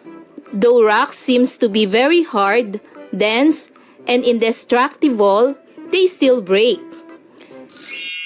Rocks are broken down into smaller pieces by the effects of weather. These pieces do not move to a new location. They simply break down but remain next to one another. The breaking of rocks into fragments is known as weathering. Weathering is an important process that helps shape the Earth's surface. The breaking of rocks results in the formation of soil and different landforms. This is also the reason why we have amazing rock formations. Weathering can either be mechanical or chemical. Mechanical weathering is a physical wearing away of rocks without any change in their chemical nature. While chemical weathering involves change in the composition of rocks that allows them to break down into pieces. There are different agents of weathering, like water, wind, temperature, plants, animals, and humans. These are the agents of weathering. Water. Water can break rocks in different ways. The strong waves that seep into the cracks of rocks can make them break. When it gets colder, this water can expand and turn into ice, which can trigger rocks to break as well. Another agent is the wind. Wind is another agent of weathering that causes beautiful formations like the Mahayaw Arc in Sabtang Island, Batanes, Philippines. As the wind blows, it carries sand or small rock particles that scratch the rock's surface. This can bring about mechanical weathering, which can also result to different rock formations. Another agent of weathering is the temperature. When rocks are exposed to varying temperature, it expands. If rocks are exposed to a low temperature, it contracts. The repeated expansion and contraction of rocks due to changes in temperature results in weathering. Another agent of weathering are the plants. Some plants like lichens, ferns, and mosses can also trigger weathering. It can grow on rocks and cause them to break into pieces. Eventually, metabolic or life process of these plants will cause the gradual breakage of rocks into smaller pieces. Another agent of weathering are the animals. Animals that live underground also contribute to weathering. As burrowing animals dig deeper, they cause rocks to break into pieces. Another agent of weathering are the humans. Humans also contribute to the weathering of rocks. Subdivision developers use bulldozers to flatten mountains or hills to build houses. Some construction workers use jackhammer to break boulders of rocks as they repair roads. Mining companies extract stones or rocks from a quarry or an open pit mine. Some miners throw dynamites and other explosives on quarry sites to get more rocks or stones, which can trigger landslides.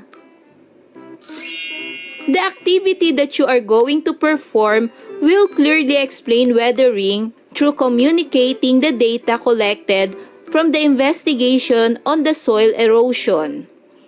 And now, let us proceed for the following activities. Learning Task 1. Prepare the materials listed below. If not available, you may use other materials at home to perform the activity.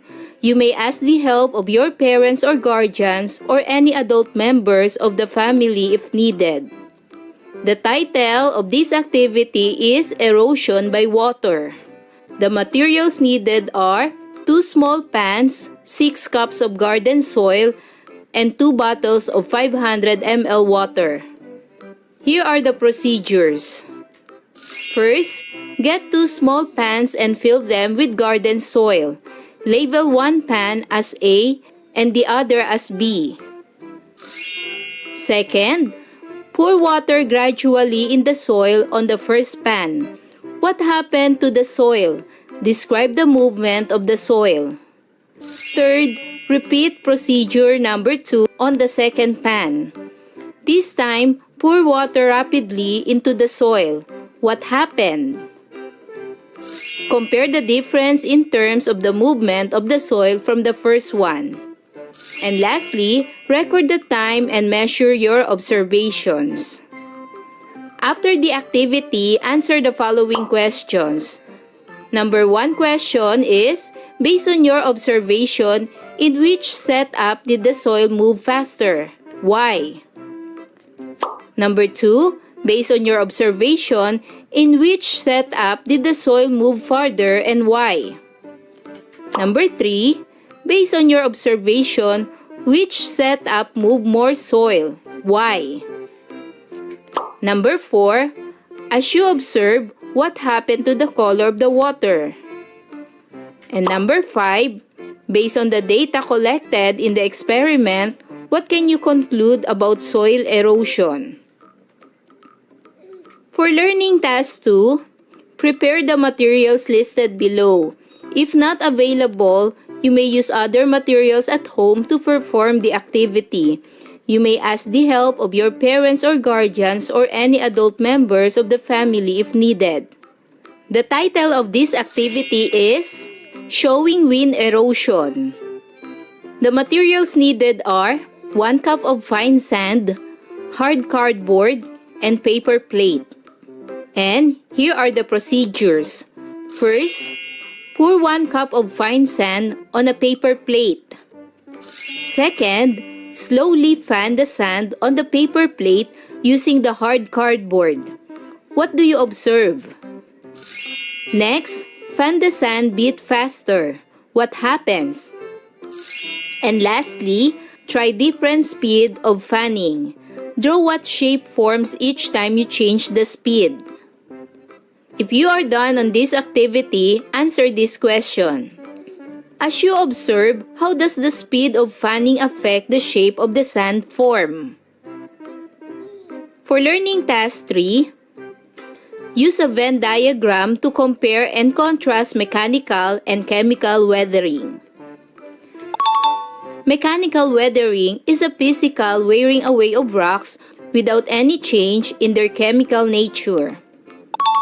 Chemical weathering involves change in the composition of rocks that allows them to break down into pieces. Their similarity is, breaking of rocks result in the formation of soil and different landforms. For learning task 4, identify the change happening in each situation. On the space provided before each number, draw a heart eyes emoji if the change is an example of mechanical weathering, and wow emoji if it is an example of chemical weathering. Number 1. A boulder of shore is slowly broken apart by the force of water. Is it mechanical or chemical weathering? Very good. The answer is heart emoji, means mechanical weathering. Number 2. Earthworm makes tunnels in the ground which may lead to the breakdown of stones and rocks. Is it mechanical or chemical weathering? Very good. The correct answer is wow emoji, means chemical weathering. Number 3. Some plants release chemicals which loosen the rocks and cause them to break. Is it mechanical or chemical weathering? Very good. The answer is wow emoji, means chemical weathering. Number 4. Water inside the rocks freezes and melts again. Is it mechanical or chemical weathering? Very good. The answer is heart emoji, means mechanical weathering. Number 5. The chemical composition of rocks changes when acid is produced by the roots of some plants. Is it mechanical or chemical weathering? Very good. The answer is wow emoji, means chemical weathering. Number 6. Minerals in rocks dissolve. Is it mechanical or chemical weathering? Very good. The answer is wow emoji, means chemical weathering. Number 7. Tree roots can grow into cracks and break rock apart. Is it mechanical or chemical weathering? Very good. The answer is heart emoji, means mechanical weathering. Number 8. As the wind blows, it carries sand or small rock particles that scratch the rock's surface. Is it mechanical or chemical weathering?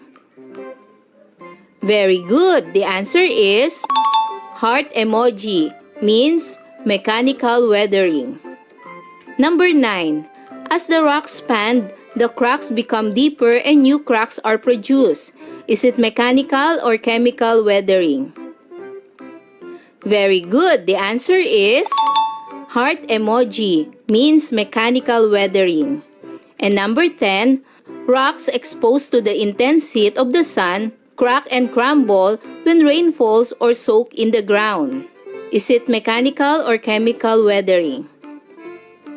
Very good. The answer is wow emoji, means chemical weathering. For learning task 5, describe how rocks turn into soil in the following pictures below. Write your description on the space provided beside each picture. Number 1. Ferns can also trigger weathering. It can grow on rocks and cause them to break into pieces. And number 2, humans also contribute to the weathering of rocks. Subdivision developers use bulldozers to flatten mountains or hills to build houses. For learning task 6, read each question carefully and circle the letter that corresponds to the correct answer. Number 1. It is the breaking of rocks into fragments. A. Erosion. B. Flooding. C. Weathering. D. Runoff. What is the correct answer? Very good. The correct answer is letter C, weathering. Number 2. A type of weathering that involves change in the composition of the rock. A. Chemical. B. Both chemical and mechanical. C. Mechanical. D. Electrical. What is the correct answer? Very good. The correct answer is letter A, chemical. Number 3. It is open pit mine where rocks can be extracted. A. Landfill. B. Reservoir. C. Open field. D. Quarry. What is the correct answer? Very good. The correct answer is letter C, open field. Number 4. Which of the following tends to cause physical or mechanical weathering? A. Animal that burrow in the ground. B. Root of plants growing into the cracks in the rocks. C. Water that seeps into the pores and cracks of rocks. Or D. All of this. Very good. The correct answer is letter D, all of this. And number 5. What will happen to a rock when it is exposed to higher temperature? A. Contracts. B. Evaporates. C. Expands. D. Sinks. What is the correct answer? Very good. The correct answer is letter C. Expands. And for learning task 6, match the definition in column A with the concept in column B. Write the letter of your answer on the space provided before each number. Number 1. It happens when rocks are exposed to a low temperature. What is the correct answer in column B? Very good. The correct answer is letter A, contracts. Number 2. A type of weathering characterizes by physical wearing of rocks. What is the correct answer? Very good. The correct answer is letter D, physical. Number 3. As agent of weathering, they dig deeper, causing rocks to break into pieces. What is the correct answer? Very good. The correct answer is letter B, burrowing animals. Number 4. As it blows, it carries sand or small rock particles that scratch the rock's surface. What is the correct answer? Very good. The correct answer is letter E, wind. And number 5, the process by which humans extract stones from mountains. What is the correct answer? Very good. The correct answer is letter F, quarrying. Remember, weathering is an important process that helps shape the Earth's surface. It is the breaking down of rocks into fragments. Mechanical weathering is the physical wearing away of rocks, while chemical weathering involves a change in the composition of rocks that allows them to break into pieces. The different agents of weathering include water, wind, temperature, plants, animals, and people. They cause rocks to break into pieces. So kids, do you understand our topic for today? Wow! Good job! Kids, I hope you learned a lot from this lesson. Until our next topic, bye-bye kids! Thanks for watching!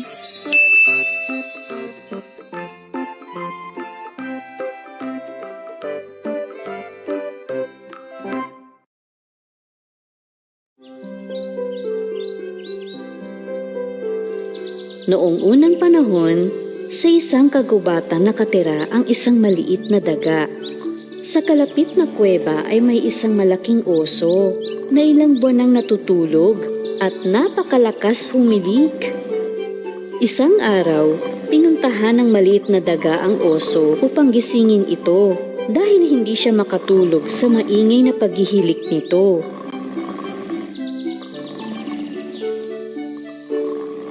Ginoong oso! Huy, ginoong oso! Gising! Tag-araw na po. Pwede ka nang gumising ngayon. Ngunit hindi pa rin nagising ang oso. Bumalik ang maliit na daga at sa pagkakataong ito, may dala siyang torotot. Hinipan niya ito ng malakas. Ngunit natulog pa rin ang oso. Habang puyat na gumagala sa kagubatan ng munting daga, kinausap siya ng ilang kaibigang hayop. Anong nangyari, munting daga? Bakit ka malungkot? Ay, kasi naman, buong taglamig hindi ako makatulog sa hilik ng oso. Tag-init na pero tulog pa rin. Baka matulungan ka ng leon, ang hari ng kagubatan. Ano? Bakit ko naman siya kakausapin? Dahil napakalakas umungal ng leon na lahat ay napapatalon sa lakas ng boses niya.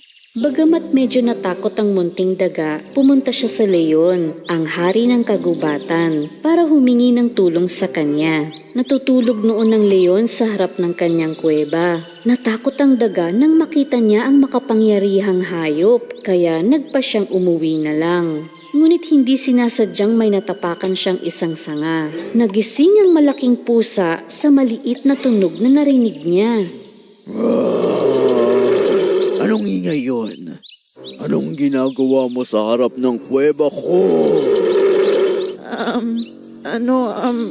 Hari ng kagubatan, pasensya na po sa istorbo kasi, hihingi po sana ako ng tulong. Hindi ka nga sapat para maituring ko merienda, maliit na daga. Bakit naman kita tutulungan? Kamahalang leon, hihilingin ko pong gisingin mo ang kapitbahay kong oso na hindi magising sa matagal na pagtulog. Nagawa ko ng lahat para gisingin siya. At dahil maliit ako, maliit din ang boses ko. Pero isang ungal mo lang, malulutas ito. Wala akong oras para sa maliit at walang kwentang daga na tulad mo. Ako ang hari ng kagubatan. Lumayo ang leon nang hindi tinutulungan ng daga. Pumunta siya sa kung saan walang makakakita sa kanya. Sumandal siya sa puno at nagkamot na parang baliw.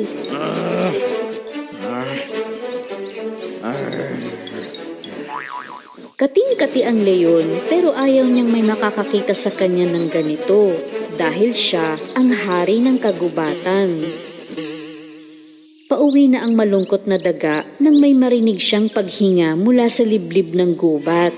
Nang mag-usisa siya sa pinanggalingan ng boses, nakita niya ang leon. Higit pa dito, kinakalkal ng leon ng sarili nang walang tigil. Agad na lumapit ang daga sa leon. Pagkakita sa kanya ng leon, tumigil ito sa pagkakamot. Ngunit ang totoo ay tinitiis niya lang ang pangangati. Ginoong leon?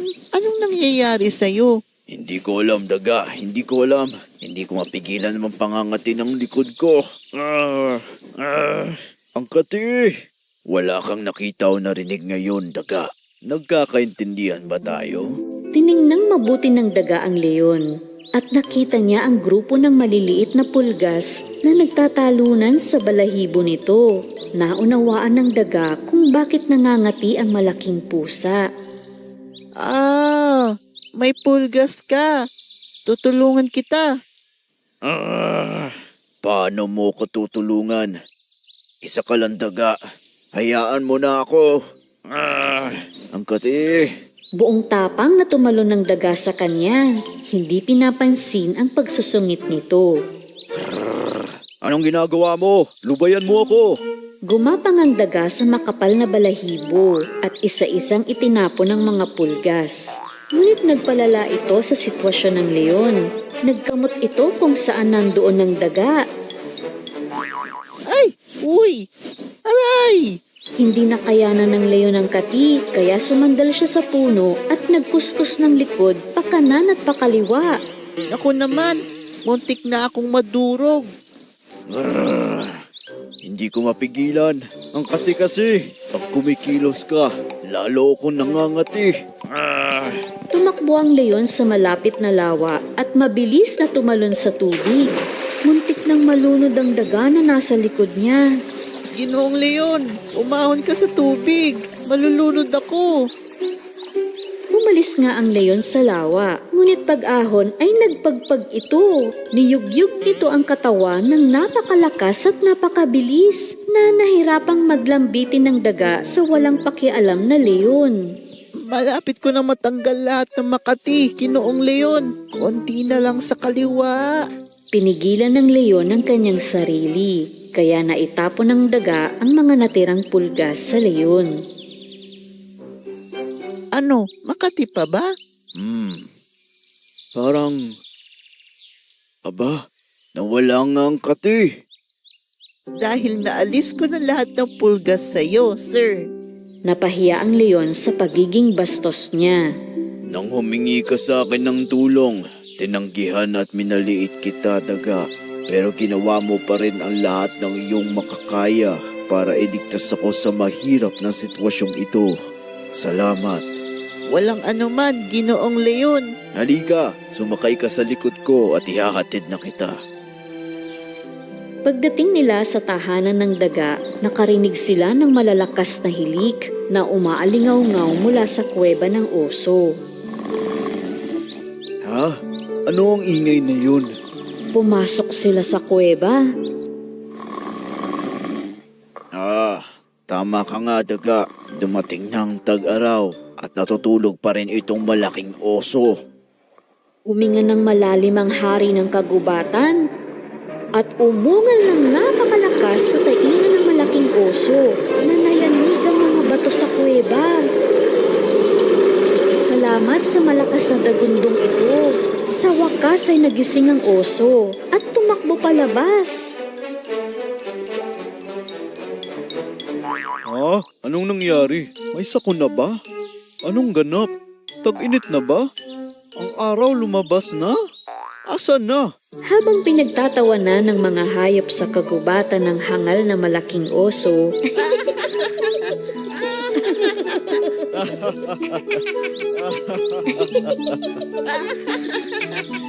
masayang-masaya naman ang munting daga na sa wakas ay tapos na ang paghihilik. Ang mauhawing palaka na si Tidalik. Noong unang panahon, sa isang napakalayong kagubatan, may isang maliit na palaka na nagngangalang Tidalik. Mahilig maglaro si Tidalik sa maaraw na panahon. Nakilala niya ang mga kaibigan sa tabi ng lawa at nagpaparamihan sila ng malulundagan na bulaklak ng lotus. Kokak. Kokak. 8. 9. At 10. Yehey! Nakasampung talon ako. Ako ang panalo. Ako ang panalo. Ang galing mo, Tidalik. Nanalo ka na naman. Kokak. Napagod ang magkakaibigang palaka sa larong luksuhan, kaya nauhaw sila. Halika, uminom tayo ng tubig. Kokak! Tumalon ang magkakaibigan sa isang malaking dahon at sabay-sabay na uminom ng tubig. Napakabilis ng pag-inom ni Tidalik na sinaway siya ng 2 palaka. Tidalik, hinay lang. Lulobo ang tiyan mo niyan, kokak. Pero uhaw na ako. Gusto kong uminom ng marami. Sa palagay ko, dapat pigilin natin siya, kokak.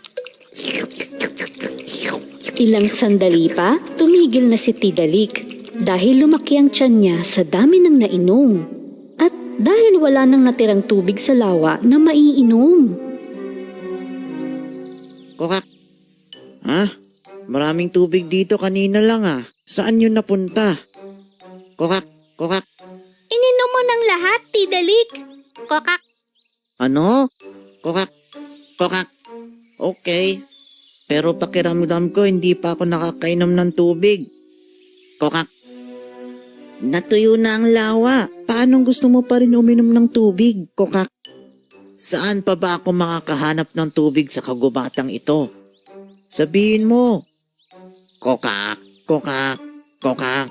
May sapa doon sa likod ng mga higanting punong yun, no? Shh! Bakit mo sinabi yun? Paano kung tuyuin din niya ang sapa? Kokak, kokak.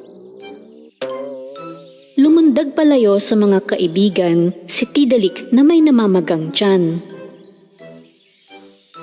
Puno ng pagtataka, kaagad na pinuntahan ng 2 palaka ang higanting hipopotamo. Ngunit dinatna nila itong nagpapahinga sa ilalim ng puno at ang kanyang alalay na soro ang nakabantay sa harapan niya. Kokak, kamusta Soro? Nais sana naming makausap ang higanting hipo. Natutulog siya ng mahimbing ngayon. Pero kailangan mo po siyang gisingin. Ano ba ang sasabihin niyo na mas mahalaga sa pagtulog niya, mga palaka? Kokak, wala nang oras. Bilisan mo. Kokak, kokak. Dahil kung hindi, mauubos ang tubig nating pang-inom at pangligo. Kokak. Nang makita ng soro ang takot at pagmamadali ng palaka, ginising niya ang higanting hipo. Dinilat ng hipo ang mga mata niya at yumuko sa 2 palaka. Kinwento ng mga palaka kung ano ang nangyari. At pagkatapos ay tumalon sila sa ulo ng higanting hipo. Hahanapin nila si Tidalik. Kung maubusan tayong lahat ng tubig, ito ay magiging sakuna para sa mga hayop. Samantala, narating ng empatsyong si Tidalik ang sapa. Ayan, may tubig. Masarap na tubig. Kokak.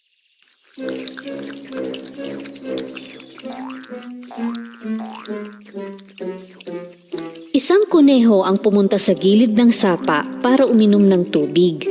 Ngunit binalaan siya ng palaka na si Tidalik. Kokak. Hoy, kuneho. Ang lahat ng tubig dito ay akin. Maghanap ka ng ibang may inuman. Kokak. Pero wala nang ibang maiinuman sa paligid, maski ang lawa ay natuyo. Ininom ng palaka ang lahat ng tubig sa sapa. Binaliwala niya ang sinabi ng kuneho. Ngayon ay mas malaki na ang tiyan niya. Saan pa kaya ako makakahanap ng tubig? Nanlaki ang mga mata ng kuneho sa pagkagulat. Naubos mo ang tubig ng sapa bago pa man ako makahigop. Tapos kulang pa yun sa'yo? Siyempre. Kokak, ininom ko ang lawa, tapos ang sapa. Iinumin ko ang lahat ng tubig. Kokak, kokak, kokak. Nagpatuloy si Tidalik sa paghahanap ng tubig sa kagubatan. Kahit palaki ng palaki ang kanyang tiyan. Kung saan man siya nakakakita ng tubig, iniinom niya ito. Nagulat ang mga hayop sa kagubatan nang makita nila ang natuyong lawa at sapa na walang dumadaloy. Maski ang kwago ay hindi makahanap ng tubig o ang gasel. Sa wakas ay nakita ng higanteng hipo at mga palaka ang malungkot na kuneho na nakatayo sa gilid ng natuyot na sapa. Kuneho, may nakita ka bang palaka na sakim sa tubig? Oo, doon siya nagpunta. Maski ang naipon na ulan sa lupa ay iniinom niya. Nagmamadaling sinundan ng higanteng hipo ang dinaanan ni Tidalik at kasunod nila ang mga hayop sa kagubatan. Iinumin na sana ni Tidalik ang huling tubig na natagpuan niya nang humarap sa kanya ang hipo at ang mga nauuhaw na hayop. Tidalik, ininom mo na ang lahat ng tubig sa kagubatan at wala kang tinira para sa amin. Dapat maibalik ang tubig ng lawa. Totoo ang sinabi ng mga kaibigan mo. Ang isang malaking hipo na tulad ko at ang maliit na ibon, nangangailangan din kami ng tubig, Tidalik. Ang mga halaman at puno rin, pati mga insekto. Buksan mo ang bibig mo at ibalik ang tubig na inipon mo sa tiyan mo. Kahit nagmakaawa kay Tidalik ang mga hayop sa kagubatan, ayaw niyang ibalik ang naipong tubig sa tiyan niya. Anong gagawin natin? Kung mapapatawa natin siya, baka hindi niya mapigilan at mailabas din niya ang lahat ng tubig. Oo, magandang ideya. Mahilig tumawa si Tidalik. Kumuha ang kuneho ng sombrero at sinimulang aliwin ang palaka.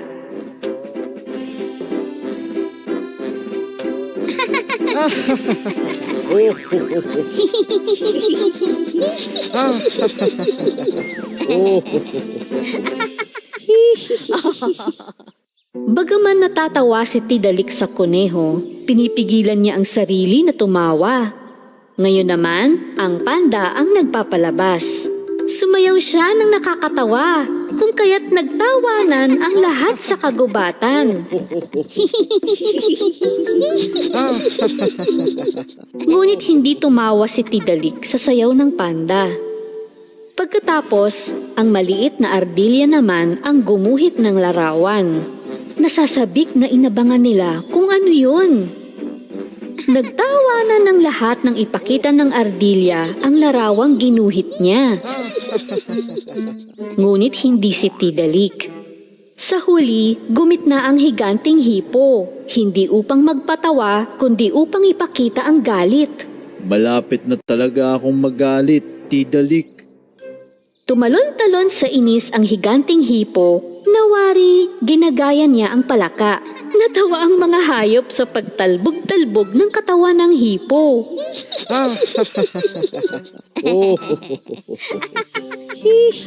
Sa wakas, hindi na nakatiis si Tidalik at natatawa na rin siya sa pinaggagagawa ng hipo. Pagtawa niya, lahat ng nainom na tubig ay bumulwak sa lahat ng dako.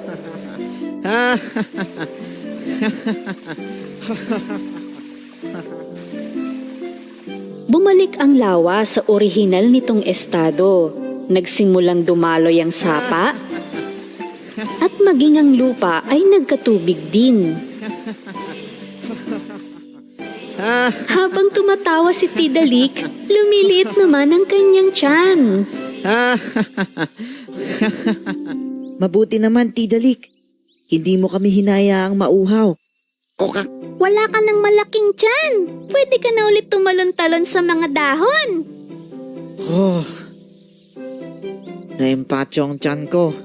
Ngayon ay maginhawa na ako. Kokak, kokak. Sa susunod na mauuhaw ka, isipin mo rin ang iba, hindi lang ang sarili mo, Tidalik. Ang bawat isa sa kagubatang ito ay nangangailangan ng tubig. Tulad ko, kailangan ko ng maligo.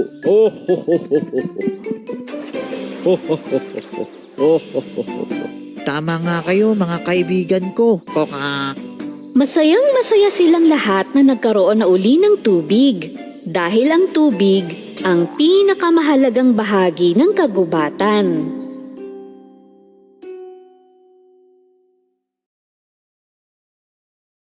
Magandang buhay mga bata! Tara, Samahan ninyo akong matuto kasama si... Teacher Aika, your online teacher. Please don't forget to subscribe, like, share, and hit the notification bell for more videos. Thank you! Revised K-12 Curriculum, Science, Grade 5, Quarter 2, Lesson 1. Our topic for this week is about digestive system. This is Teacher Aika, your online teacher. Let's start! Learning competencies and objectives. The learners identify from pictures and label diagrams the parts of the digestive system as mouth, gullet, stomach, small intestine, and large intestine, and describe how they work. The learners will be able to first, identify the parts of the digestive system in pictures and label diagrams. Second, describe the functions of each part of the digestive system. Third, trace the path of food through the parts of the digestive system. And fourth, create a model or presentation that demonstrates the journey of food through the digestive system.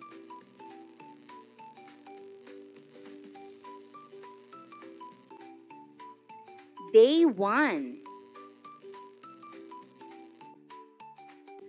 Let's have a short review.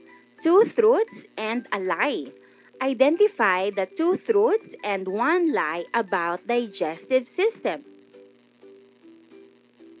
Number 1. Food enters the body through the mouth. Answer: truth. Number 2. The chewed food travels down a muscular tube called the esophagus. Answer: truth. Number 3. The large intestine stores and breaks down food with stomach acid. Answer: lie. Let's discuss. Let's talk about number 3. The large intestine stores and breaks down food with stomach acid. This is a lie. The purpose of the large intestine is to absorb water and salts from the material that has not been digested as food and get rid of any waste products left over. By the time food mixed with digestive juices reaches your large intestine, most digestion and absorption has already taken place.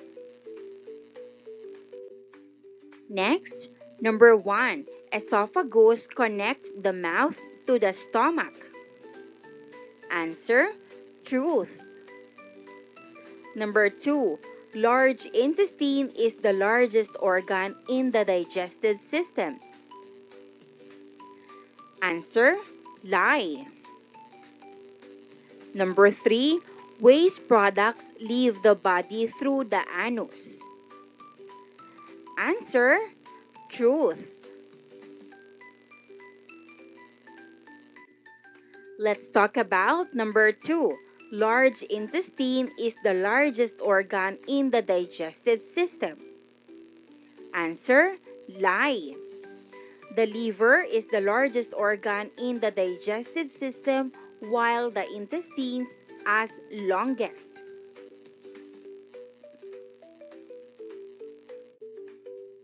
Lesson purpose: today, we'll explore this fascinating journey and discover what happens to the food you eat to give you energy.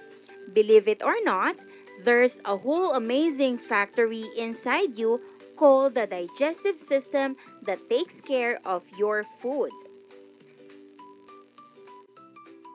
Let's answer the following questions. Have you eaten already, class? Yes, I have eaten already. I had rice and eggs for breakfast. Have you ever wondered what happened to the food you have eaten? Yes, I have wondered about it before. I sometimes think about where the food goes after I swallow it. Where do you think that food goes after you swallow it? I think the food goes down my throat, then it goes to my stomach. In my stomach, it gets mashed up and turned into tiny pieces. Does the food just disappear? Or does it go on a secret adventure inside your body? I don't think it disappears. I believe it goes on a secret adventure inside my body. It travels through my stomach and intestines, and my body takes the good things like vitamins and minerals or nutrients. The waste parts come out when I go to the bathroom, so the food helps my body before it leaves. Unlocking content area vocabulary. Match the new terms given in column A with the meaning given in column B. Number 1, ingestion. Answer D, the taking in of food through the mouth. Number 2, propulsion. Answer E, the movement of food throughout the alimentary canal. Number 3, digestion. Answer B, the breakdown of food. Number 4, absorption. Answer A, the taking in of nutrients from the digested food into the cells of the body. Number 5, defecation. Answer, the excretion or release of waste materials that are not absorbed by the body. Subtopic number 1, parts of the digestive system.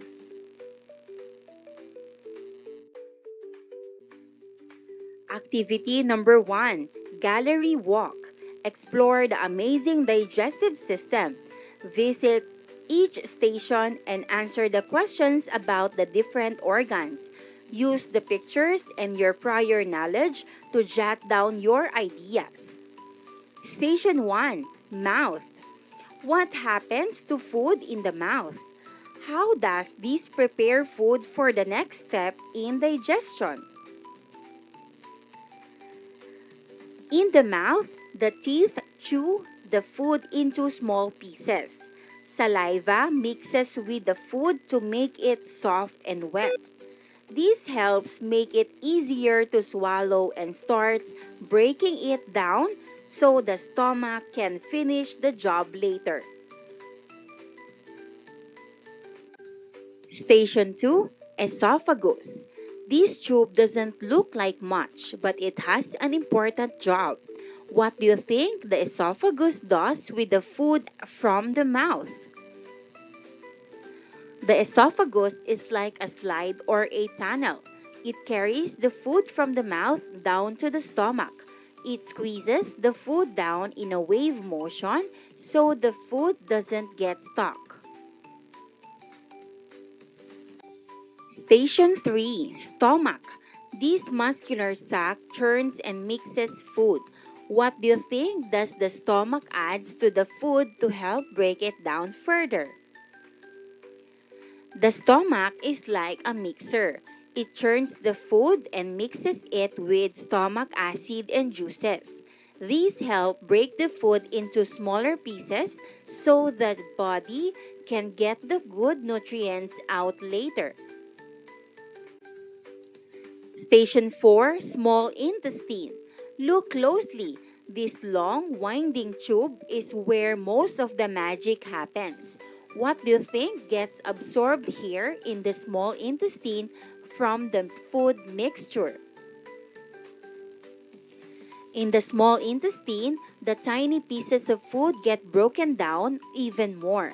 The good things like nutrients, vitamins, and energy get absorbed here and go into the blood to help the body grow and have energy. Station 5, large intestine. Water is absorbed here. But what happens to the leftover materials from the food in the large intestine? In the large intestine, water gets absorbed back into the body. The parts of the food that can't be used turn into waste. This waste stays there until it leaves the body when we go to the bathroom. After visiting all the stations, take a moment to think about the digestive system as a whole. How do the different organs of the digestive system work together? Mouth. The mouth is where it all starts. The teeth chew the food into small pieces, and the saliva make it soft and easy to swallow. Esophagus. The esophagus is like a slide that carries the chewed food from the mouth to the stomach. It pushes the food down safely.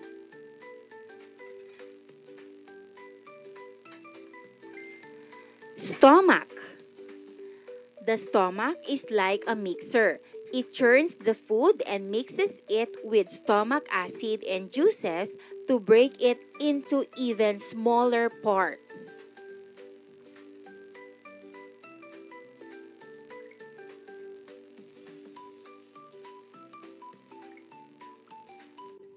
Clarification and explanation. If we lined up all these organs in the order food travels through them, what would the sequence be? Answer: mouth, esophagus, stomach, small intestine, and large intestine. Imagine food is on a journey through your body. Can you describe the different stages it goes through based on what you learned at the stations? Answer: first, the food goes into my mouth where my teeth chew it and my saliva makes it soft. Next, it goes down the esophagus, which pushes it to my stomach. In the stomach, the food gets mixed and broken down more with acid and juices. Then, it goes to the small intestine, where the good parts like vitamins and nutrients get absorbed into my blood. Finally, it goes to the large intestine, where water is taken out and the leftover waste comes out when I go to the bathroom.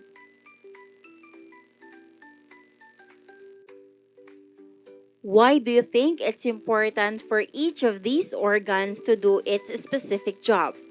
What would happen if one of them wasn't working properly?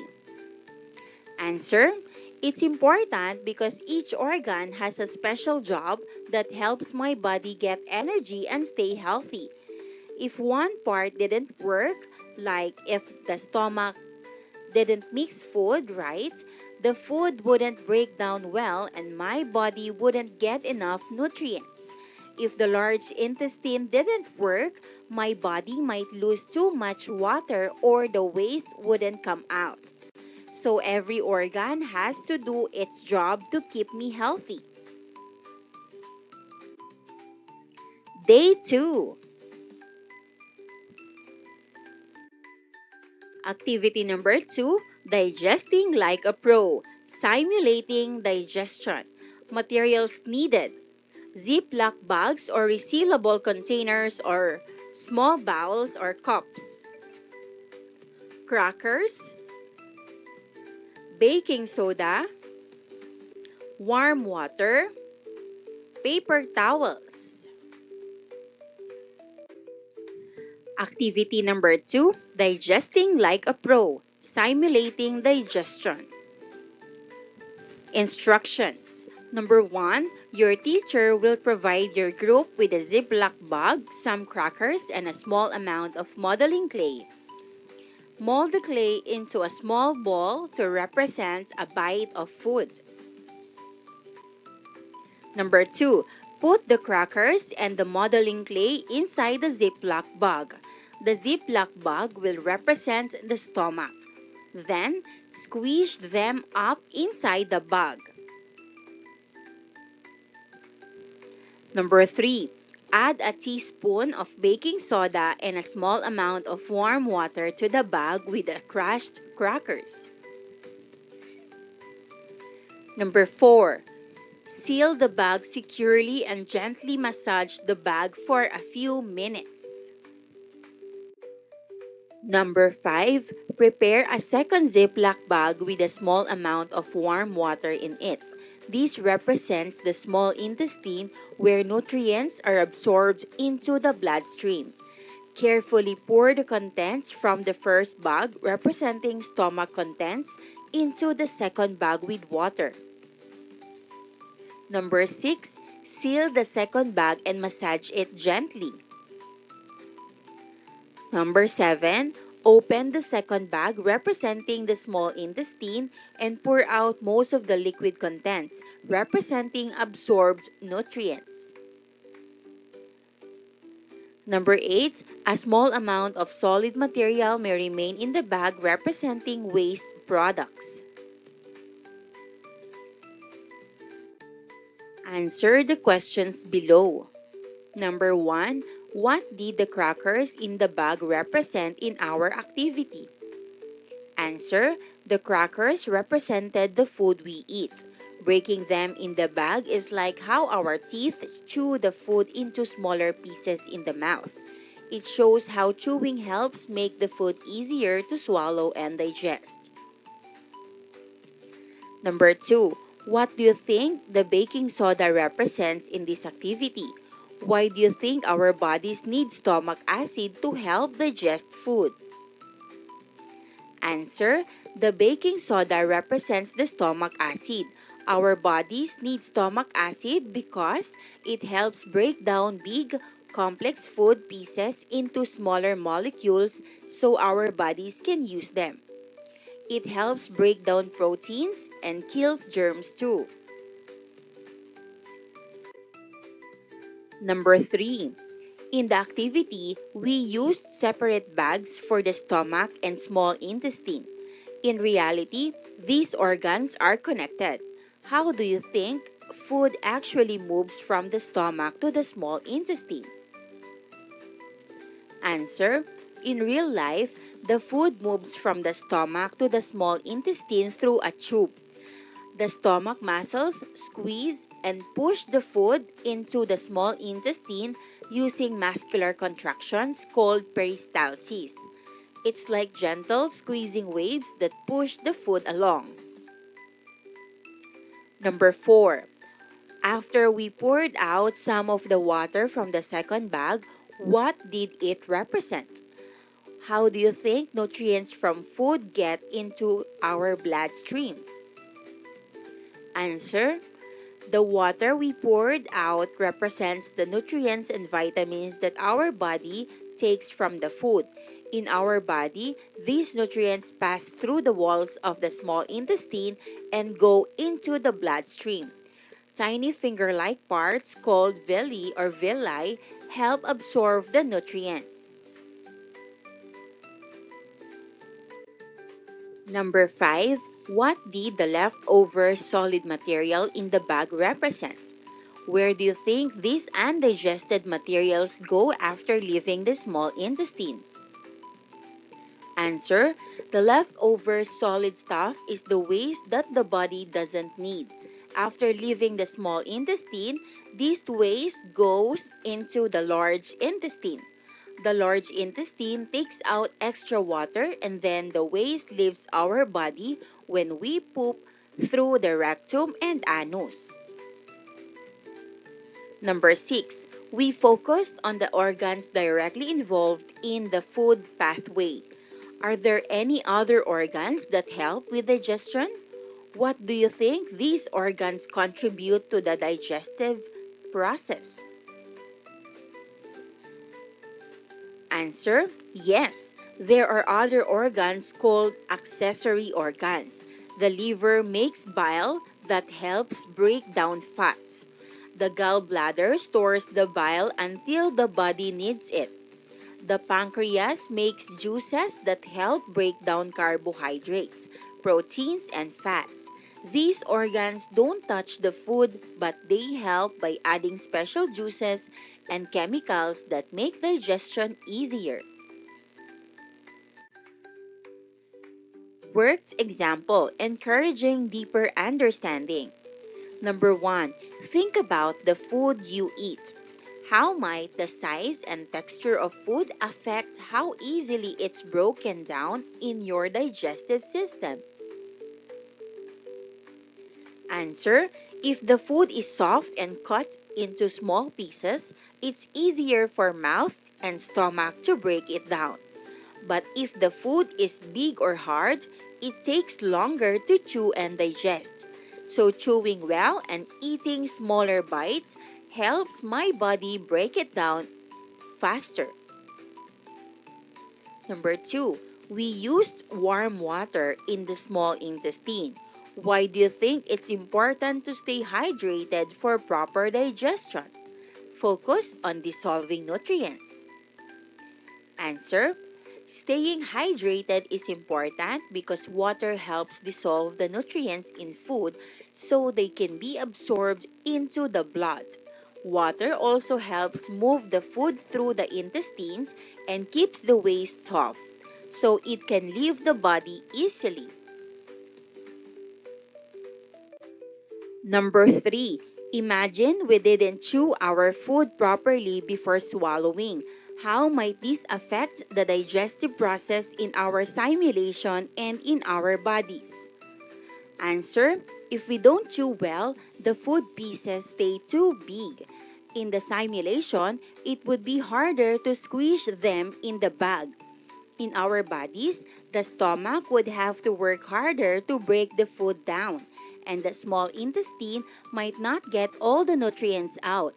It could also make our stomach hurt. Number 4, can you think of any other ways our bodies might help break down food besides chewing and stomach acid? Answer: yes, our bodies use enzymes too. The pancreas makes special juices with enzymes that help break down fats, proteins, and carbohydrates into smaller parts so our body can use them. So enzymes are like tiny helpers that break food into super small pieces. Now, let us talk about the functions of the digestive system. Mouth prepares the food for digestion, has salivary glands that produces saliva which lubricates the food and softens it. Mechanical digestion and chemical digestion start here. Mechanical digestion takes place with the help of the teeth and tongue. The teeth cut the food into smaller pieces, while the tongue helps you chew and swallow the food. Chemical digestion takes place with the help of an enzyme called amylase that chemically breaks down the starch in the food eaten. Esophagus, a tube that carries food from the mouth to the stomach. The food that has been chewed and mixed in the mouth becomes a soft, mashed mass called bolus. The bolus passes into the esophagus down to the stomach through muscle contraction called peristalsis. Stomach, a muscular J-shaped organ found on the left side of the abdominal cavity, mixes and churns food with gastric juices to form chyme, semi-fluid, partly digested substance, begins chemical breakdown of proteins found in the food we eat through pepsin or enzyme. releases food into the duodenum, or the first part of the small intestine, absorbs some fat-soluble substances, for example, alcohol or aspirin. Small intestine, a narrow winding tube where food is mixed with digestive juices. Final digestion and absorption of food happens here. Has numerous small projections and folds called villi, and very small ones called microvilli, made up of three regions: duodenum, jejunum, and ileum. Absorbs breakdown products of carbohydrates, proteins, lipids, and nucleic acids, along with vitamins, minerals, and water. Performs physical digestion via segmentation. Accessory organs. First is liver, produces bile which breaks down fat. Gallbladder, a pea-shaped sac under the liver which stores bile. Pancreas, a fish-shaped organ behind the stomach which produces pancreatic juice that helps break down fats, proteins, and starch. Large intestine, a wider tube where undigested food or food waste passes. Absorbs water from the food waste, making it a more solid form called feces. Propels feces toward rectum. Rectum receives stool from the colon. Stores the stool until it is eliminated through the anus. Anus, the opening at the end of the alimentary canal, through which solid waste matter leaves the body. Day 3. Lesson activity number 3, tracking the journey of food in the digestive system. A. Tracing the path of food. Follow the journey of a bite of your favorite food as it travels through the digestive system. Write down the order of events that happens during the digestion of the food. Indicate all the structures that are involved.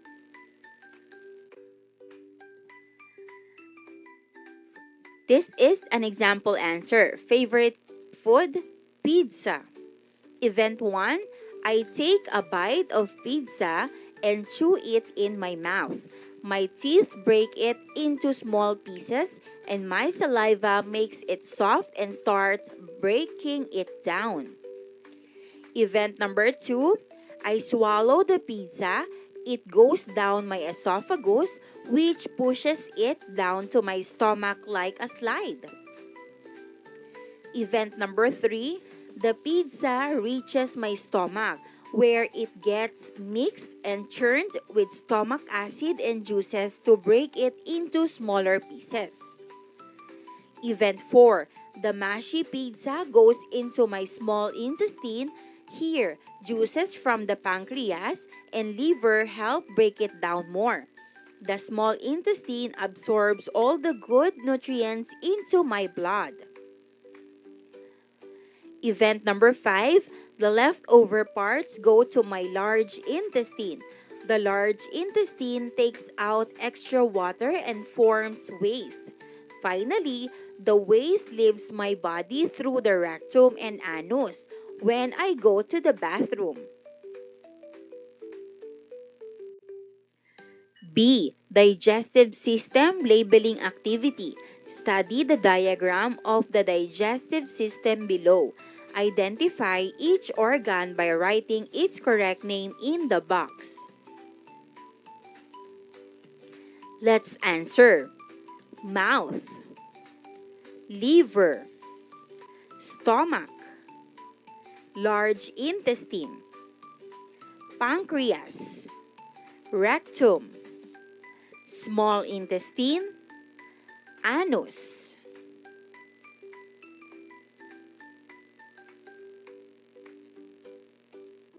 C. Diagnosing stomach pain mystery.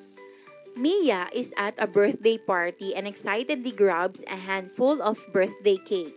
She quickly munches on the cake without properly chewing it, eager to join the games with her friends.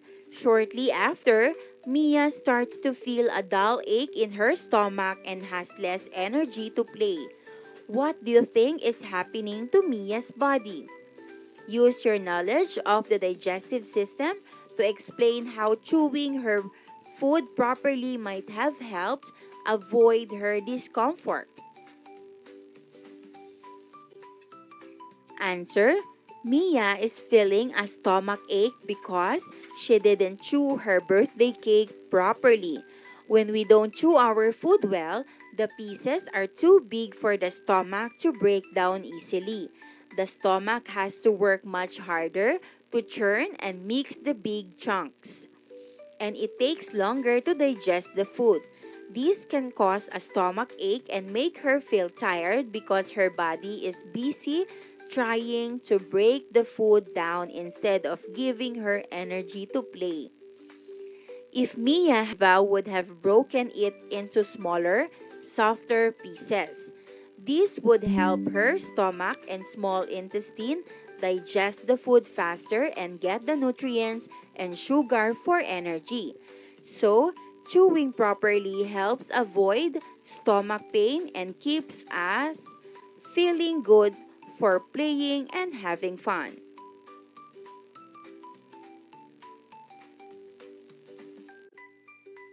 Day 4. Lesson activity number 4, creating a 3D model of digestive system.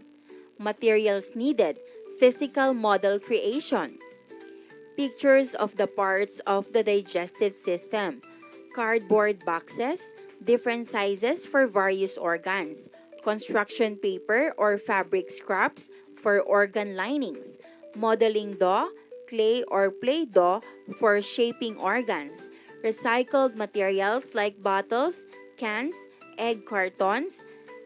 Get creative. Markers, crayons, paints, or other art supplies for labeling and decoration.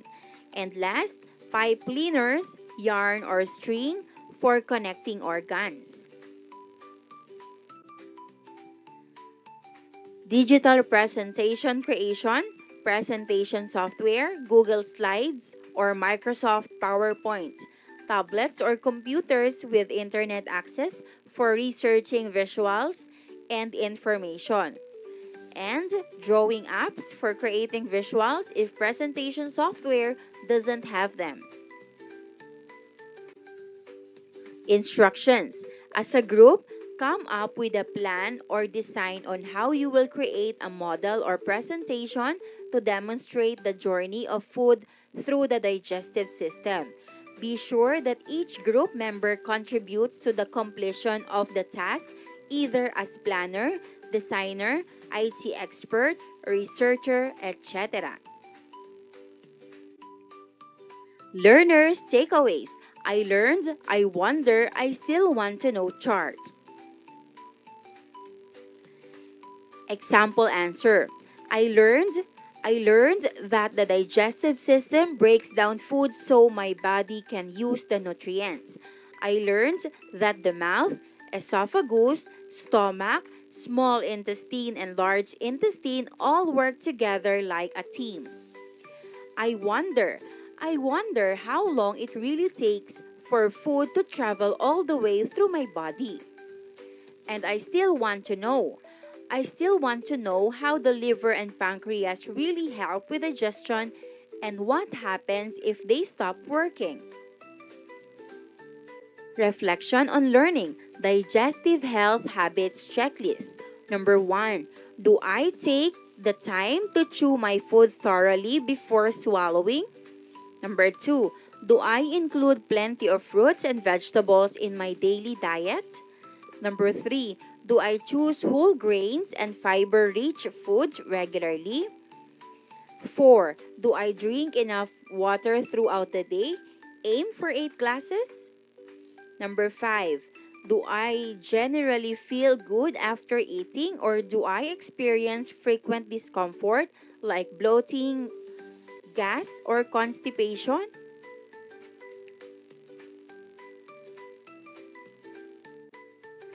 Formative assessment. Matching type. Number 1, the muscular tube that connects the mouth to the stomach. Answer E. Esophagus. Number 2, a long winding tube where most nutrient absorption happens. Answer A. Small intestine. Number 3, absorbs water from the food waste, turning it into feces. Answer B. Large intestine. Number 4, a muscular sac that churns and breaks down food with digestive juices. Answer D. Stomach. Number 5, it is where food enters the body and is mechanically broken down by teeth. Answer C. Mouth.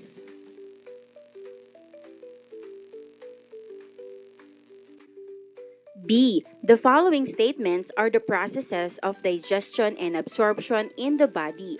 Number each of the steps according to the sequence it occurs.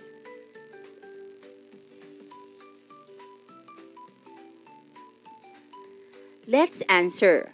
1.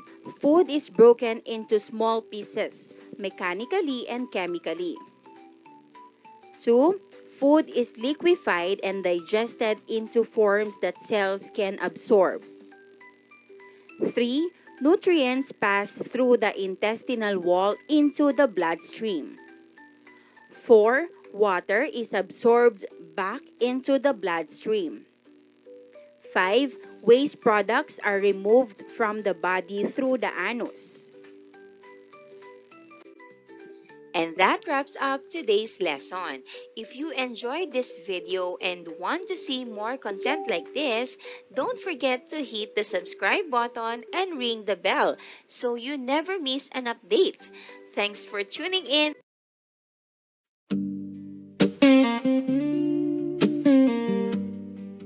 Vic de Sugatan cover.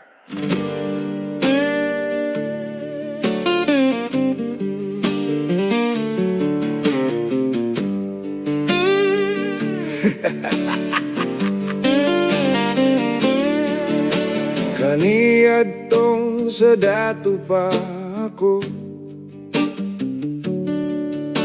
daghan kaayo ako ug mga amigo. Sa dinhang mag-inom na kami, ilim nun nga klase-klase, pulutan pa'y imo kinilaw butete. Napulo lang kabuok ang among auto, aduna kami 30 ka eroplano. Aduna sad mi submarino, barko pa'y imo pila kalibo, walay labot sa nalunod karong bag-o. Manginas mi mag-auto, mama na mag-submarino. Kung igangon mag-eroplano, kung manulo mi magbarko.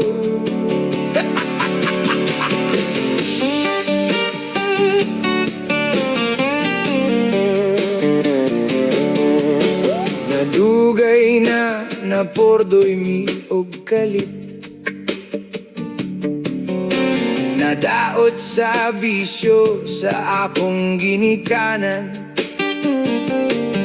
Ang mama ko sa madyongan, ang papa ko sa sabongan, ako intawon dito ra sa tong etan. Hangin hasmi magbaktas, mama na mi dala pamagat. Kung igangon maghukas, kung manulo magbutas.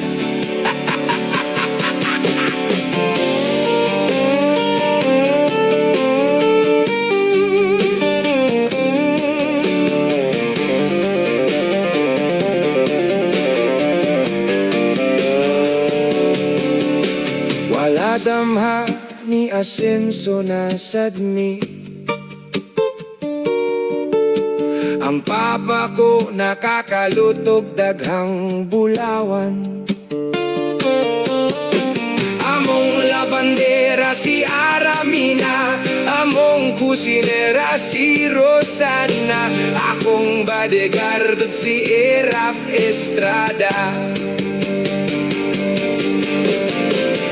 Joy Jimenez akong masahista, Claudine Barreto ang akong yaya, Angel Locsin ang akong syota. Nagselos pa si Christine Hermosa, Manny Pacquiao ang driver ko, si Mayweather ang mekaniko, sa tinuod damgo lang to, sa tinuod damgo lang to. Istambay ragia ito sa kanto, manipti hayrak sigarilyo, si Opaw ang kauban ko. Vic de Sukatan cover. Lyrics by Nono Rosales.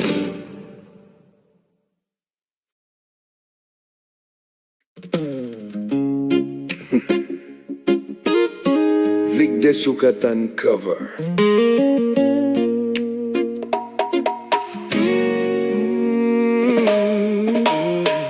Sa kadtong bata pa ko,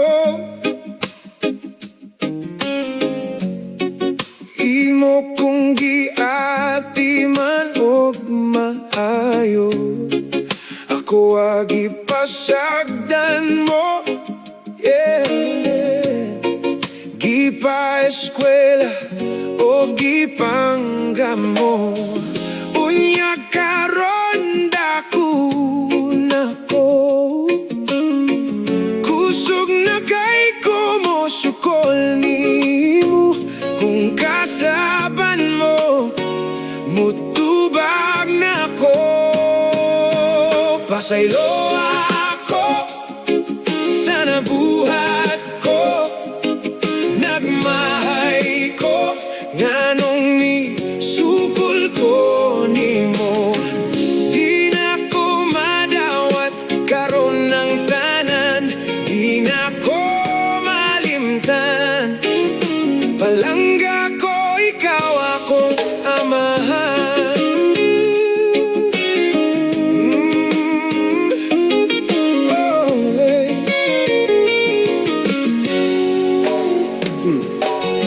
Si mama namin yung oglaing lalaki,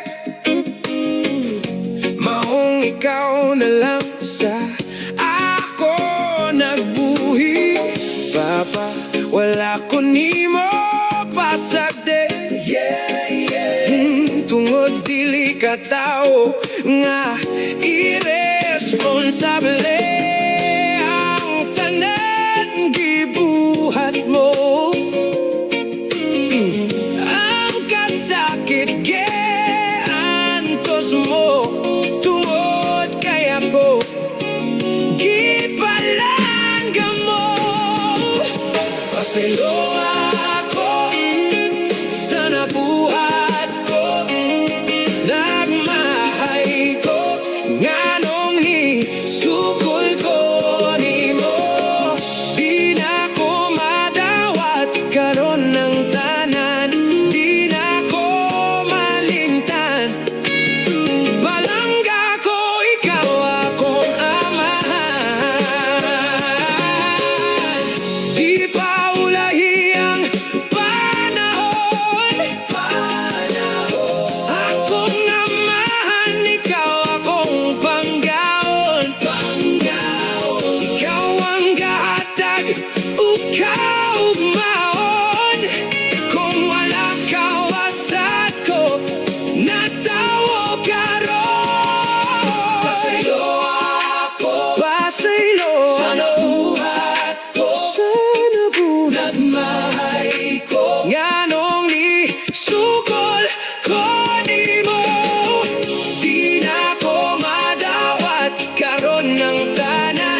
mahal.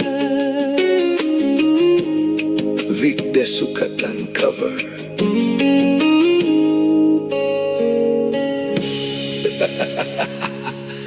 Vic de Sukatan cover.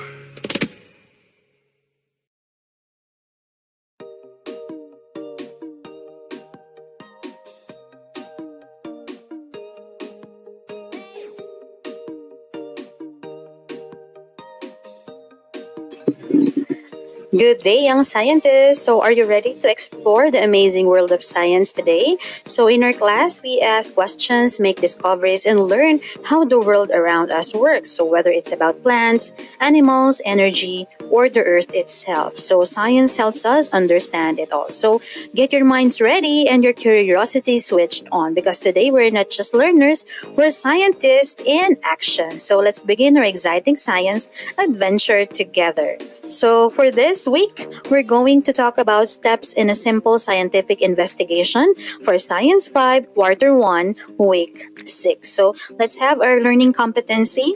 So, the learners describe the steps of a simple science investigation, like what is the problem, what materials do you need, what do you need to do, and what have you found out, or what have you learned. So for the lesson objectives, the learners will be able to identify the steps of a simple scientific investigation and plan a simple scientific investigation using the guide questions.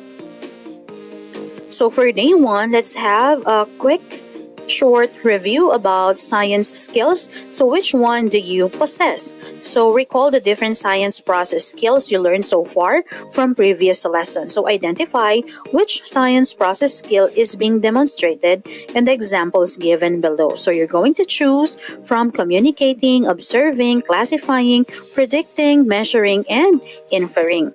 So number 1, using a ruler to measure the length of a pen in centimeters. Number 2, telling your friend that she has been under the sun since she's been sweating. Number 3, placing all rocks having a certain grain size or hardness into one group. 4, describing the change in height of a plant over time through a graph. And number 5, describing a pencil as brown. So we have here the answers. So for 1, it's measuring, 2, inferring, 3, classifying, 4, communicating, and 5, observing. So now let's recall the science process skills. So defined as number 1, observing. It is utilizing the senses to gather information about an object or event. It is using your 5 senses, sight, touch, hearing, smell, and taste to gather information about something. So for example, you look at a flower and notice its petals are red, soft to touch, and it smells sweet. So you are observing its color, texture, and scent. Number 2, we have inferring. Okay, it is making an educated guess about an object or event based on previously gathered data or information, or making a smart guess about what is happening or why something happened based on your observation. So example, you see wet ground and dark clouds in the sky. So you infer that it just rained or it is going to rain soon. So based on the dark clouds that you have observed, or because you saw wet ground, so it seems like it rained. Okay, so few hours back, so it rained. Okay, so yun yung iyong inisip dahil batay doon sa naobserbahan mong basang kalsada, okay, or basang ground. Number 3, we have measuring. So using standard or non-standard measures to describe the dimensions of an object or event. So it is finding out how long, wide, heavy, hot, or cold something is using tools or even your body parts. So for example, you use a ruler to measure pencil and find it is 15 centimeters long. So you are measuring its length using a standard tool, which is the ruler. Another example, you use hands to measure the height of your book. So that's non-standard measuring because you use your body parts to measure a material or an object. Number 4, we have communicating. It is describing an action, object, or event using words or graphic symbols. It's like sharing your ideas, data, or of findings using words, drawings, graphs, or tables. So for example, you draw a chart to show how a plant grew each day, or you explain aloud what you saw in a science experiment. So you are communicating your results. Number 5 is classifying. So grouping or ordering objects or events into categories or groups based on properties or criteria. So it is like putting things into groups based on what they have in common. So for example, you group leaves by size or color. Green leaves in one group, yellow leaves in another. So you are classifying by color. You can also classify by size, classify by weight, okay, classify in terms of its measurement, okay? So it's like grouping or ordering objects. Okay, so last we have predicting, stating the outcome of a future event based on a pattern of evidence. So saying what you think will happen next based on patterns or past experience. Okay, so nahuhulaan mo na yung maaaring mangyari sa hinaharap batay sa mga patterns na naranasan mo before. So dahil sa tingin mo, ganito ulit yung nangyayari na pattern, malamang ganun ulit yung mangyayaring resulta. So it is predicting. So for example, you planted a seed and after 5 days, it started to grow. You predict that in 5 more days, it will have leaves. So you are predicting its growth based on what you've seen so far. So now that you have recalled the science process skills, which of these skills do you think you possess? So what do you usually do when you encounter a problem? And do you know that by using your science process skills, you can conduct a scientific investigation in such a manner that you can solve a problem? So going back to number 1, so what do you usually do when you encounter a problem? So number 1, okay, so even in math problems, so you identify first what the problem is. Okay, number 2, so in science terms, list down the materials needed. So ano ba yung mga kakailanganin mong gamit? And then number 3, state the step-by-step process. So ano ba yung mga hakbang na dapat mong gawin? And then number 4, communicate the result. So based on the process na isinagawa mo, ano ngayon ang naging resulta ng iyong isinagawang investigation or experiment? So this time, let's unlock, okay, our content vocabulary. So we have the terms to be used in this lesson using the definition and example. So we need to unscramble the letters to form the correct word. So first, we have something that causes difficulty or that is hard to deal with. So we call that a problem. So for example, she did not attend the dance practice, causing the formation during the dance presentation to be disrupted. So number 1 is problem. Number 2, we have a physical substance that things can be made from matter. So we call that a material. So for example, a pot made up of clay. Number 3, it is the sequence of steps or actions followed to conduct an investigation systematically or in an organized manner. So we call that procedure. So example, making a pancake includes gathering the ingredients and then combining them with proper measurement. Next, pour the batter into the pan, wait for a few minutes, and flip it. Okay, so procedure, ito yung step-by-step na ginagawa natin na paraan sa pag-iimbestiga. No? Ibig sabihin, may sinusundan tayong procedure.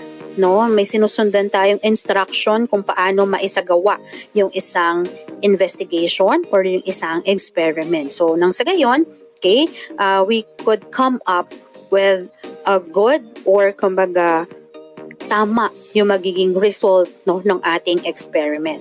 Okay, so that is number 4. We have result. It is the outcome or findings obtained from conducting an investigation. So after conducting an investigation, ano yung nakuha mo?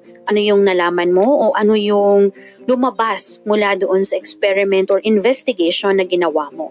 So we call that the result. So example, a fluffy pancake was made by combining flour, milk, and egg. So nag-experiment ka, pinag-combine mo no, yung harina, yung gatas at itlog. And then, after that, niluto mo siya sa isang pan. So, ano yung naging result? So, you have a fluffy pancake.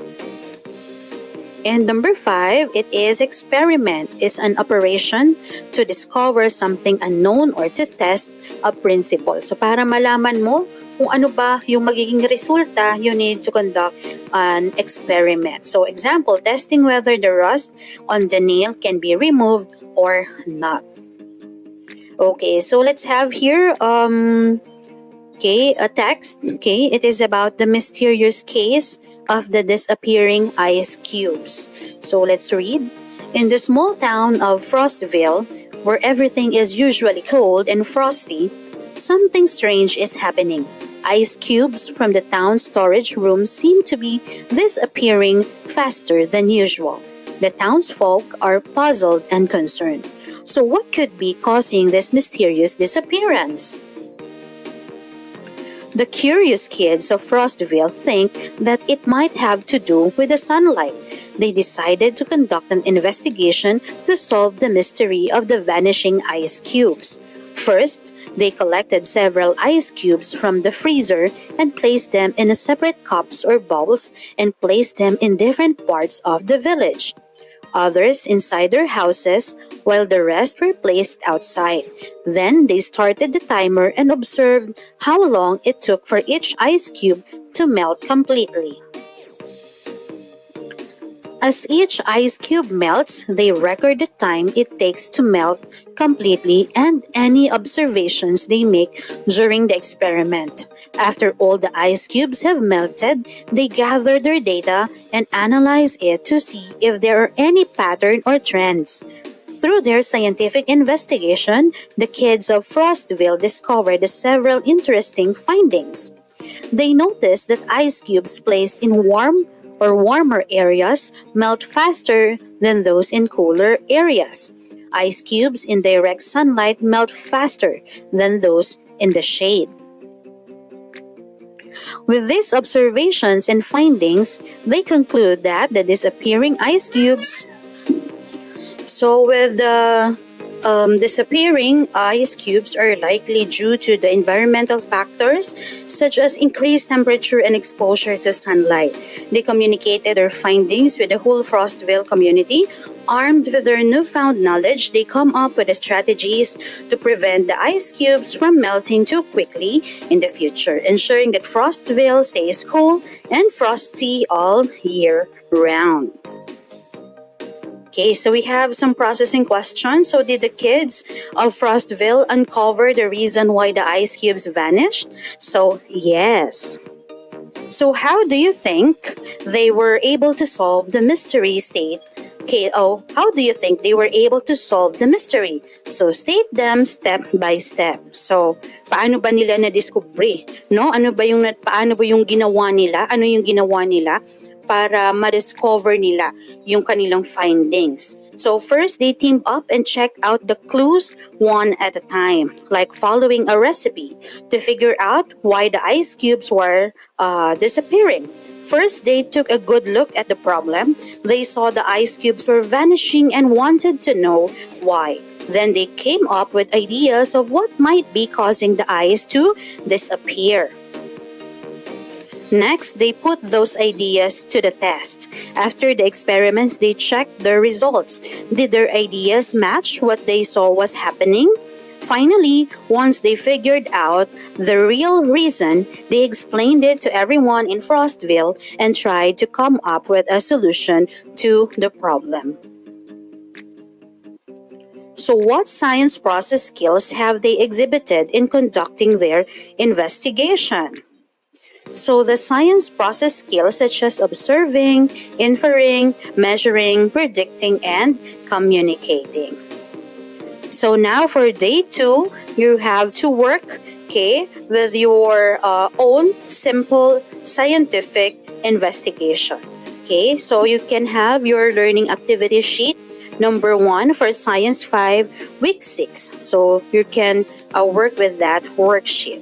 So we have here some pre-experiment questions. So why do you think we need to have cup 4 or no soil? And what do you think is a control cup? Okay, so cup 4 or we have no soil, okay, is the control cup. A control cup helps us compare the results to see what happens when a plant, okay, doesn't have a soil. So it shows if the soil is really important for plant growth because it doesn't have the key factor we are testing. So the soil. So you're going to know, okay, so paano ba or gaano ba kabilis tumubo ang isang halaman. Okay, so for cup 4, to yung control cup, ito yung cup na kung saan walang lupa. So, na kung saan, dito natin malalaman kung mahalaga ba talaga yung soil or lupa sa pagtubo ng isang halaman. So, why do you think we have to ensure that everything is the same for all cup setups except the soil type? Okay, so bakit kaya mahalaga yun, no? We need to keep everything the same, like the numbers of seeds, amount of water, light, and size of cup, so that the only thing affecting the plant's growth is the type of soil. So exposing to different types of soil. So para ang makita lang natin yung talagang, no, so sabi dito, bakit daw kasi mahalaga na lahat, no, ng ilalagay natin sa different cups ay pare-parehas ang sukat. So para ang mangyari, yung makakaapekto lang sa pagtubo ng halaman ay yung uri ng lupa o soil na ating gagamitin. Kasi sa lahat ng mga bagay, pare-parehas sila. So for example, parehas sila ng oras na exposure sa light, parehas sila ng amount ng tubig na nilagay natin, parehas sila kung halimbawa ng number of seeds, pare-parehas na 3 peraso. So ibig sabihin, magkakatalo lang sa klase ng lupa na gagamitin. So saan bang klase ng lupa pinakamabilis tumubo ang isang halaman? So for number 3, predict on what cup will the mung bean grow the fastest, the slowest, and not at all. So saan kayang cup, no? Pinakamabilis tumubo yung seed na inyong tinanim. Saan pinakamabilis, saan pinakamabagal, at saan hindi talaga tumubo. Okay, so siguro, for the fastest growth, the cup with potting soil because it has nutrients and holds water well. Slowest growth, okay, it might be the cup with sand because it dries out quickly and doesn't have many nutrients and hindi siya talaga nag-hold ng tubig. And not at all, of course, control cup na walang soil because the seed has no place to grow roots or get nutrients. So yun yung mga possible predictions natin. Okay, so next. So this is the instruction. So same instruction with your learning activity sheet. So label each cup clearly with the type of soil it will contain. So potting soil, sand, gravel, and control. So no soil yung ating control. Fill each cup 3/4 full with its designated material. Potting soil, sand, and gravel. For the control, leave the cup empty. Everything must be constant aside from the cup or aside from the type of soil. Okay, plant 2 bean seeds in the center of each cup, about 1 inch deep. Gently press the soil or sand around the seed. Lightly spray all cups with water until the soil or sand is moist but not soggy. Record the everyday development of the mung bean seeds. On the 3rd day, you will be presenting the data in your observational chart. Okay, so you have your data tables.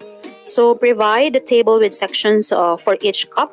Okay, record your observation daily in this table.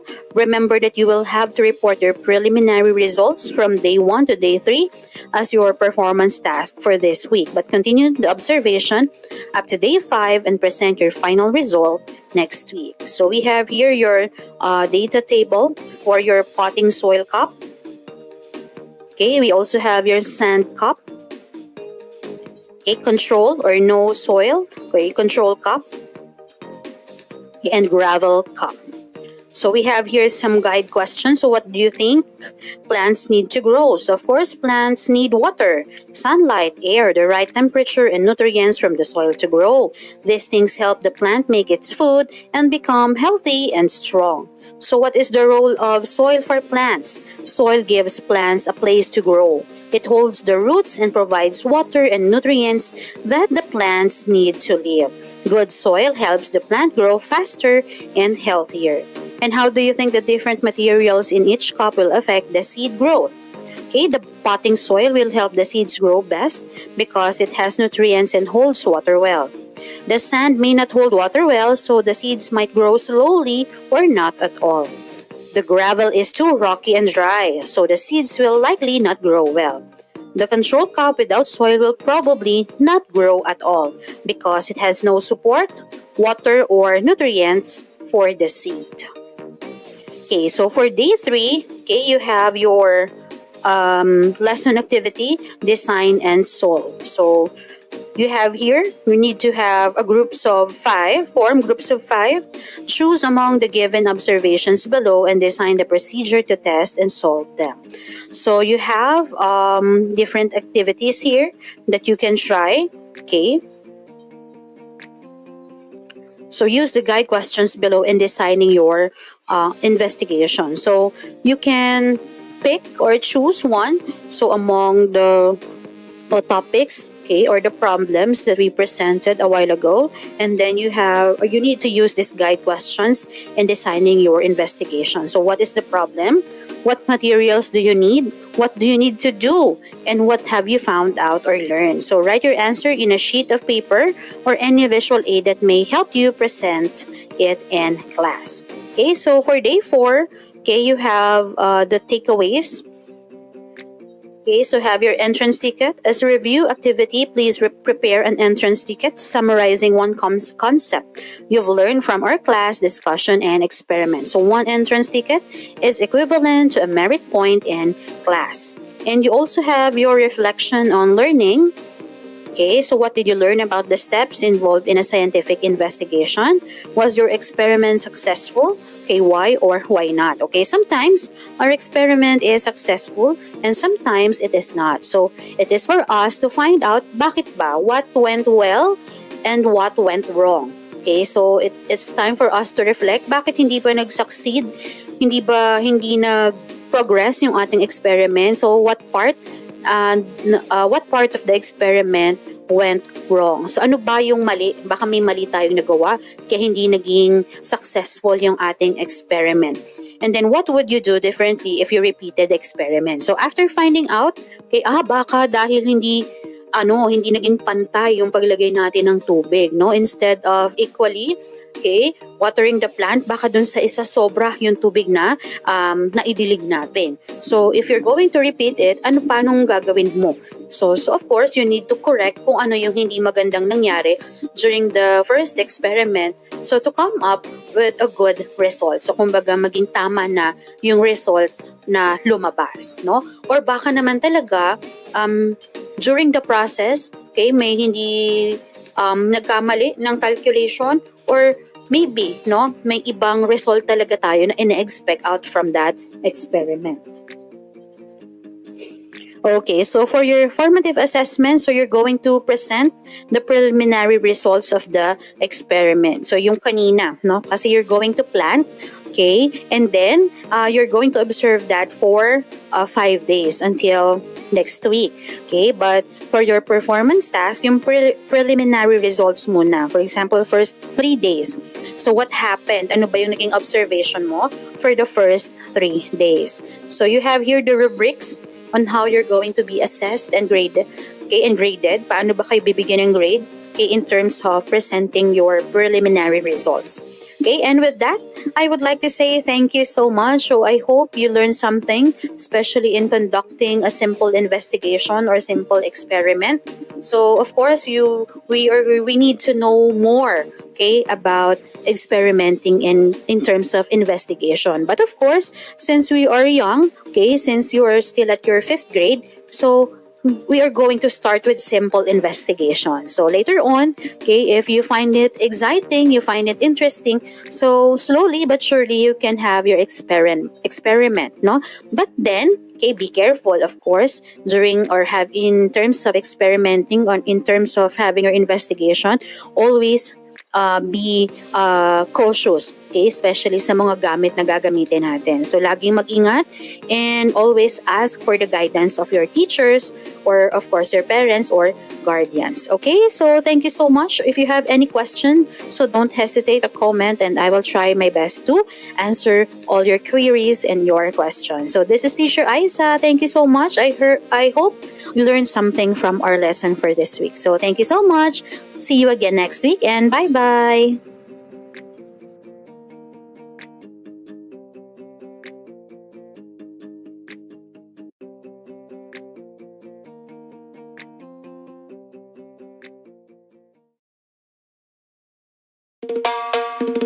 Vic de Sukatan cover!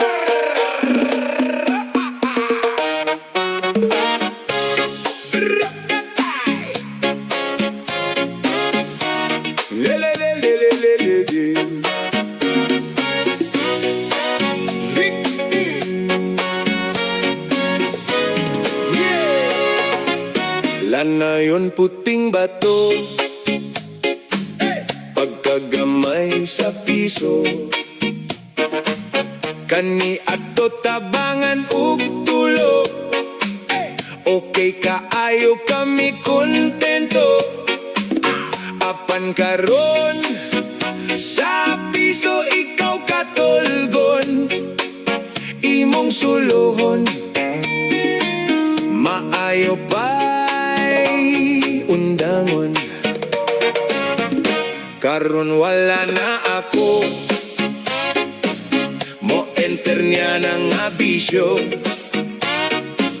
nakauyab ko ug nakatrabaho, nakatigom pagyud ko sa bangko.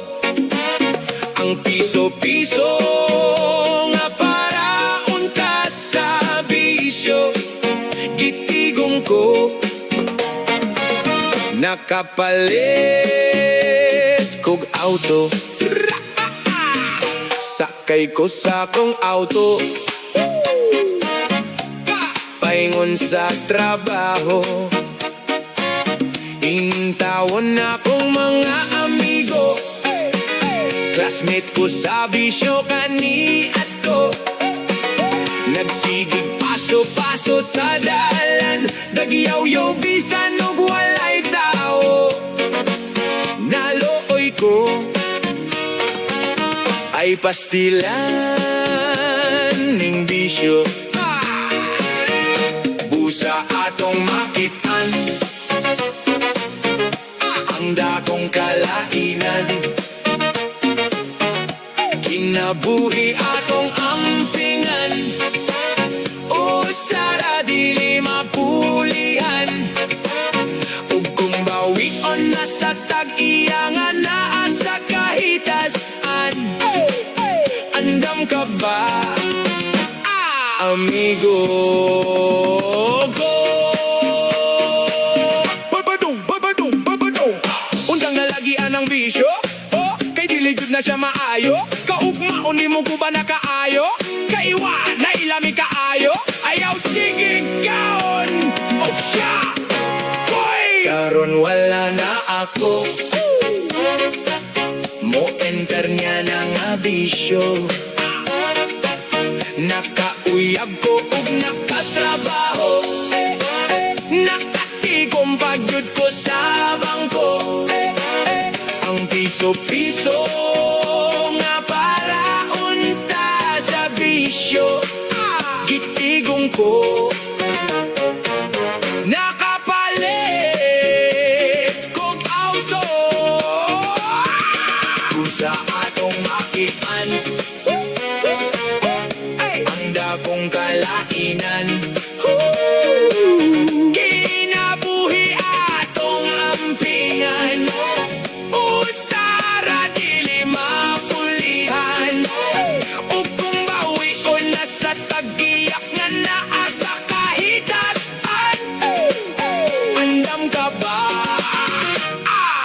amigo. Undang na Fit de Sukatan cover. Lyrics by Roy Tabasa.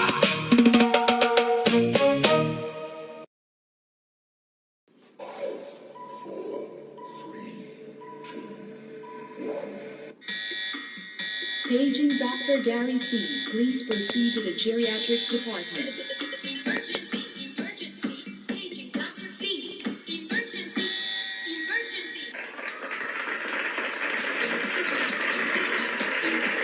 Ay, hello po sa inyong lahat. Si Dr. Gary C. po ito at nanonood kayo ng Gabay sa Kalusugan.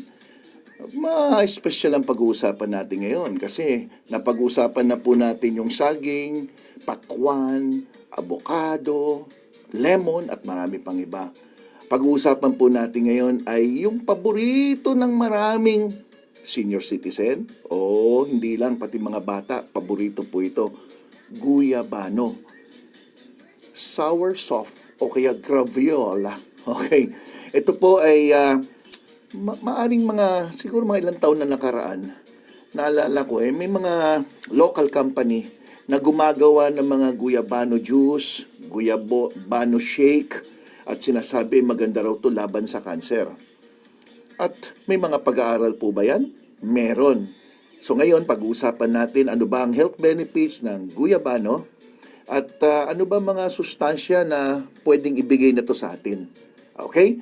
So wag na tayo magpatagal. Game na kagad. Ito po, yung sour soap na tinatawag, yan po yung guyabano. At ano bang nutritional benefits niyan? Bukod sa marami po mga vitamins, minerals yan, meron niyang sapat na calories, meron niyang tubig o water content, protina, carbohydrates, at yung fat content po nito ay napakababa lang, so hindi nakakataas ng cholesterol to. At higit sa lahat, maganda po ito as a source of your dietary fiber. Madalas natin marinig kumain ng mga high fiber foods tulad ng mga prutas at gulay. At itong guyabano, pag kinain nyo to, mapapansin nyo maganda ang inyong pagdumi. Sa mga vitamins, mayaman po sa vitamin C, yung B-complex halos nandyan na, no? Yung 1, 3, 5, 9, 6, 2, no? At meron din tong mga ibang minerals tulad ng copper, potassium. Magandang source ng potassium, 278 milligrams ang isang serving size na 100 grams. Ang 100 grams ng guyabano, pag tinanggal nyo yung laman, halos mga isang cup ho yan. Isang tasa. Okay, o isang mangkok, pwede. May magnesium na maganda to relax the muscle, so maaaring makatulong dito sa inyong pagtulog. Meron din tong iron content. So ang regular na pagkain nito maaaring makatulong sa mga anemic na tinatawag na iron deficiency anemia at may phosphorus. So yan po yung mga tinatawag na nutritional value or content ng pagkain ng isang 100 grams o isang cup of guyabano. Ngayon, ano ang mga health benefits? Iisa-isahin ko po, no? At itong mga babanggitin ko po ay mga may masasabing pag-aaral na to. Hindi po ito yung hausyaw na lecture tapos hindi nyo makita kung saan kinuha. Ito po may mga pag-aaral. At ang ginawa ko po ay sinamarize ko na lang po siya at inisa-isa ko. So hindi na natin babasahin yung mga medical journal or studies dahil napakahirap intindihin yan kung tutuusin. So ito na po. Ang unang-unang health benefits ng pagkain ng guyabano ay mayaman po to sa antioxidants. Antioxidants po, yung salitang anti ay kontra dun sa tinatawag na chemical process na tinatawag na oxidation. Ang oxidation, yan po yung proseso ng kung kailan ang isang bakal ay nagkakaroon ng kalawang. Kung ang isang mansanas ay binuksan nyo, mapapansin nyo nagiging kulay brown. Pagkalipas lang ng ilang minuto. Yan po yung tinatawag na oxidation. Sa tao, yung oxidation yan na nagpapaputi ng buhok, nagbibigay ng kulubot na mga balat, yan na nagbibigay po ng tsansa na magkaroon tayo ng cancer cell. Yan yung oxidation process. So doon pa lang sa sinabi natin antioxidation o antioxidant, kinukontra mo itong masamang proseso na to. Diyan din nanggaling po yung mga osteoporosis, osteoarthritis at marami pang iba. Oxidant, pag sinabi natin antioxidant, ito yung mga compounds na nag-neutralize na mga harmful compounds o yung mga nakakasama sa ating katawan na tinatawag na free radicals. Ito ngayon yung nagda-damage ng ating mga selula. Okay, so madaling intindihin, di ba? Di kinontra mo yung oxidation process. Number 2, nalaman na tumutulong to na mapatay ang mga cancer cells. Meron pong basihan yan. Bakit? Nalaman na ang guyabano ay may taglay na isang compound na tinatawag na acetogenins. Acetogenins. Nakikita yan sa mga guyabano o tinatawag na graviola na tumutulong laban sa cancer. Itong mga pag-aaral na to, widely studied na po ito as an alternative way of reducing the risk of having cancer. So kung habol pala natin, prevention, bakit hindi natin itry ito na isama sa ating mga kinakain? At hindi lang naman guyabano, ang mga prutas o maski mga gulay na may mga antioxidants property. So pwede natin isama to dahil base na sa pag-aaral yan. Pangatlong health benefit ng pagkain ng guyabano ay ang panlaban nito sa bakterya. Parang may antibiotics effect. So ang guyabano ay nalaman na tumutulong pumatay ng multiple types of bacteria, including strains na nagkokos ng gingivitis o yung mga madalas dyan na may singaw-singaw sa gilagid, tooth decay o pagkabulok ng ngipin, at yeast infection. Nakadalasan naman nakikita sa mga humihina ang immune system. Ang yeast infection ay isang halimbawa din dyan, yung pag may AIDS, o kaya kung napansin nyo, ang dila nyo ay maraming parang nakabalot ng mga puti-puti. Parang kang uminom ng gatas na yung dila mo maraming puti. Pwede mga fungal infection, yeast infection, na senyalis po na humihina ang immune system ng isang tao. Ganon din po yung mga madalas magsingaw, kung maririnig nyo, yung mga may infection palagi sa mga gums, pwedeng because of weak immune system. Then number 4, since pinag-usapan na natin yung weak immune system, ang number 4 na pwedeng gawin o makatulong sa atin ng guyabano ay maboost ang ating immunity. Guyabano is rich in vitamin C na nag-i-stimulate ng production ng white blood cell.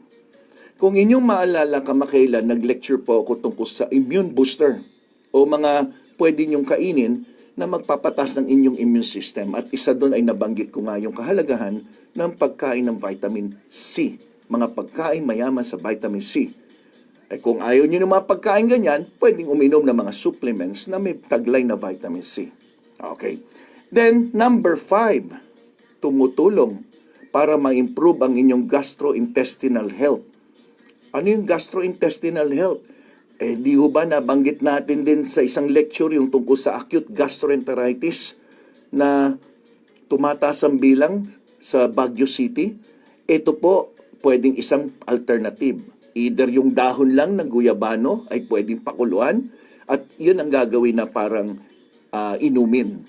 So ano nagagawa ng guyabano? Nalaman na effective din to na diuretics na pwedeng linisin ang inyong gastrointestinal tract o daanan ng inyong mga kinakain. Binabawasan at inaalis nito ang mga sobrang toxin o mga lason sa inyong katawan, yung mga sobrang alat sa inyong katawan na pwedeng maghantong sa pagtaas din ng inyong blood pressure. Ang guyabano may anti-inflammatory component na re-reduce din nito ang parasite sa inyong gut o yung tinatawag nating bituka. Ini-elevate o inaalis nito, binabawasan ng mga kirot o irritation ng inyong stomach at ng inyong colon, lalo na yung mga may hyperacidity. Mamaya ituturo ko sa inyo paano, no? Pwedeng kainin kasi yung mismong guyabano, pwede nyo naman kunin yung juice, pwede rin naman yung dahon ng guyabano, yung dahong pinatuyuan. Okay, mamaya ipapaliwanag natin yan. Number 6. So 5 na yun. Number 6, tumutulong ma-stabilize ang inyong blood sugar. Ito maaring ang di nyo alam. Ang guyabano ay hindi mataas ang glycemic index na pwede natin kainin. Pero tulad ng lagi ko sinasabi, anumang prutas na pag nasobrahan, maaaring magpataas ng inyong blood sugar. So make sure hindi naman kayo kakain ng lampas doon sa 100 grams na aking itinuro kanina. Okay. Bakit na-stabilize na itong blood sugar? Ang guyabano, nalaman sa isang pag-aaral na ito ay beneficial sa mga diabetic, lalo na kung sinabayan nyo ng proper diet and active lifestyle. So, ibig sabihin, hindi naman aasa ka, nakakain ka lang ng guyabano, iintay mong bumaba ang inyong blood sugar na wala ka namang diet na iba o exercise. So, dapat isasabay nyo po yan. Number 7, may analgesic property. Ano ibig sabihin? Analgesic properties. Pag sinabing analgesic, inaalis nito yung mga sakit. So, parang natural pain reliever. Merong effect na parang sedative at anti-inflammatory ang guyabano, na ideal po ito sa lahat ng uri ng pananakit ng kalamnan, mapasalabas o sa loob ng inyong katawan. Ayan, I'm sure maraming nakikinig ngayon na masakit madalas ang kalamnan, pwede rin po ito. Ang guyabano ay great source of fiber na mabilis niyang naibababa ang inyong blood sugar. Ibig sabihin, pag kayo po'y diabetic, pinapakain ng high fiber, nakakatulong din yan para bumaba ang inyong blood sugar at malales din ang pag-absorb nito. So, it decrease how quickly your sugar is absorbed by your body or by your bloodstream. This can help to regulate your blood sugar levels in the blood. Nakokontrol ang diabetes sa mga taong na-diagnose na may diabetes. So, yung mga nanonood sa atin diabetic, kung tatanungin ako, pwede ba akong kumain o uminom ng guyabano? Pwede. Pero ang pinag-uusapan natin, hindi po yung mga nabibiling powder na may kasamang asukal na tinimpla na matamis, no? Hindi po yun. We're talking about natural, fresh guyabano. Okay?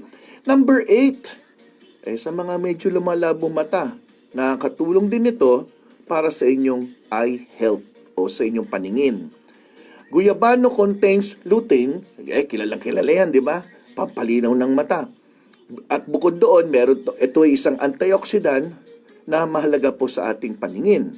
It reduce or decrease yung development ng mga illnesses na may kinalaman sa nagkakaedad tulad ng katarata at macular degeneration. Ang dami nyo na natutunan ha. Number 9, ini-improve pa nito yung taong may sobrang balisa o stress o anxiety na tinatawag. Try nyo nga, kung kayo po'y balisa o na-stress, bakit hindi ka kumain ng konting guyabano? Tingnan nyo lang kung ano yung effect.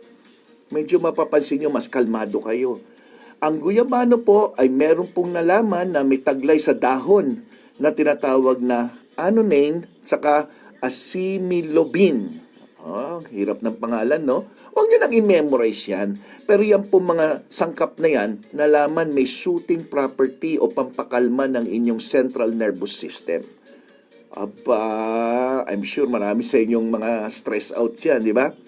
Ito mga binanggit ko mga compounds, nag-i-interact sa tinatawag na serotonin. At ang serotonin ay isang neurotransmitter na may kinalaman sa ating mood. Ini-improve nito ang mood, nababawasan ang inyong stress at anxiety ng isang tao. Yan. And number 10, alam nyo ba na ang guyabano ay pwede makatulong mag-regulate ng inyong blood pressure? Yes, kaya mga mataas ang blood pressure. Bakit na naman? Ang guyabano may taglay na potassium. Ang potassium sa tamang bilang sa inyong katawan, nakakatulong yan para ang inyong blood pressure ay ma-regulate. Tumutulong ang potassium na maalis ang sobrang sodium. Parang binabalance nito Dinalabas niya yung sobrang sodium sa inyong pag-ihi. Ang potassium ay importante po sa blood pressure management. Kaya pag mababa yan, masama. Masama din naman po mataas. Ang pagkain ng guyabano ay ma-maintain ang inyong potassium sa tamang level kung ito'y kinain nyo sa tamang dami. Recent studies showed na yung guyabano ay mayaman din sa tinatawag na acetogenins. So ito po mga na-identify na mga sangkap ng guyabano. Yung acetogenins po are group of metabolic compounds that have a cytotoxic effect that targets cancerous cell. So ibig sabihin, yung panlaban sa cancer ninyo ay mataas kung kumakain kayo ng guyabano. Ngayon, sa lahat ng prutas, masama rin ng sobra. Masama din kung may ibang tao na, kumbaga, bakit kumain ako ng guyabano? Meron ako ibang naramdaman. Kasi meron din mga tinatawag na contraindication. Pag sinabing contraindication, kayo po yung mga tao na hindi pwedeng kumain ng guyabano or siguro limitahan lang talaga. Huwag masyadong marami. So, sino yung mga tao hindi pwede o ano yung contraindication? Ang guyabano ay hindi advisable O kaya masasabi natin na limitahan lang kung kayo po'y buntis, kung kayo po'y nagpapa-breastfeeding, tanungin nyo muna ang inyong doktor kung okay lang sa inyo. O kaya kung may naramdaman kayo na hindi maganda, please consult your doctor. So please, yung mga babaeng buntis at nagpapa-breastfeeding. Ang guyabano rin ay hindi rin advisable na kainin ng marami o even konti, depende sa pasyente, kung kayo po'y may Parkinson's disease o kaya napakababa ng inyong blood pressure. So please keep in mind, avoid natin kasi yung mga posibleng maging hindi ka nais-nais na mga epekto kung kayo po ay may mga ganyang problema. Bukod dun sa sinabi ko, ang mga tao naman na umiinom ng gamot sa depression, mga tao may alta presyon at diabetes na hindi kontrolado, make sure to talk muna sa inyong doktor regarding taking or eating mga supplement o yung mismong prutas ng guyabano bago nyo kainin. Dahil pwede mag-interfere ang guyabano sa ibang mga gamot na iniinom nyo para sa mga sakit na nabanggit. So what are the possible side effects naman? Some toxic effects nangyayari kung kayo po ay posible magkaroon ng kidney damage. Okay, pakinggan nyo to importante to Pwede kayo magkaroon ng toxic effects sa pagkain ng guyabano. Pwedeng epekto na to ay magkaroon ng kidney damage or even death. Death. Kung ito po'y kinain nyo sa napaka-high dose, lalo na yung yung dahon. Pag ito'y pinakuluan nyo, ginawa nyo masyadong concentrated, pwede magkaroon ng problema sa kidney. Kaya hindi nga pwedeng sobra. Pero doon sa pag-aaral na ginawa, sino naman taong gagawa nito? Doon sa ginawang pag-aaral, nalaman nito, nangyayari lang kung inom ka ng 70 cups a day. Sino pa naman sa atin, inom ka ba ng 70 cups ng guyabano tea? Hindi naman siguro, di ba? Pero at least alam nyo lang na pag nasobrahan, pwede magkaroon ng gantong problema. So ang tanong, Doc, pipitas na ba ako ng guyabano sa kapitbahay ko? Teka, ito pong gagawin natin. Pwedeng guyabano na kinakain, pwede yung dahon. Di ba? Sinabi ko yung dahon, pwedeng tuyo. So ganito po yung formula muna kung dahon. So kung may tuyong dahon ka ng guyabano, at least mga 5 hanggang 10 piraso sa 1 litrong tubig. Pakuluan nyo po at yan po siyempre depende kung malilit yung dahon o malalaki. But on an average, 5 to 10 na dried guyabano leaves lang pwede na po yan. So pakuluan nyo ng pakuluan, mga at least 5 to 10 minutes. Then, strain nyo, tanggalin nyo po yung mga dahon-dahon. Palamigin nyo muna. Huwag nyo naman inumin na sobrang init, Then, inumin nyo po yan. Gaano karami? 1 to 2 cups lang ang advice para sa general health. Yung tipong gusto mo lang maging healthy, 1 to 2 cups of guyabano tea. Pwede na po yun per day. Ngayon, nalaman sa 1 cup of guyabano tea on an empty stomach, maganda rin ang effect kung inumin to on an empty stomach. So, pwede naman kung meron kayong gustong ayusin sa inyong katawan sa mga nabanggit ko, pwede up to 3 cups a day. So, isa sa umaga, bago mag-almusal, isa sa tanghali, bago magtanghalian, at isa sa hapunan, bago maghapunan. Pwede nyo gawin everyday yan. Kung meron kayo ng mga nasabi ko mga sakit, like nabanggit ko cancer, nabanggit ko kanina yung mga iba pang mahinang immunity, so pwede nyo gawin yan. Ngayon, kung yung guyabano mismo, tama na po yung pag inalis mo yung mga buto, yung mismong laman lang, 1 cup lang nun, pwede na po yun. Everyday, pwede po yun. So, pero consult your doctor regarding your sugar content, monitor nyo rin. Baka naman pwedeng kalahating cup lang, depende sa magiging resulta ng inyong blood sugar. Okay po ba tayo dyan? So, thumbs up naman dyan at huwag kalimutan mag-iHeart GSK dyan po sa ibaba, sa may comment section. Abay, may nagpuntang senior sa akin, Doc, hindi ko alam paano ginagawa yung thumbs up saka yung iHeart GSK. Tanungin nyo po yung apo nyo o kaya anak nyo. Kasi kung sa TV nyo po papanoodin to, wala sigurong ganon. Dapat sa cellphone o kaya sa laptop. Okay? At huwag nyo kalimutan mag-subscribe. O saan naman pipindutin yung subscribe? Nandyan din po yan. Paturo lang po kayo. At huwag nyo kalimutan click the notification bell para updated po kayo. Okay? Invite friends to join us here at Gabay sa Kalusugan. para lahat tayo ay may yamang kaalaman. O ba? Ang ganda, no? Yamang kaalaman dito lang sa Gabay sa Kalusugan. Ako po si Dr. Gary C. Sino pa? Di siyempre, ang inyong Gabay sa Kalusugan. Salamat sa inyong panonood. Bye-bye!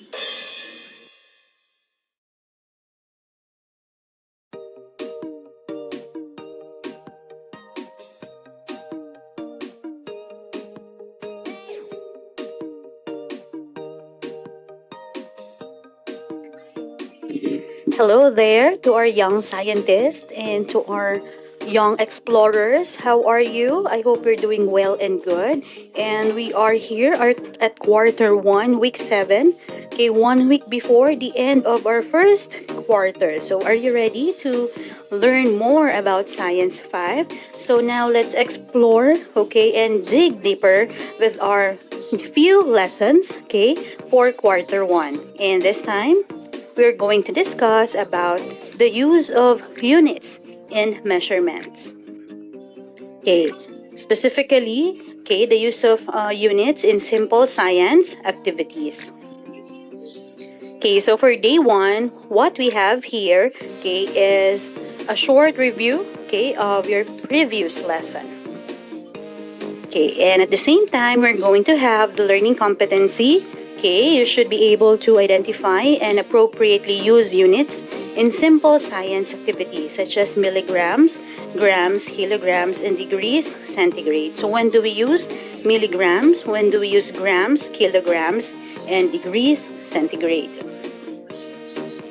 For our lesson objectives, you should be able to identify some units used for mass and temperature, use appropriate units in simple science activities, and measure the mass and temperature using a weighing scale and thermometer. Okay, we have here for your safety when conducting experiments, even with common materials, precaution and safety procedures must still be followed. And accountability and responsibility.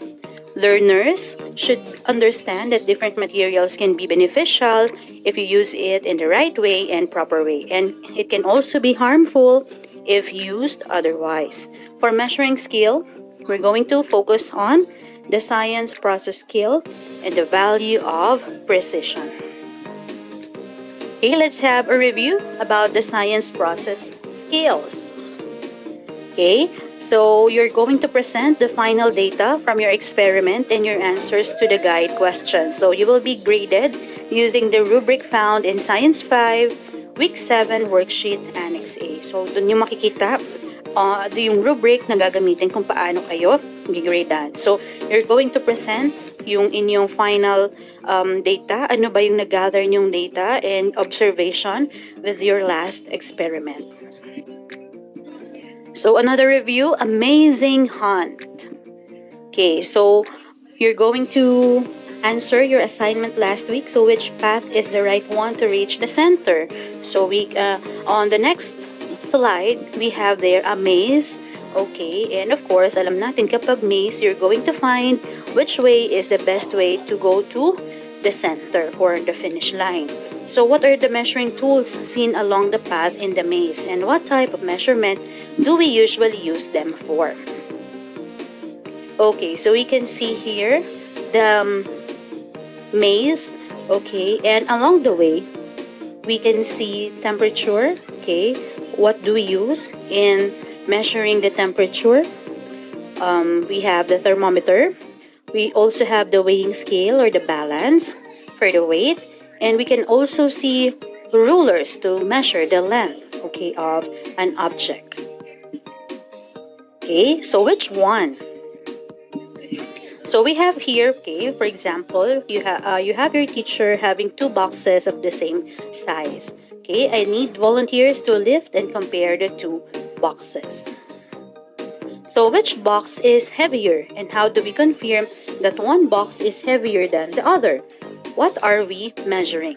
So even if we don't use, okay, a specific object or scale to weigh the box, okay, just lifting 2 boxes, okay, we can determine which one is heavier than the other. But of course, to know the precise weight, of the object, we can use certain objects, okay, certain things that could give us the correct weight or measurement or yung bigat nung two boxes. So mass is a measurement of how much matter is in an object. Every matter has a mass. So from the review, which instrument is used in measuring mass? Okay, so we can use a weighing scale or a balance. Okay, so weighing scale kapag medyo mga per kilos na yung ating kailangang timbangin. Okay, and then what is or are the units used in measuring mass? So how do we properly measure how much matter is in an object using a weighing scale? Okay, so we will be answering this question at the end of the lesson. So pinaka-common na nakikita natin usually kapag sumasama tayo sa ating mga nanay sa palengke ay yung timbangan, hindi ba? Kapag bumibili sila ng pork or ng fish or ng beef or seafood or anything. When we talk about the market and when we go to the market, yung price nila depends on how heavy, okay, the food is. Okay? So yung pork, yung beef, yung chicken, yung fish, yung price niya nakadepende per kilo. So of course, mas mabigat, mas manaman, mas mataas ang presyo. So they use the weighing scale. So now let's look at these two pictures. One sunny morning and one snowy morning. So even though it is not snowing, okay, in the Philippines, but of course we can picture out how cold it is in a snowy morning.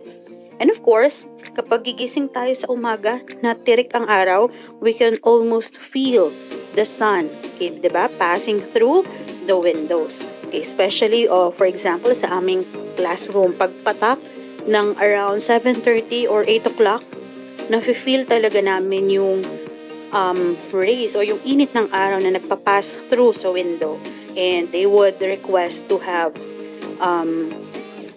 curtains for the shade. Kaya sabi ko, huwag kayong mag-alala kasi yung init na yan is giving you vitamins, especially at the early hours of the morning. So healthy pa naman yung sunshine during those time of the day.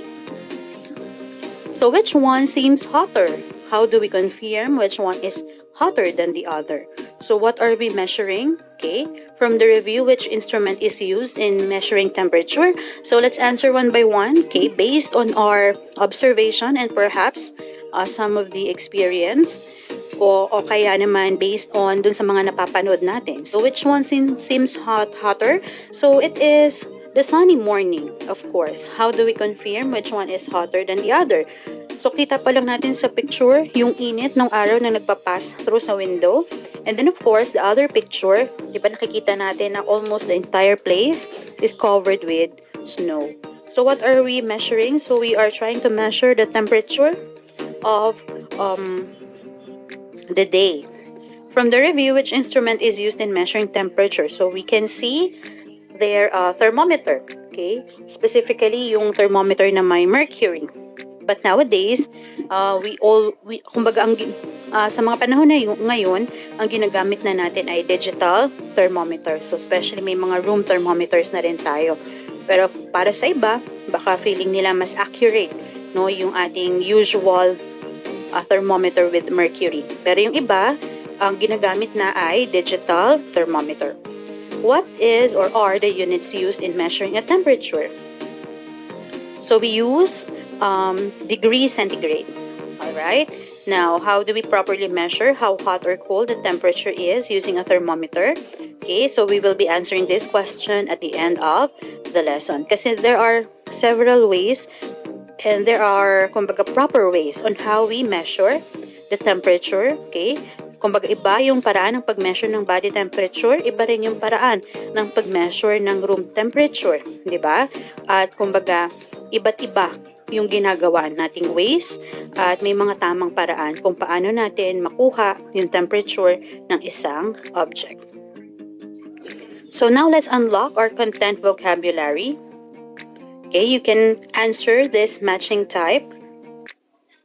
Okay, that you're going to match column A with column B.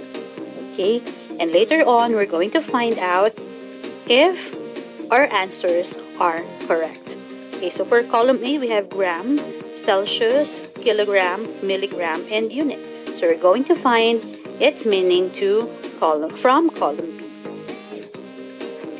Okay, so measurement involves a number and a unit. For example, the volume of the water in graduated cylinder is 15 milliliters or ml.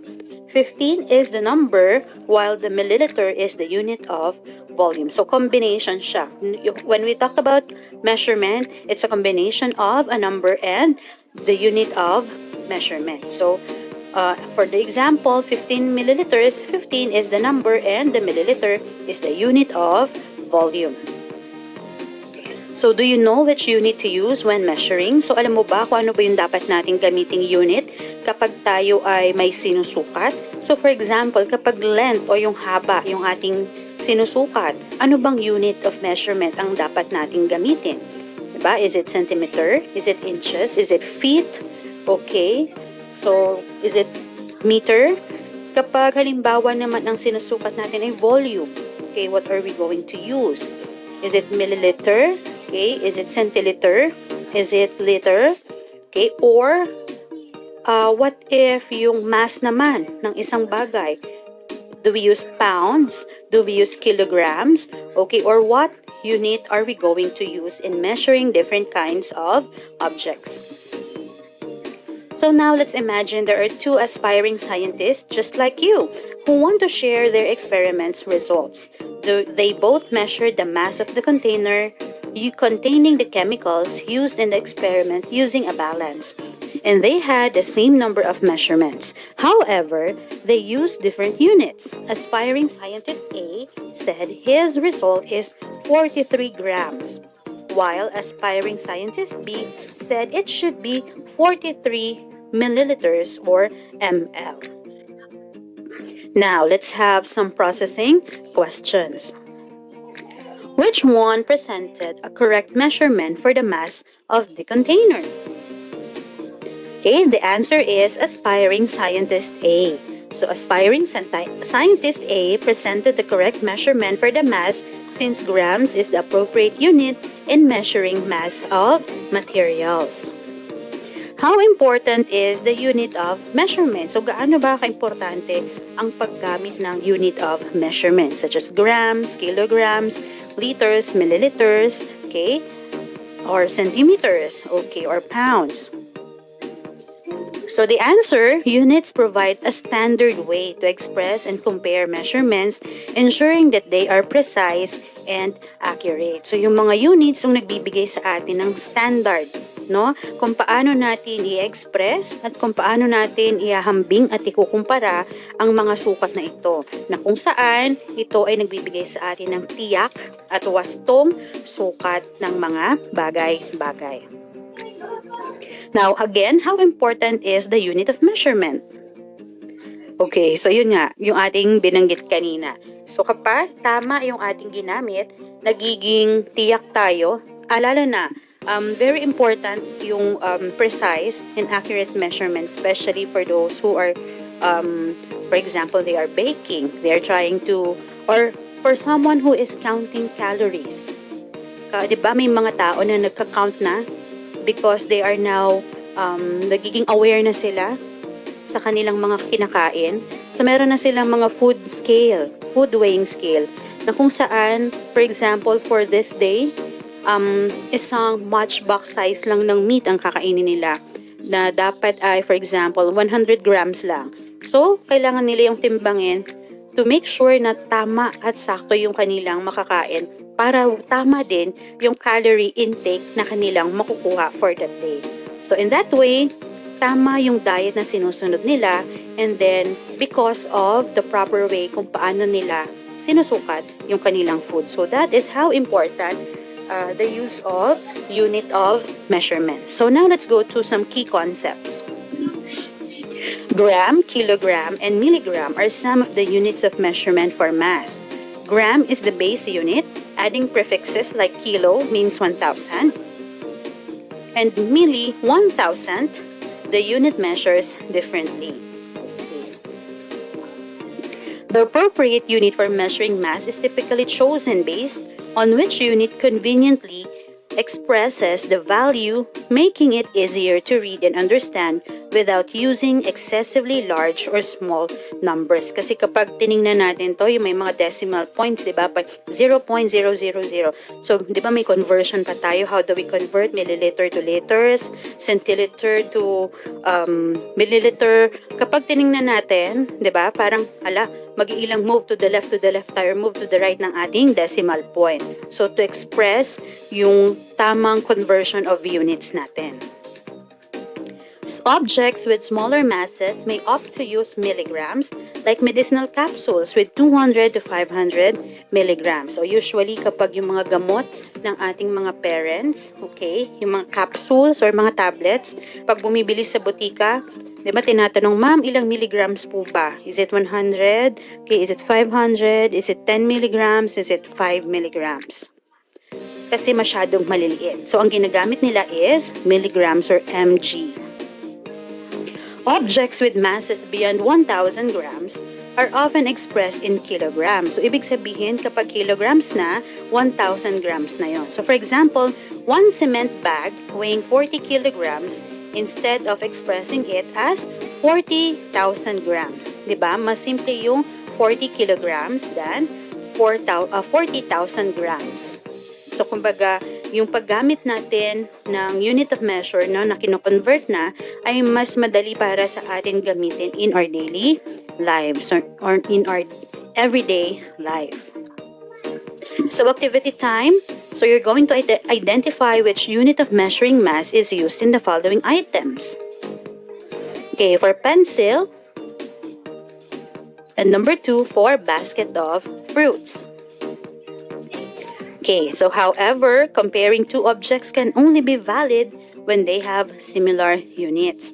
So, for example, yung pencil, perhaps, of course, just by looking at the picture, we can say na mas magaan talaga ang lapis compared to basket of fruits. Okay, now, how do we convert the units into the appropriate one? Okay, so for example, 1 kilogram is equivalent to 1,000 grams. Example, 1,000 kilogram of rice is equals to 1,000 grams. Okay, so 1 times 1,000 is equals to 1,000 grams. Now, 1,500 grams is equivalent to 1.5 kilograms. Or 1,500 grams multiplied to 1,000 is 1.5 kilograms. Or divided by 1,000 is 1.5 kilograms. So another activity, identify which unit of measuring mass is used in the following items. Okay, so how many grams is one sack of rice, which is equivalent to approximately 50 kilograms? So that would be approximately 50,000 grams. Okay, so 1 milligram is equivalent to 1,000 or 1 over 1,000 grams. Okay, so for example, 4 milligram over 1,000 is equal to 0.004 gram, okay, or 5 grams. So now let's have the degree Celsius, a type of centigrade. Okay, centi is equals to 100 and then grade is gradients. So that's how centigrade was formed. Okay, so centigrade scale is a unit of measuring temperature along with degrees Fahrenheit and Kelvin. So kung ano yung ginagamit natin ngayon, we use, specifically in the Philippines, we use the degree Celsius rather than degree Fahrenheit and Kelvin.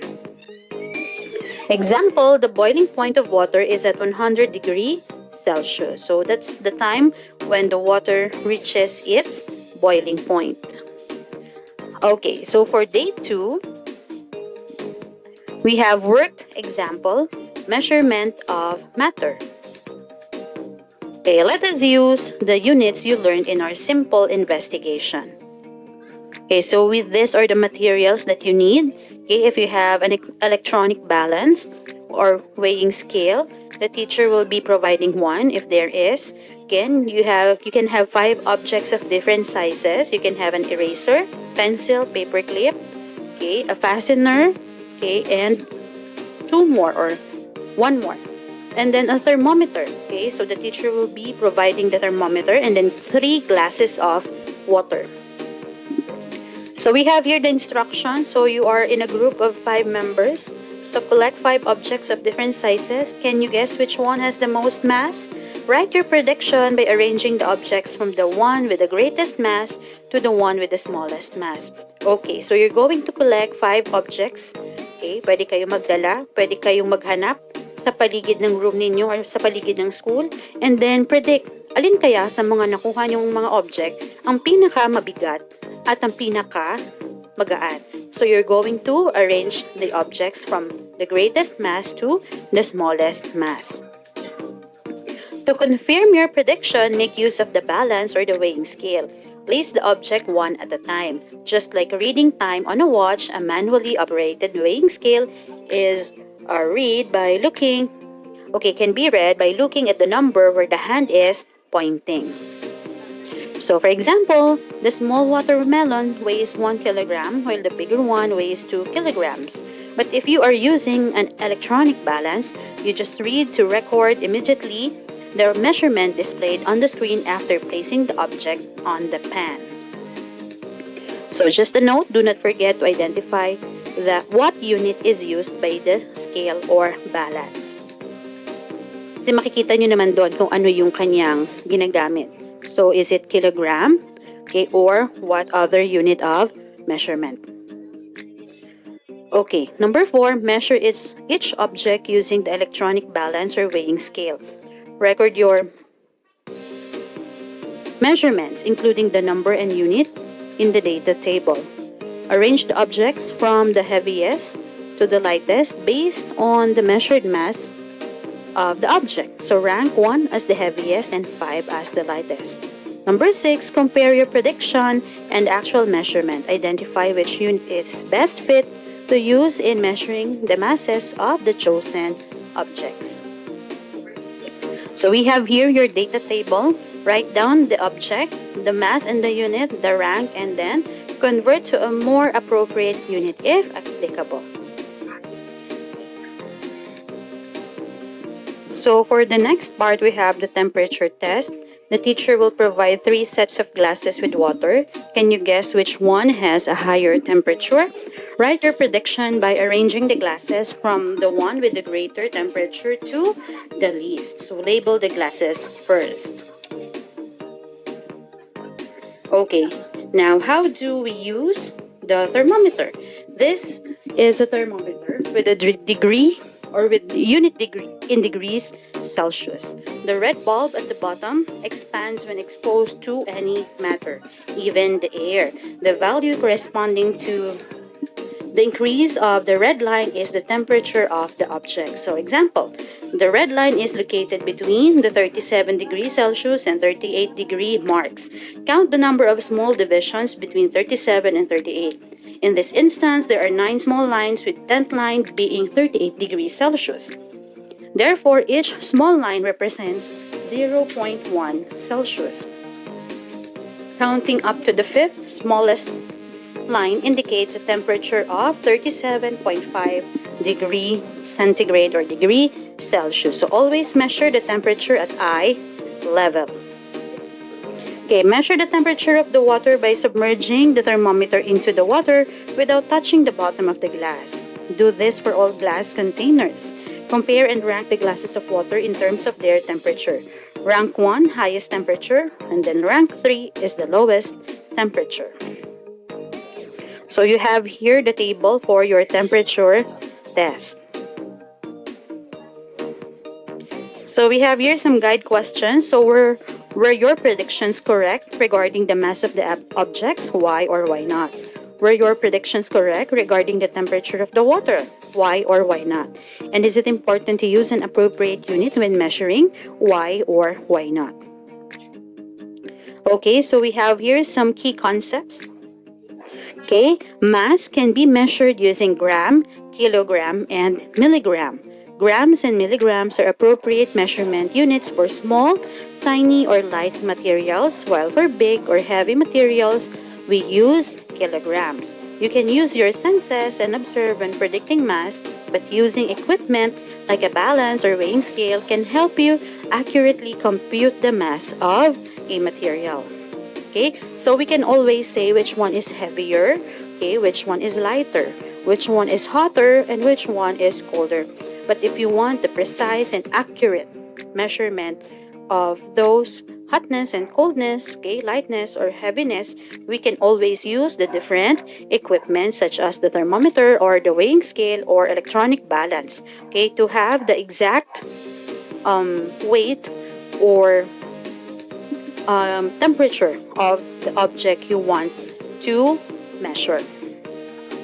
Okay, so we have here another key concept. So for the temperature test, temperature can be measured using thermometers. The units of temperature includes degrees Celsius and degrees Fahrenheit and Kelvin. Essentially, it tells us the coldness or hotness of a material.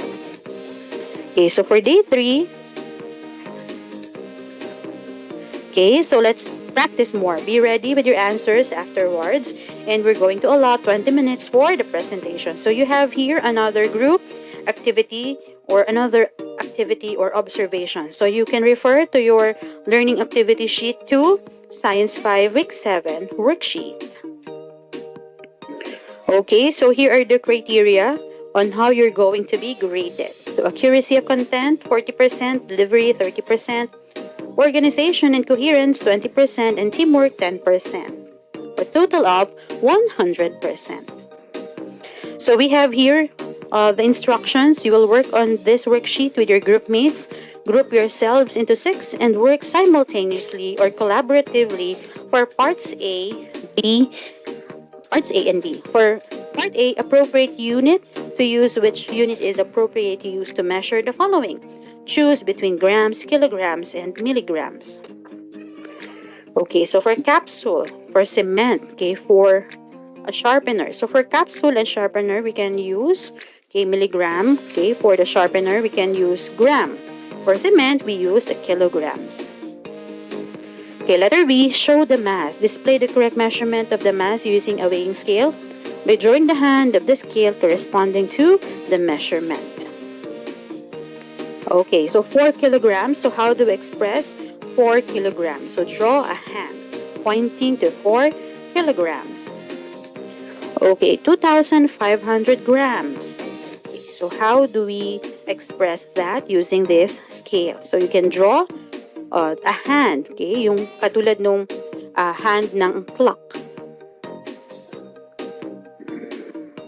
Okay, so for letter C, show the temperature. Display the correct measurement of temperature using a thermometer by coloring the thermometer. Okay, so now color the thermometer to show the given temperature. Number 1 is 10 degrees Celsius. Okay, you can use color red if you want, because that's the usual color. Okay, number 2, 45 degrees Celsius. Now, how do you know which unit is appropriate to use in measuring the mass of a material? How do you determine the mass of an object if the scale hand is not exactly on a numbered line? Okay, so for day 4, you will have here your exit questions. What are the units of measuring the mass? We have the grams. Okay, this is the base unit. Okay, we use the milligrams. Okay, and grams for tiny or little objects or light objects, and we use kilograms, okay, for heavy objects. How do we properly measure how much matter is in an object using a weighing scale? So kapag nilagay natin sa weighing scale at kung saan tumapat yung hand, okay, so that is the corresponding weight of the object. What are the units for measuring temperature? So we usually use the degree Celsius or the degree centigrade, okay, apart from degree Fahrenheit and Kelvin. How do we properly measure how hot or cold the temperature is using a thermometer? So kapag yung water you dip, okay, without touching the glass. If you are going to measure the body temperature, usually, okay, for some sa armpit, okay, yung others naman sa mouth, diba? And then very seldom, no, sa anus. Pero since it's very unhygienic, no, ang pinaka ginagamit na lang is yung sa armpit. Pero since meron na tayong mga digital thermometers, 'di ba? Nauso na yung tinatapat na lang sa noo to measure yung temperature ng ating katawan. Okay, so let us now reflect on what we have covered so far. What could happen if we use the wrong units for measurement? So magkakaroon ng disparity, magkakaroon ng inaccurateness, 'di ba? Hindi na magiging accurate at hindi na magiging precise at magkakaroon ng kalituhan, 'di ba? And then how does using the correct unit help scientists communicate their findings clearly? So kapag accurate and precise yung kanilang unit of measurement, ganun din yung makukuha nilang result if they are trying to discover or to find a solution out of something. So it's quiz time. Okay, so we have here some questions and you need to answer this. Okay, so I'm just going to flash the questions and let's see if we can answer these questions at the end of the video.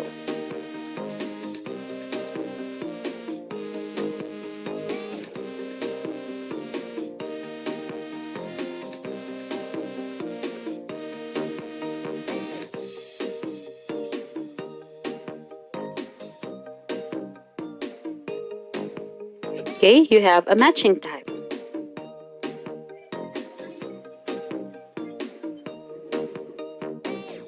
Oh, okay, so we don't have the answer key for the quiz. But anyway, since we already discussed, okay, almost all the things, the key concepts regarding unit of measurement, how important is this, and the unit of measurement used in mass, when do we use milligrams and grams, when do we use kilograms, and in terms of finding the hotness or coldness of a material or of an object, so what is the unit of measurement, and ano ba yung ating ginagamit to measure those things. Okay, so ano yung ginagamit natin para makuha natin yung init or lamig or yung hotness or coldness ng isang material.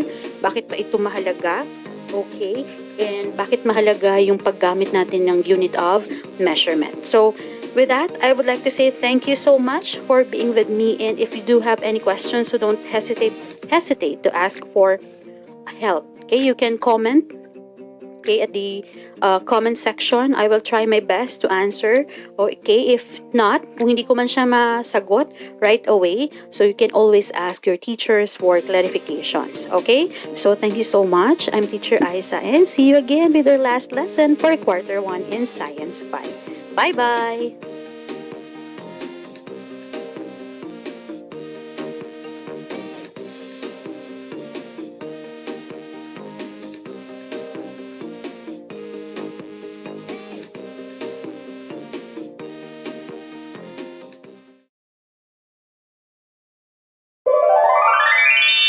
Science 6, Quarter 2, Week 4 to Week 5, Milk Base.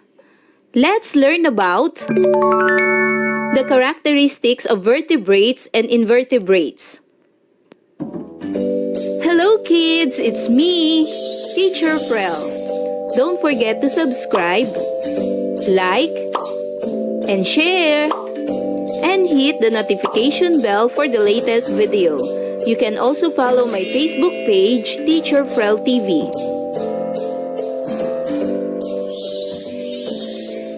For today's lesson in Science 6, we will discuss about the characteristics of vertebrates and invertebrates.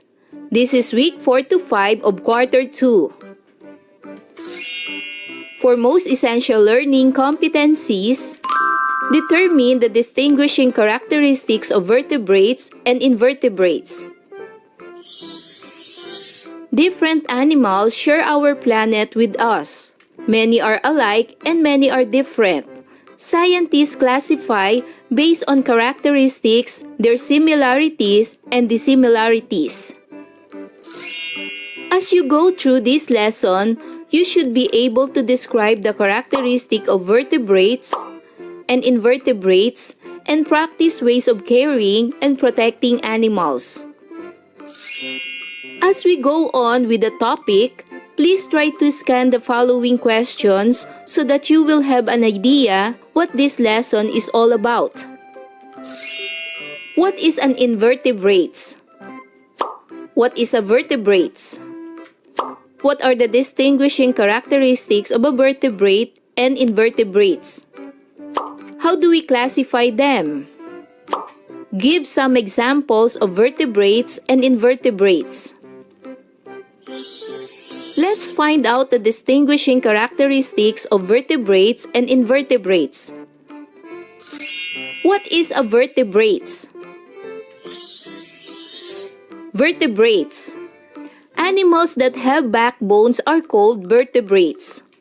The vertebrates are classified into 5 classes, namely mammals, birds, fish, reptiles, and amphibians. How do we classify them? We can classify them into mammals. Most mammals do not lay eggs. They give birth to their young. They feed their young with milk produced by the mammary glands. Examples of mammals found in our community are dogs, cats, carabaos, cows, goats, and pigs. Vertebrates also classify into birds. Birds are covered by feathers. They lay eggs. Birds possess 1 pair of legs and 1 pair of wings. Example of birds are hens, hawk, and owls. Vertebrates also classify into reptiles. Reptiles have bodies that are covered with scales or plates. They lay their eggs on land. They can live on land and water. Crocodiles and turtles are some example of reptiles. Vertebrates also classify into amphibians. Amphibians such as frogs, salamanders, live a double life. They live part of their lives in water while they are young. When they mature, they live on land to survive. All amphibians lay eggs on water. For example, a frog lays eggs on water which hatch into tadpoles. These tadpoles swim around and breathe with gills. As they grow older, they change. They develop legs and lungs and begin to live on land. Vertebrates also classify into fish. Most fish are covered with scales. Some are egg layers, others are life bearers. They spend all their lives in water. Fish have gills which are used for breathing. What is an invertebrate? Invertebrates. Invertebrates are animals that don't have a backbone. The vertebral column is another name for the backbone. Over 90% of all species on Earth are invertebrates, and invertebrate species have been found in the fossil record as far back as 600 million years ago. Molecular biology studies suggest that all invertebrates evolved from a single invertebrate group. Here are the characteristics of invertebrates. In addition to not having a backbone, invertebrates have soft bodies because they don't have an internal skeleton or called endoskeleton for support. Instead, many have structures on the outside or called exoskeleton that provide support and protection. In addition, invertebrates are cold-blooded, meaning they can't regulate their body temperature, so it changes depending on the environment. There are different types of invertebrates. The first one is protozoans. These are single-celled organisms such as amoebas and paramecia. Another type of invertebrate is annelids, like earthworms and leeches. Another type of invertebrate is echinoderms, such as starfish, sea urchins, and sea cucumbers. Another type of invertebrate is mollusks, such as snails, octopus, squid, and clams.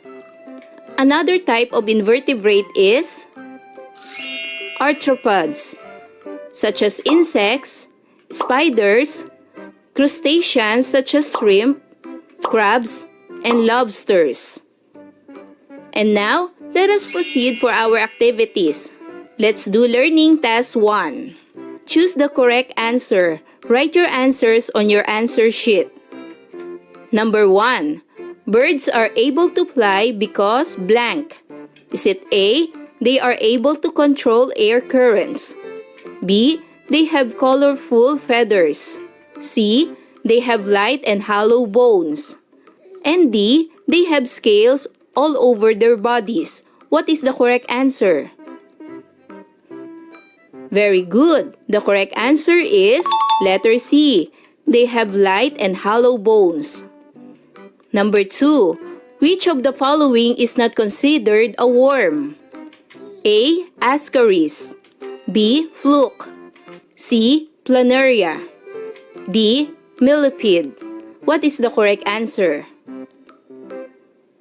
Very good. The correct answer is letter D. Millipede. Number 3.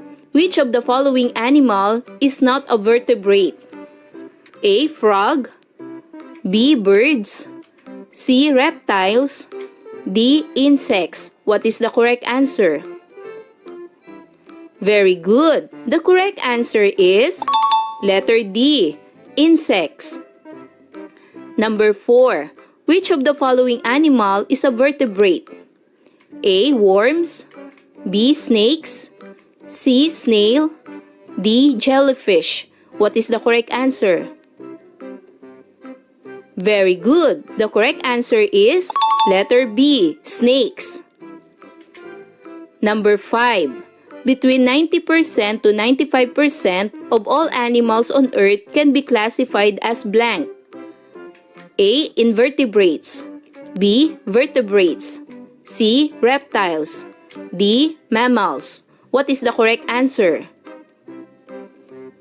Very good. The correct answer is letter A. Invertebrates.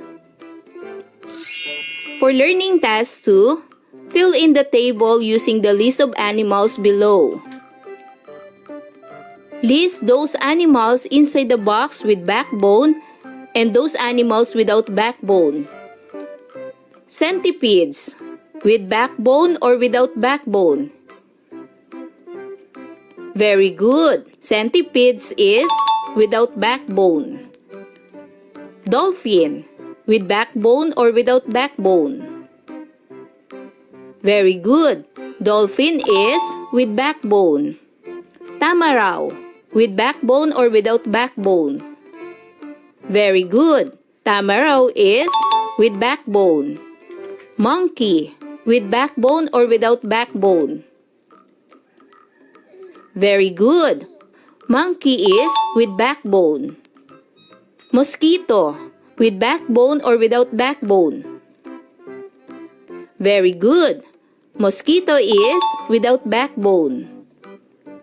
Beetle, with backbone or without backbone? Very good. Beetle is without backbone. Bat, with backbone or without backbone? Very good. Bat is with backbone.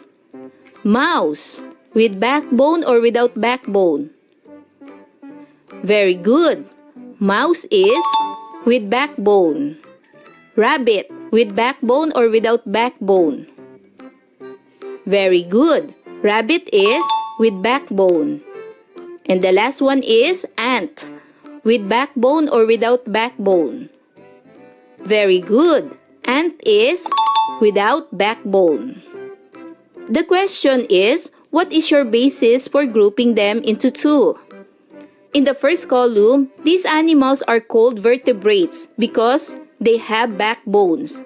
And in the second column, these animals are called invertebrates because they do not have backbones. Learning Task 3.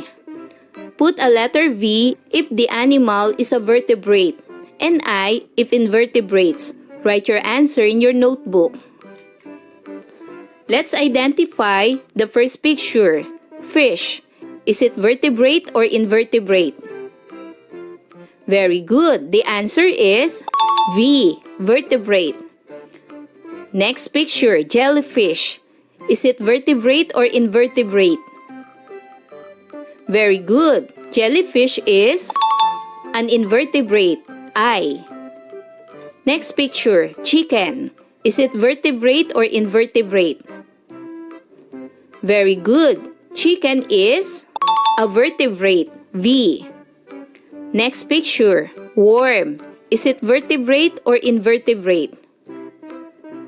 Very good. Worm is an invertebrate, I. And the last picture is a snake. Is it vertebrate or invertebrate? Very good. Snake is a vertebrate, V. And for learning task 4, identify the animals described below. Choose your answer from the box below. Do this on your answer sheet. Choose the following classification of animals inside the box: mammals, birds, reptiles, fish, amphibians. Number 1. Their bodies are covered with feathers. They have 2 legs and wings for flying. What classification of animals is this? Very good. The correct answer is birds. Number 2. Their unique characteristic is the presence of the mammary glands. They bring forth their young alive. They feed their young with their milk from the mammary glands. Their bodies are covered with hair and fur. What classification of animal described in this? Very good. The correct answer is mammals. Number 3. They live in water. Their bodies are usually covered with scales. They are able to breathe in water because they have gills. They use their fins to be able to swim in water. What classification of animal is this? Very good. The correct answer is fish. Number 4. Animals that live their life both in water and land. They have smooth, moist, and scaleless skin. What classification of animal is this? Very good. The correct answer is amphibians. And number 5, they are terrestrial animals. They have dry, scaly skin. What classification of animal is this? Very good. The correct answer is reptiles. And for learning task 5, draw 2 animals familiar to you. List their distinguishing characteristics. Here are my examples. Snake. Snakes is a vertebrate that have backbone. It is classified into reptile because its body covered with scales or plates. They can live on land and water. They lay their eggs on land. And my another example is jellyfish. Jellyfish is an invertebrate animals that don't have a backbone. It has soft body because they don't have an internal skeleton for support and it only lives in water. Jellyfish is a type of cnidarians. Remember, vertebrates. Animals that have backbones are called vertebrates. The vertebrates are classified into 5 classes, namely mammals, birds, fish, reptiles, and amphibians. Invertebrates. Invertebrates are animals that don't have a backbone. The vertebral column is another name for the backbone. So kids, do you understand our lesson for today? Wow! Good job! Kids, I hope you learn a lot from this lesson. Until our next topic, bye-bye kids! Thanks for watching!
Science 6, Quarter 2, Week 6, Milk Base.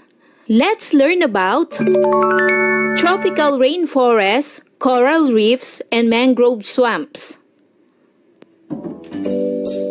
Hello kids, it's me, Teacher Frel. Don't forget to subscribe, like, and share. And hit the notification bell for the latest video. You can also follow my Facebook page, Teacher Frel TV. For today's lesson in Science 6, we will discuss about tropical rainforests, coral reefs, and mangrove swamps. For most essential learning competencies, discuss the interactions among living things and non-living things in tropical rainforests, coral reefs, and mangrove swamps. Have you been ever to swamp or grassland or beach, a reef or mangrove? What kind of plants can you find there? What kind of animals live in there? Let us try to explore and discover the marvels of science through this module. Allow us to show you the amazing way scientists work with ideas. As you will move through this module, you will find engaging questions about the interactions among living things or biotic and non-living things or abiotic. We encourage you to find ways to answer these questions by providing varied activities. We expect that through this module, you will become more self-seeking in science and make your learning meaningful. The organisms that thrive in one place depend on their environment. They form relationship with other organisms and with non-living things in their habitat in order to survive. Together, they form ecosystem. Scientists known as ecologists study this relationship in order to know about each organism and the ecosystem as a whole. As we go through this lesson, we should be able to know what are components of an ecosystem. What are the important roles and relationship between organism and each ecosystem? Tropical rainforests. Tropical rainforests are woodlands composed mostly of all trees and extensive foliage cover. They are regions with year-round warm and abundant rainfall and occupy 6 to 7% of Earth's surface. They produce a large percentage of the needed oxygen on Earth. Rainforests are also estimated to house more than half of the world's plant and animal species, most of them still undiscovered. Rainforests grow in 4 major layers. These are: number 1, the canopy or the top layers. Number 2, the subcanopy, which is a layer of trees below the canopy. Number 3, understory, which is the shady lower. And number 4, the floor forest.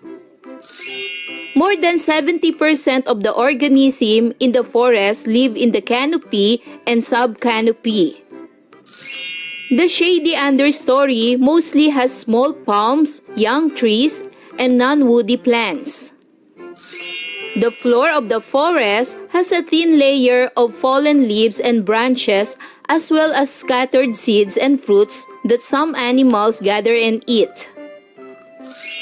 Several varieties of fishes, amphibians, reptiles, birds, and mammals abound in the rainforest and its rivers. However, insects are the most populous among the animals, sometimes with about 40 kinds of ants in just one tree or 1,200 kinds of beetles in just 19 individual in 3 crowns. A study has shown that there are possibly over 30 million insects dwelling in the canopies of tropical rainforests.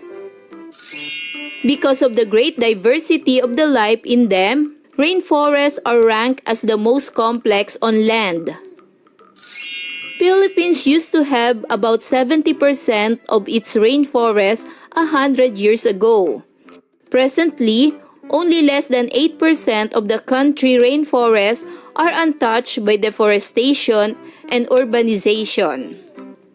If deforestation does not stop, there might be no more rainforest in the Philippines after 15 years.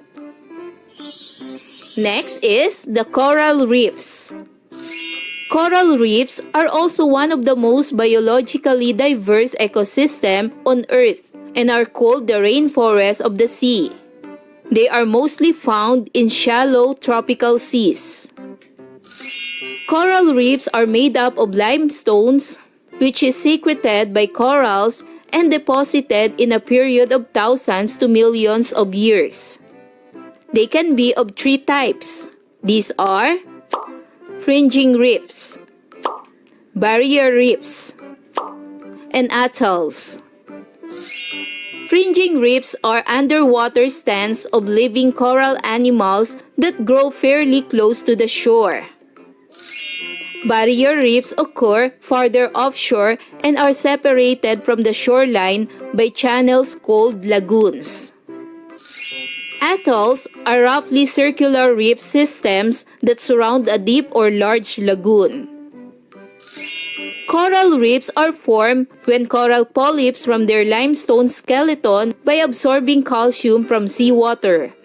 Reefs are not only made of hard and soft coral, but also sponge, crustaceans, jellyfishes, sea anemones, mollusk, sea turtles, reef sharks, dolphins, various fishes, and much more. They provide homes for marine animals, which makes marine food chain active and continuous. Because of its great diversity, competition may arise among the organisms in the coral reefs as they compete over food and space. Since they are dependent and interrelated to each other, variation in one species can severely affect other species. Other than that, calamities like storms, volcanic eruption, and hurricanes as well as human activities may greatly affect the type of organisms and their relationships within the reefs. And lastly, mangrove swamps. Mangroves are trees that grow along the coast. They are usually found in shallow waters along the mouths of bays, lagoons, and rivers. Mangroves can tolerate salty water because their roots can filter out the salts before absorbing water into the plant. They also have the ability to store salts in their bark or old leaves and shed them periodically to get rid of the salts. Mangrove roots form breeding grounds or nurseries for many fishes and marine organisms. Their intertwined roots protect the larvae and young animals from predators and act as home to rich communities of marine invertebrates and algae. They also provide shelter to seasonal visitors like egrets and migratory birds. These birds also receive nourishment by eating shrimps, crabs, and other mollusks around the mangroves. Mangroves also stabilize the shoreline. They have stilt-like roots that catch particles of silt, dirt, and sand that build up shorelines. They also remove large quantities of inorganic nutrients and sediments to maintain quality of coastal waters. And now let us do learning task 1. Answer the following questions. Write your answer in your notebook. Number 1. What is an ecosystem? What are examples of diverse ecosystem? Very good. The word ecosystem means ecological systems. Ecology is the study of ecosystems.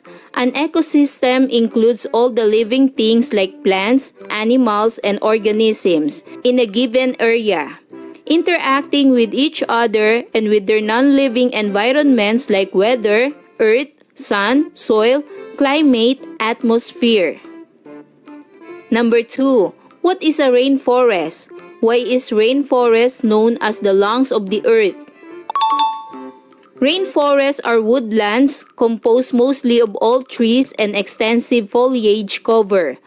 Tropical rainforests are often called the lungs of the planet because they generally draw in carbon dioxide and breathe out oxygen. But the amount of carbon dioxide they absorb or produce varies hugely with year-to-year variations in the climate. Number 3. What are the major parts of the rainforest? Describe each. Rainforests grow in 4 major layers. Number 1, the canopy or the top layers. Number 2, the subcanopy, which is a layer of trees below the canopy.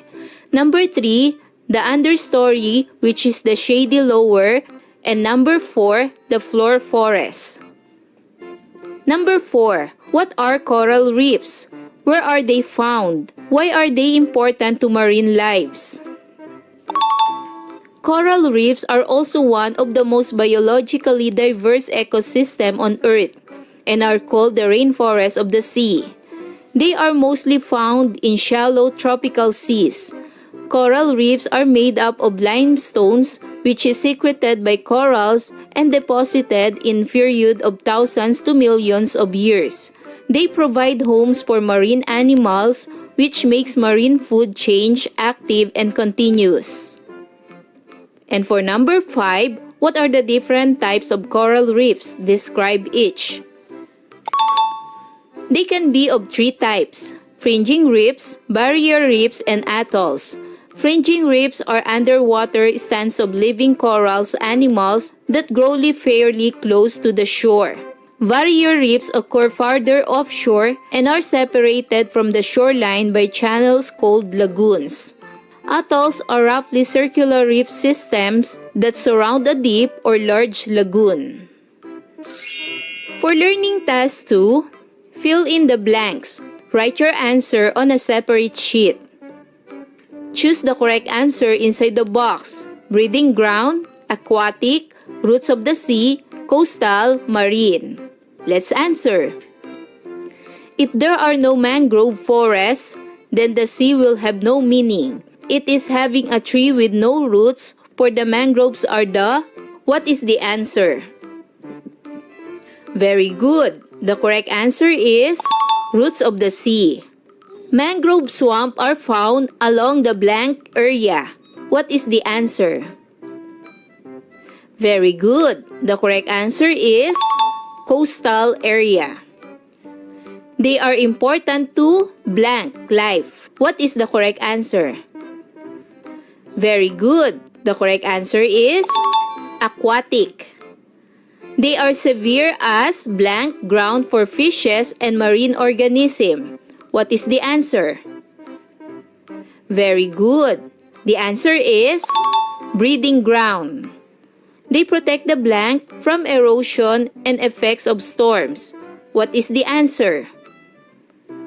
Very good. The answer is marine. For learning task 3, complete the chart.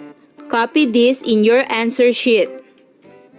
In the first column are the different rainforest layer.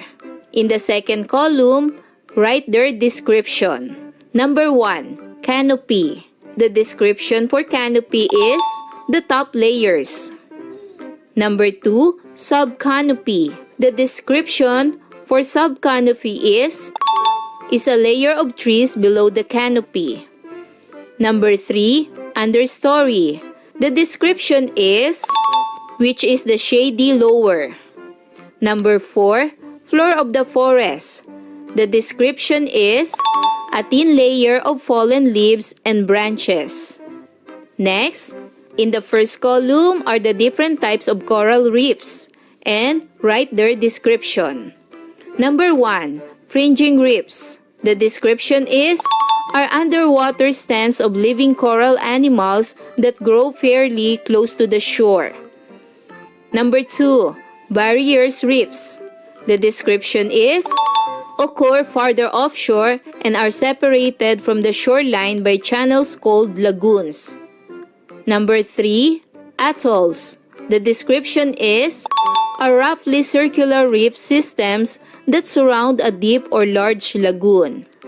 And number 4, mangrove swamps. The description is are trees that grow along the coast. They are usually found in shallow waters along the mouths of bays, lagoons, and river. And for our last activity, answer the following questions in your answer sheet. Number 1. What are the living biotic and non-living things abiotic in tropical rainforests, coral reefs, and in the mangrove swamps? Here is my example answer. For tropical rainforests have a diverse biotic population. Animals like parrots, sloths, and monkeys may live in the rainforest. Other biotic factors like insects, plants, and fruit are eaten by animals. Abiotic factors or non-living things in a tropical rainforest include temperature, humidity, soil composition, air, and many others. For coral reefs, a biotic factor in a coral reef ecosystem could be the coral itself, as well as other living organisms such as fish, algae, and various invertebrates. And the examples of non-living things or abiotic in a coral reef include rocks, sand, shells, sunken ships, and artificial structures. And for mangrove swamps, biotic factors include the mangrove trees, their roots, the species present, and other living organisms. Abiotic factors include water, soil, air, and sunlight. Each element is essential to the equilibrium of the ecosystem. And for number 2, explain the interactions among living things in tropical rainforests, coral reefs, and mangrove. My example answer is, living things in tropical rainforests, coral reefs, and mangroves interact and related. The symbiotic link between coral reef and mangrove ecosystems enhances tropical coastal habitats.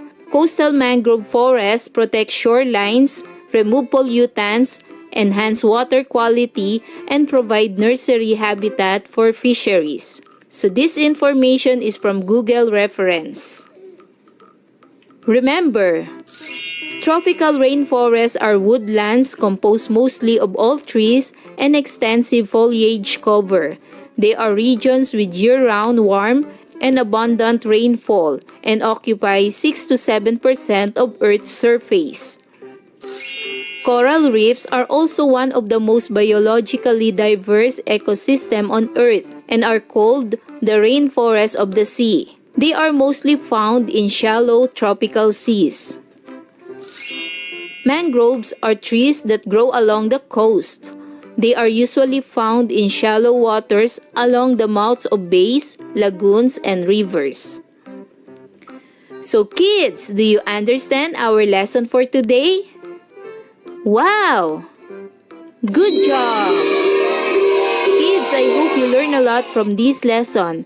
Until our next topic, bye-bye kids! Thanks for watching!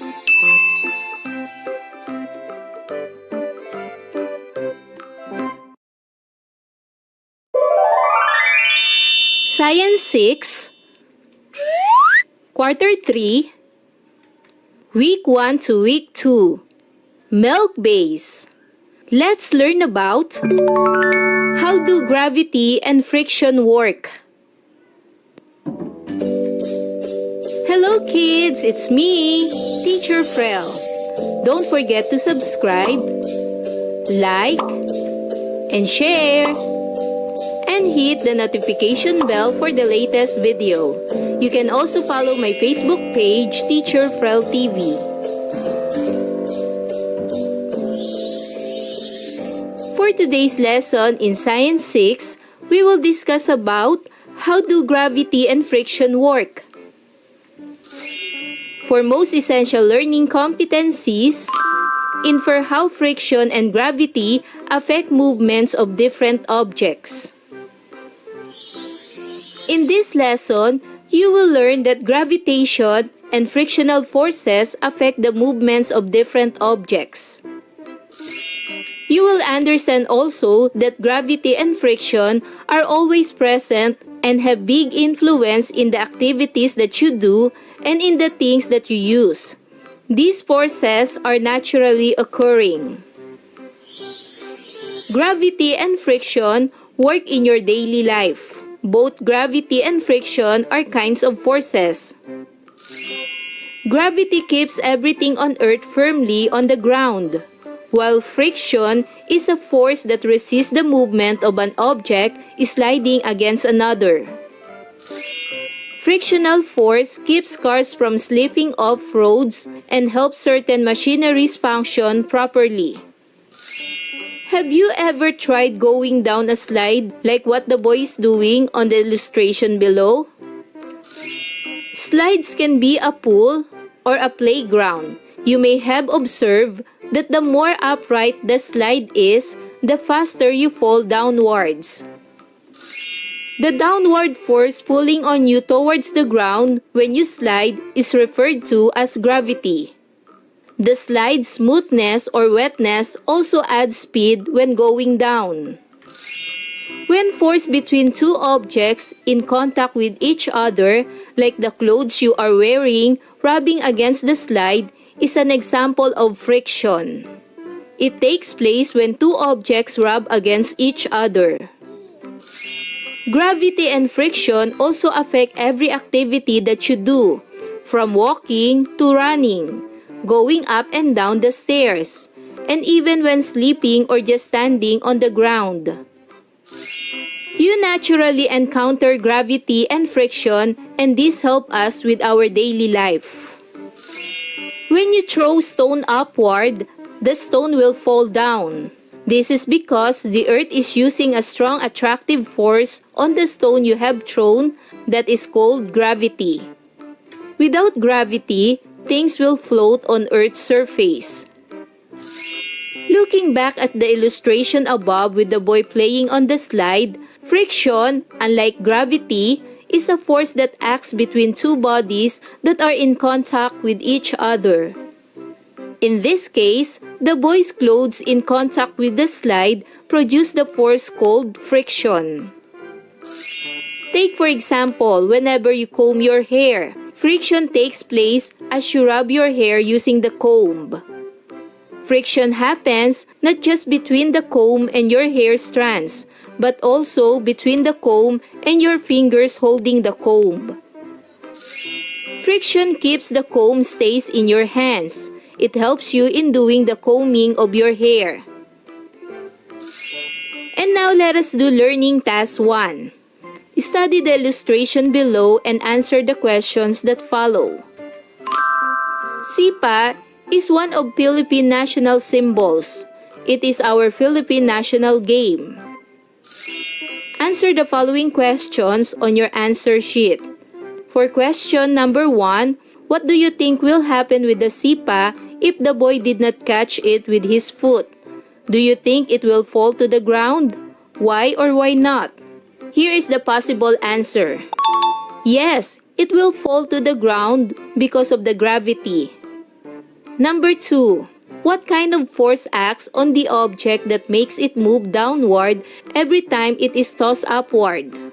The possible answer is, the kind of force acts on the object that makes it move downward every time it is tossed upward is gravity. Number 3. Does friction act between the sipa and foot of the boy? The answer is yes. Number 4. How does friction act on the movement or direction of the sipa? The possible answer is, it will bounce off the side of your foot. And number 5, how does gravity and friction affect the objects used in playing sipa? The possible answer is, gravity and friction affect the objects used in playing sipa by kicking it. When thinking about gravity, have you ever speculated what would happen if the axis of the planet moved toward the sun? Let's do learning task 2.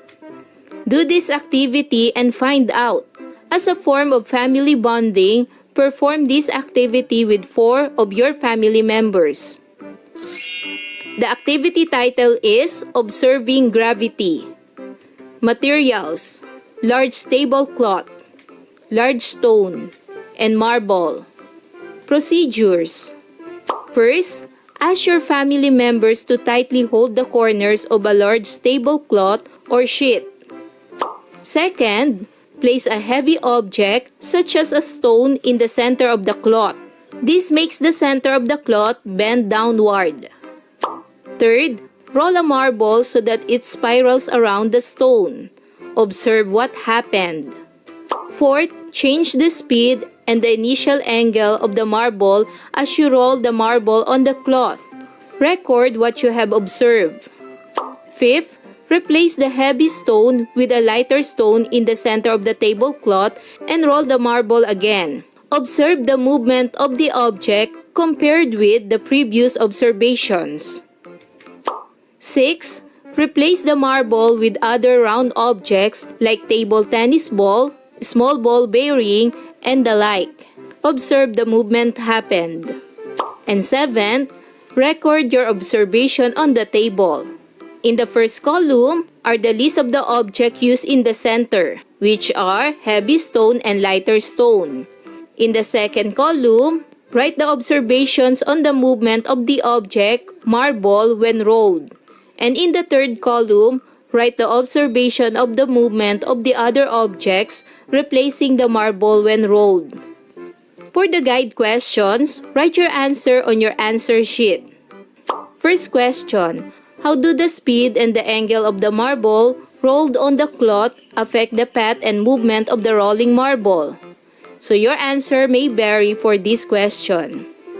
Second question, what have you observed to the movement of the marble rolled when the heavy stone is replaced? Your answer may vary for this question. Third question, what have you observed to the movement of the objects replacing the marble when rolled? Your answer may vary for this question. And fourth, how does the tablecloth activity demonstrate the effect of gravity on the movement of objects? So your answer may vary for this question. For learning task 3, study more about friction by watching the link on YouTube. Answer the following questions. So kids, before answering the following questions, watch this video on YouTube. Just type the link below. So this video program is Sineskwela. Their topic is about friction. And now, let's answer the following question. Number 1. What is resistance? Here is my answer. Resistance is the force that opposes the motion of an object when it comes into contact with other object or surface. Second question. What is the result or effect of friction when two objects are rubbed? Here is my example answer. When two objects are rubbed together, friction can cause a number of effects, including heat. Third question. Which has less friction? Rough surfaces or smooth surfaces? Correct. Smooth surfaces has less friction. Fourth question. How does friction affect moving objects? Here is my example answer. When an object is already moving relative to a surface, the frictional force will affect the motion. And for the fifth question, how do textures of objects affect the friction produced when two objects are in contact with each other? My example answer is, textures of objects affect the friction produced, like rougher surfaces have more friction than smoother surfaces when two objects are in contact with each other. For learning task 4, copy the table below on your answer sheet, then list the things that might happen if there is no gravity and friction. Here are my example answers.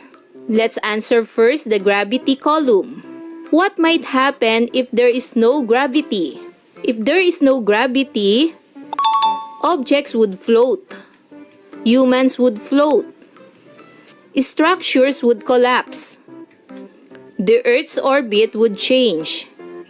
And living things would die. What might happen if there's no friction? If there's no friction, everything would slide to the lowest point. It would be impossible to walk, run, swim, dance, etc. Moving objects never stop. We wouldn't be able to write. and it would be impossible to stand up or even move. For learning task 5, create a poster advertisement that demonstrates road safety. Use a white cartolina for this project-based output. For example, the picture of two kids crossing the street. When you are crossing the street, just stop first, look, and listen if there are vehicles coming. And here is your guide for critiquing the poster advertisement. The assessment criteria are: information on road safety is shown. Measures to prevent road accident is highlighted. Pictures or illustrations used are appropriate for the content. Text is easy to read and understand. Execution is neat and clear. Remember that two different forces discussed in this lesson are gravity. Gravity is a force of attraction of two bodies because of their masses. Friction. Friction is a force that opposes movement. It is always opposite to the direction of the motion. Learning Task 6. Study the following situations and answer the question for each. Remember what you have learned about gravity and friction. Write your explanations on your answer sheet. Number 1. Place a book on top of a table. What keeps the book from falling? How is this possible? My example answer is: the book stays on the table because of balance forces. Gravity pulls the book downward. Gravitational force exerts a downward pull on the book and the table pushes the book upward. They balance each other out, keeping the book stationary and preventing it from falling. Second question. Roll a marble on top of a level surface. Make it stop. Slide a light book on top of the same level surface by giving it an initial push. Did the book continue to slide? What is responsible for making the sliding book slow down and eventually stop? Here is my example answer. For the first question, did the book continue to slide? No.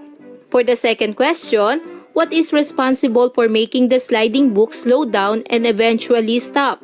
When you roll a marble or slide a book on a level surface, both eventually stop due to friction.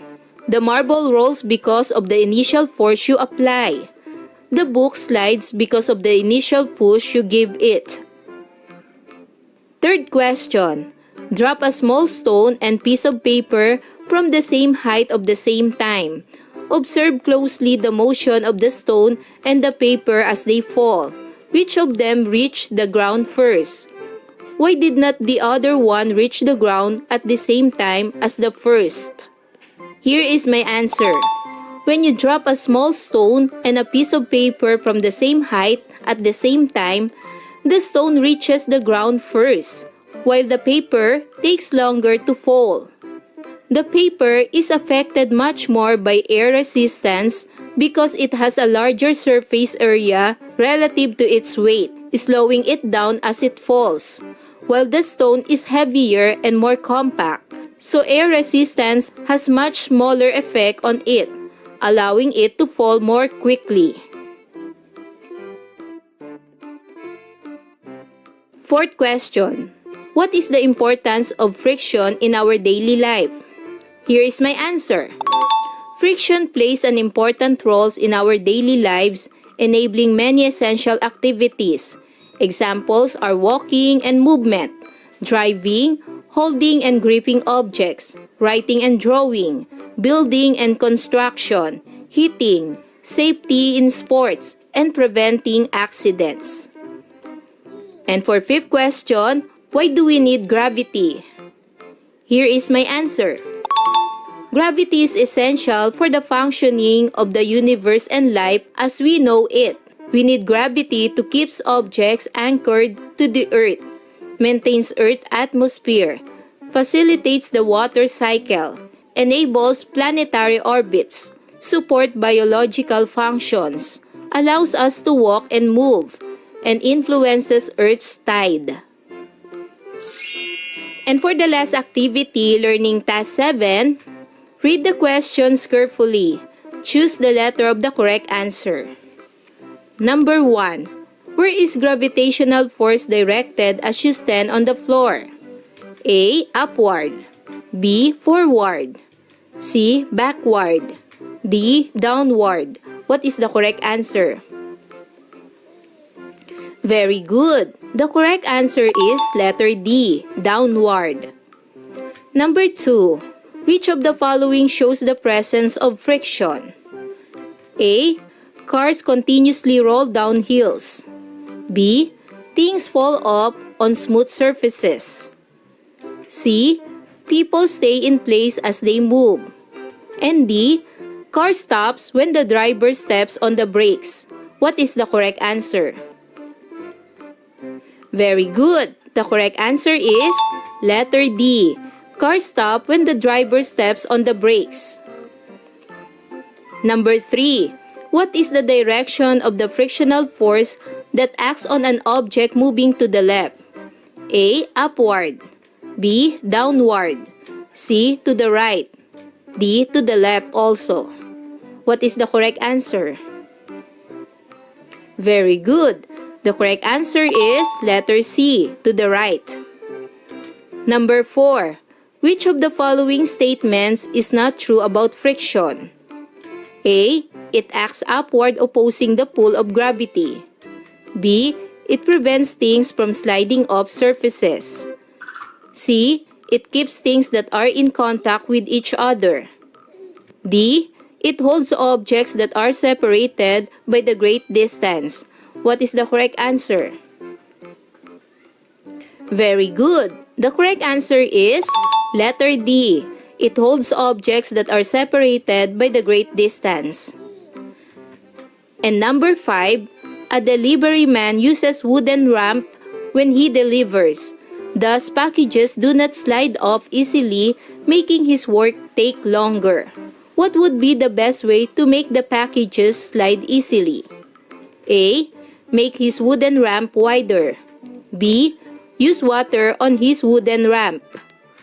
C. Use a sandpaper to polish and smoothen his ramp. D. Make his wooden ramp narrower. What is the correct answer? Very good. The correct answer is letter C. Use a sandpaper to polish and smoothen his ramp. For letter B, identify what kind of force is acting on the object described in each situation. Number 1. A hanging fruit falling from a tree. Is it gravity or friction? Very good. The correct answer is gravity. Number 2. A ball rolling on the floor. Is it gravity or friction? Very good. The correct answer is friction. Number 3. A jeepney moving on a sloping road. Is it gravity or friction? Very good. The correct answer is gravity. Number 4. A meteor falling through the Earth's atmosphere. Is it gravity or friction? Very good. The correct answer is gravity. And number 5, raindrops falling from the sky. Is it gravity or friction? Very good. The correct answer is gravity. Remember, gravity keeps everything on Earth firmly on the ground, while friction is a force that resists the movement of an object sliding against another. So kids, do you understand our lesson for today? Wow! Good job! Kids, I hope you learned a lot from this lesson. Until our next topic, bye-bye kids! Thanks for watching!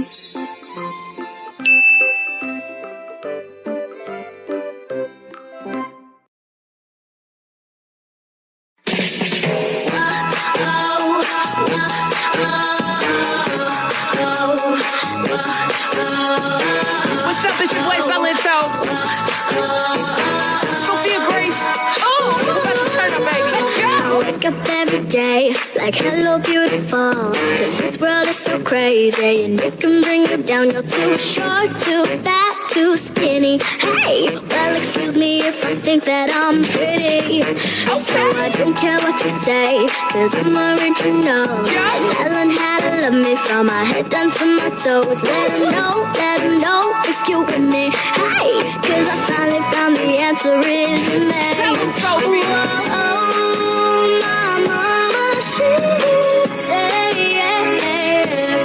don't you let him get you down. I can learn to love me. That's why I'm talking to the girl in the mirror. Whoa, like even if you're down, better get up. Whoa, 'cause every setback's just a setup. Whoa, for something just a little bit better. Oh, I'm talking to the girl in the mirror. Girl in the mirror. Girl in the mirror. Girl in the mirror. Girl in the mirror. Girl in the mirror. I go to sleep at night with a smile on my face. 'Cause I know who I am and I can't ever be replaced. So go ahead, be proud, be different. Hey, that's what makes you one out of a million. Whoa, my mama, she say, don't you let him get you down. I can learn to love me. That's why I'm talking to the girl in the mirror. Whoa, like even if you're down, better get up. Whoa, 'cause every setback's just a setup. Whoa, for something just a little bit better. Oh, I'm talking to the girl in the mirror.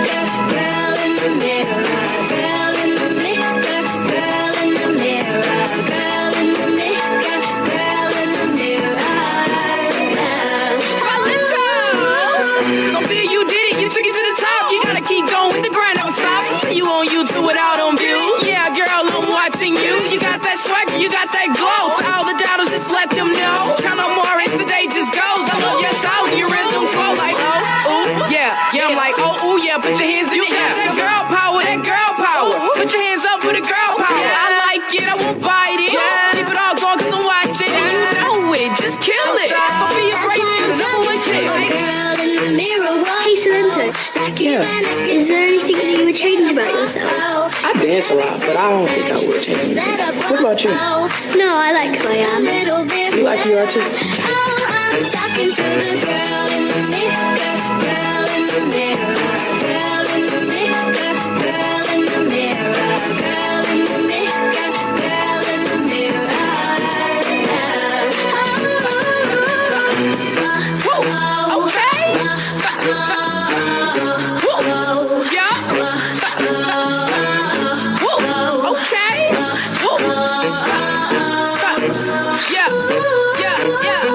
Tila ko'y nakalutang nasa langit, ngunit nalulunod sa iyong mga ngiti. At kung hanggang dito lang talaga tayo, hindi pababayaan ang daan dinakatabiling ka. Kung umabot tayo hanggang dulo, hatigang ng mahigpit, aabutin natin ang mga tala.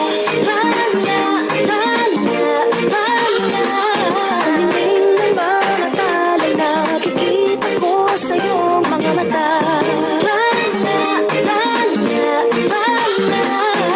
hiniling ng iyong mga mata, hinahanap ko sa mga tala. Maaaring kinabukasan ay mag-iba. Science 6,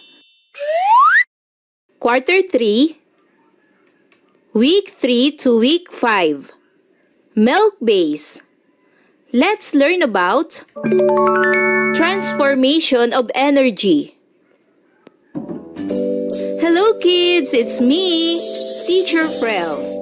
Don't forget to subscribe, like, and share, and hit the notification bell for the latest video. You can also follow my Facebook page, Teacher Frel TV. For For today's lesson in Science 6, we will discuss about transformation of energy. This is week 3 to 5 of quarter 3. For most essential learning competencies, demonstrate how sound, heat, light, and electricity can be transformed. From your previous lesson, you have learned that there are forces that affect the movements of different objects. In this lesson, you will understand that forms of energy like sound, heat, light, and electricity can be transformed. You will be able to demonstrate these energy transformations. Like gravity and friction, sound, heat, light, and electricity are other forms of energy that may be explained in terms of movement of smaller objects. Sound. Sound is a form of energy produced by hitting two objects together or by vibrating objects, like strings of guitar. When you speak, sing, or hum, your vocal cords vibrate. Without any medium, sound cannot travel. Heat. Heat or thermal energy is the energy from the moving molecules or tiny particles in matter. It is transferred from bodies of higher temperatures to bodies of lower temperature. Light. Light is an energy that is transported and produced by vibrations of exceedingly small particles in matter through electromagnetic waves or EM. The sun's energy travels as a visible light, the only electromagnetic wave that can be seen by the naked eyes. Electricity. Electricity is an energy when electrons move from one atom to another. Atoms are basic building blocks of matter that make up everything. Electrons are small particles that spin around the center of the atom, holding a negative charge, while protons are particles in the center of an atom that hold a positive charge. Let's see the different picture. Sound energy from vibrations of guitar strings. Light and heat energy from sun. Electricity runs these appliances like electric fan, television, and radio. And heat energy produced by burning woods. Look at the illustration of an atom below. Name the different particles found in the atom. Here are the different particles found in the atom, like neutron, protons, electron, and nucleus. And now, let us find out what are the four missing words. Let's start. The two particles of an atom found in the center of it are neutron and proton, while the particle electron constantly spins around the center of an atom is called electron. Electricity is produced whenever electrons move from one atom to another. When objects are rubbed against each other, the electrons of their atoms have the tendency to move from one atom to another. How electrons move depends on the electron attraction of the atoms. Some objects like metals share electrons easily, while some like plastic and rubber do not. Objects that share electrons easily are conductors, and those that do not share electrons easily are insulators. Materials that may or may not share electrons are called semiconductors. Semiconductors are often used in electronics. Complete the graphic organizer below. Apply the concepts you learned on the different forms of energy. For letter A activity, complete the chart by writing the needed information inside the box. Copy and answer the graphic organizer on your answer sheet. What are the different forms of energy? Let's answer the first form of energy. It is produced when electrons move from an atom to another. What energy is this? Very good. This form of energy is electricity. Second, is produced through electromagnetic waves. What energy is this?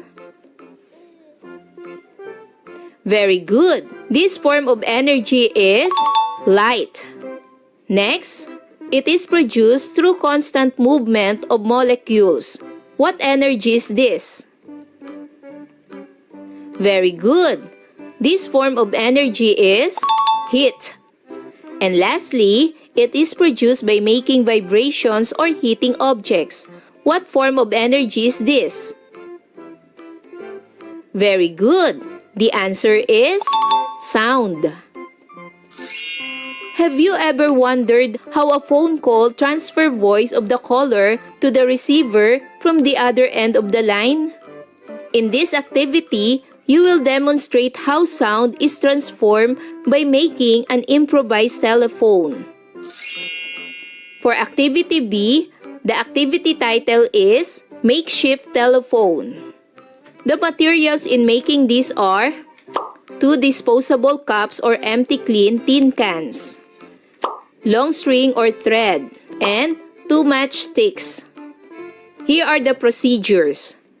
First, punch a hole on each end of empty tin cans. Ask help from an elder member of the family for your safety. Look at the picture. Second, using the long string or thread, make a knot to the matchsticks at the outside part of the empty tin cans or disposable cups. Look at the picture. And for the last procedure, try talking on the other end while one of your family members will listen on the other end with the string tightly pulled. Did he or she hear a sound? Look at the picture. Now, for this activity, copy and draw in the box the makeshift telephone you have made. Label the materials you have used. Do this on your answer sheet. For example, this is the makeshift telephone you have made. Then label the materials. 2 empty cans and long string or thread. And now, answer the following questions on your answer sheet. First question, what happened to the sound you produced from one of the empty cans of your makeshift telephone? Here is my example answer. In a makeshift telephone using empty cans and a string, the sound you produce in one can undergoes transformation, which is sound energy to mechanical vibrations. Like when you speak into one can, your voice creates sound waves that cause the bottom of the can to vibrate, and these vibrations are transferred to the string. Second question, did the sound you produce travel from one end to the other? Here is my example answer. Yes, the sound you produce does travel from one end to the other in the makeshift telephone, but it does so in the form of mechanical vibrations rather than direct sound waves through the air. So while the sound itself does not directly travel through the air from one can to the other, the energy from your voice is successfully transmitted through the string and reproduced as sound in the second can. For number 3, try to shorten the long string and talk once again with one of your family members. How did the length of the string affect the quality of sound produced? Here is my example answer. The length of the string in a makeshift telephone affects the quality of the sound produced. Shorter and tightly stretched strings generally produce better sound quality in a makeshift telephone. Longer or loose strings reduce the clarity and intensity of the sound. Number 4. Try to use different types and thickness of strings. What happened to the sound produced if you use different types and thickness of string? Here is my example answer. Using different types and thickness of strings in a makeshift telephone affects the sound produced due to variation in material properties, density, and tension. Strings that are thin, lightweight, and made of rigid materials, example, nylon or fishing line, produce the best sound quality. Flexible or thick strings tend to dampen vibrations, leading to reduced sound clarity and volume. Number 5. What components or materials of your gadget affect the transfer of sounds you produce in your makeshift telephone? Here is my example answer. The transfer of sound in a makeshift telephone is influenced by several components and materials, including the string, the cans or cups, connection between string and cans, and environmental factors. And for this activity, letter B, watch more about the different transformation of energy on this link and answer the following activity on your answer sheet. For this activity, complete the paragraph by writing the equivalent word or group of words in each diagram presented. Write your complete paragraph or answer on your answer sheet. So let's start answering this paragraph. The solar energy or energy coming from the sun enters the Earth's atmosphere through electromagnetic wave. The sunlight is a form of light energy that when hits objects here on Earth transforms into heat energy or thermal energy and increases the object's temperature. For this activity, illustrate how energy is transformed in the following materials. Number 1 is done for you. For example, number 1, matches, from chemical energy to light energy plus heat energy. Number 2, playing basketball games, from potential energy to kinetic energy. Number 3, plucking an electric guitar, from mechanical energy plus electrical energy to sound energy. Number 4, nuclear power plant, from nuclear energy to electrical energy. And number 5, solar panel, from solar energy to electrical energy. For this activity, letter B, to understand the lesson clearly about energy transformation, perform the following activity. First, prepare the following materials like flashlight, matchsticks, and cell phone. Second, do the following procedures. For letter A, light the matchstick, like in the picture. What form of energy is presented in the matchstick? What is or are produced after you lighted the matchstick? And how does energy transformation occur in lighting a matchstick? So kids, answer these questions. For letter B, turn on the flashlight. It may be battery operated or cell phone flashlight. What makes the flashlight give out light? What form of energy is present in the flashlight? What energy does it produce? Explain how energy transformation occurs in turning on a flashlight. So kids, it's your turn to answer these questions. And for letter C, turn on your cell phone. What are the functions of your cell phone? How does your cell phone perform those actions? So your answer may vary for this activity from letter A to C. Another activity. Here are the procedure. Prepare the following materials: candle and matches, bits of paper, pinwheel, guitar, and plastic comb. Second, perform the different procedures below, then answer the questions that follow. Letter A. Light the candle using a matchstick. Observe what is found at the end of the matchstick. Letter B. Flock the guitar for 2 to 3 minutes. For letter C, make a pinwheel. Blow some air in the pinwheel. What happens when the wind comes in contact with the pinwheel? Vigorously comb your classmates' hair. Be sure that the hair is dry and clean. Place this comb near the dry bits of paper. Describe what happens. And now, answer these questions. Question number 1. What form of energy is found at the end of the matchstick? How does energy transformation occur in a lighted candle? Second question. What form of energy is produced by the guitar? How is the form of energy produced? Third question. What form of energy is produced by the pinwheel when you blow some air in it? Fourth question. What form of energy is produced when comb is placed near the dry bits of paper? Why is this possible? And number 5.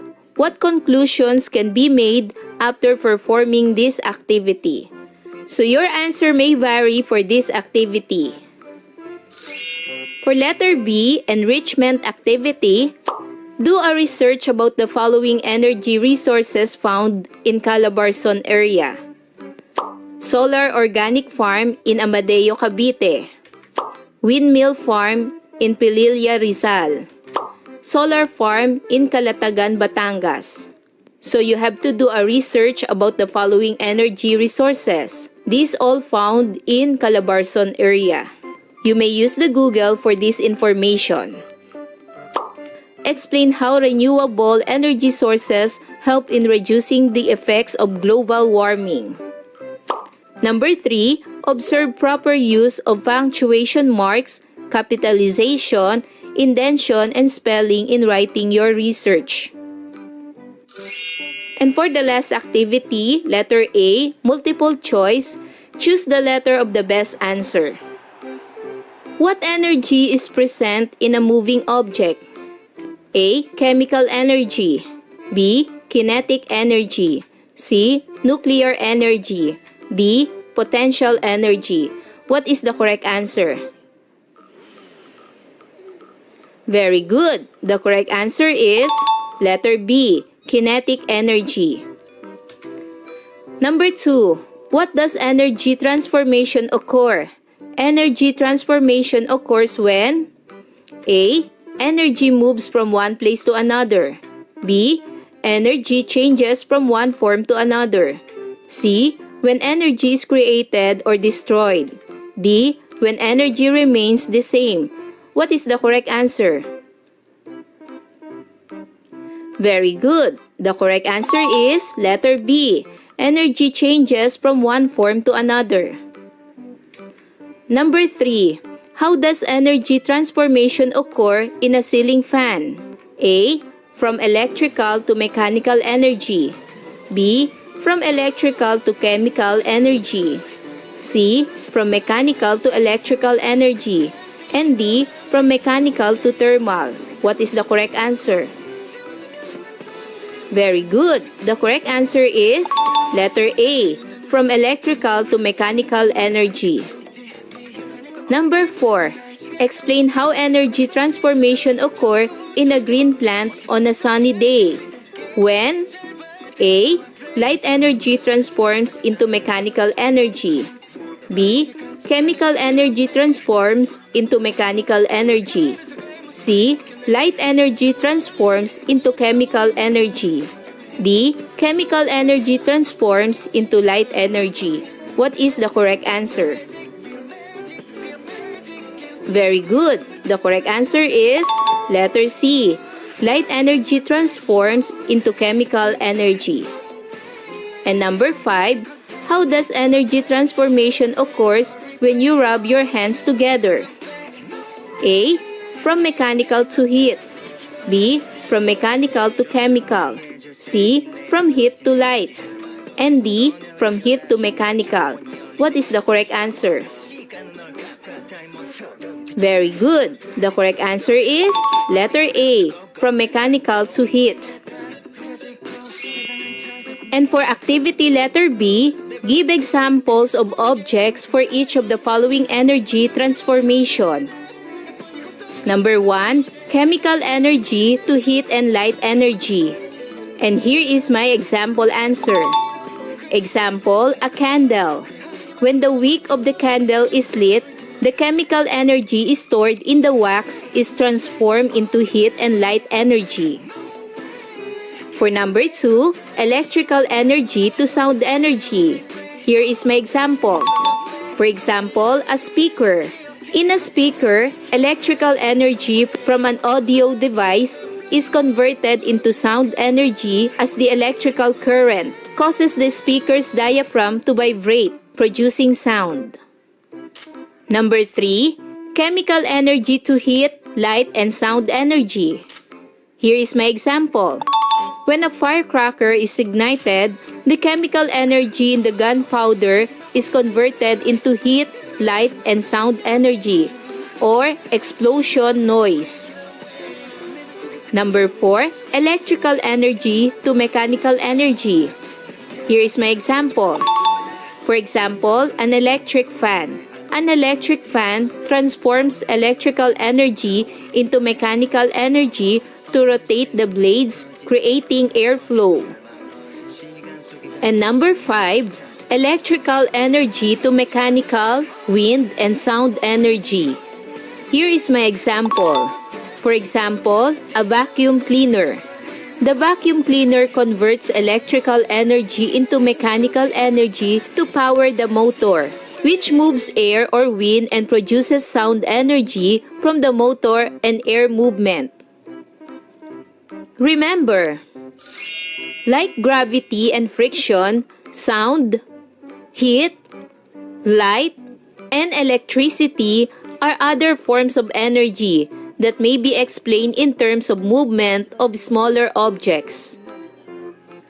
So kids, do you understand our lesson for today? Wow! Good job! Kids, I hope you learn a lot from this lesson. Until our next topic, bye-bye kids! Thanks for watching!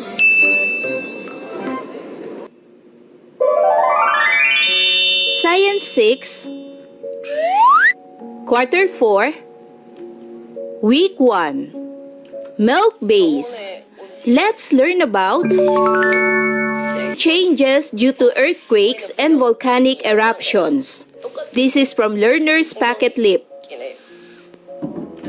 Hello kids, it's me, Teacher Frel. Don't forget to subscribe, like, and share, and hit the notification bell for the latest video. You can also follow my Facebook page, Teacher Frel TV. For today's lesson in Science 6, we will discuss about changes due to earthquakes and volcanic eruptions. For most essential learning competencies, describe the changes on the Earth's surface as a result of earthquakes and volcanic eruptions. In this lesson, you will learn how earthquakes and volcanic eruptions change the Earth's surface. Also, you will understand the effects of these calamities to humans, plants, animals, and properties. The movement of plates on the crust is often accompanied by earthquakes and volcanic eruptions. An earthquake is the shaking of the ground. Earthquakes happen when the crustal plates move. As these plates move, some parts of the Earth's crust are pushed toward each other or away from each other. Their movement causes nearby rocks to move as well. These rocks break and slide past each other. When the rocks break, waves of energy are released and sent out through the Earth. These waves trigger an earthquake. The motion of the ground during an earthquake is measured by an instrument called a seismograph. There are two types of earthquakes. These are the volcanic earthquake and tectonic earthquake. A volcanic earthquake happens with a strong volcanic eruption, while a tectonic earthquake is caused by the movement of the Earth's crust. A tectonic earthquake may occur above ground or beneath the ocean. Let's study about tectonic earthquake. Strong earthquakes or shaking of the ground can loosen the soil and rocks and can cause disastrous landslide and destruction to properties and surroundings above the ground. Earthquake and sudden upward movement of the seafloor during faulting or crack along a plate boundary cause the water to rush upward, then huge surface waves are created and can reach a nearby coast. This is known as tsunami, a Japanese word for bay or harbor wave. A gigantic wave, sometimes 150 kilometers long, traveling at about 180 kilometers per hour, and increases in height while traveling, rising as high as 30 meters as it approaches shore. When a tsunami is about to come, water is first observed to move out to sea, uncovering long stretches of coastal bottom. Thank you. In a few minutes, giant waves rush and carrying everything within, reach back to the sea. Let's study about volcanic eruptions. How does a volcanic eruption occur? When tectonic plates collide, massive rocks underground deform and trigger a buildup of temperature and pressure. The high temperature and pressure results in the melting of rocks, producing magma. Inside the volcano is a magma chamber. Molten rock inside this chamber is forcefully driven out by the intense heat and pressure. The release of magma from the crater is called volcanic eruption. The magma that flows out of the surface is called lava. When volcano erupts, it throws out lava together with gases, rocks, and ashes. Region 4A Calabarzon has numerous volcanoes. These volcanoes are Banahaw, which is located in boundaries of Laguna and Quezon provinces, and Taal, located in the province of Batangas, that has recently been active with records of hydrovolcanic activity last January 2020 that produces numerous recorded earthquakes within and across the province of Batangas. The PHIVOLCS categorize Philippine volcanoes into active volcanoes, potentially active volcanoes, and inactive volcanoes. Let's take a look at the layers of the Earth to better understand and locate on which part of Earth's layer earthquakes usually happen. The layer of the Earth are: the first layer is called crust. Next to crust is called mantle. Next to mantle is called the outer core. And next to outer core is called the inner core. As you can see in the second picture, the crustal plates is from the crust or the first layer of the Earth. Then the magma is in the inner core. So the crust is the first layer of the Earth where earthquakes happen. When the earthquakes happen from the crust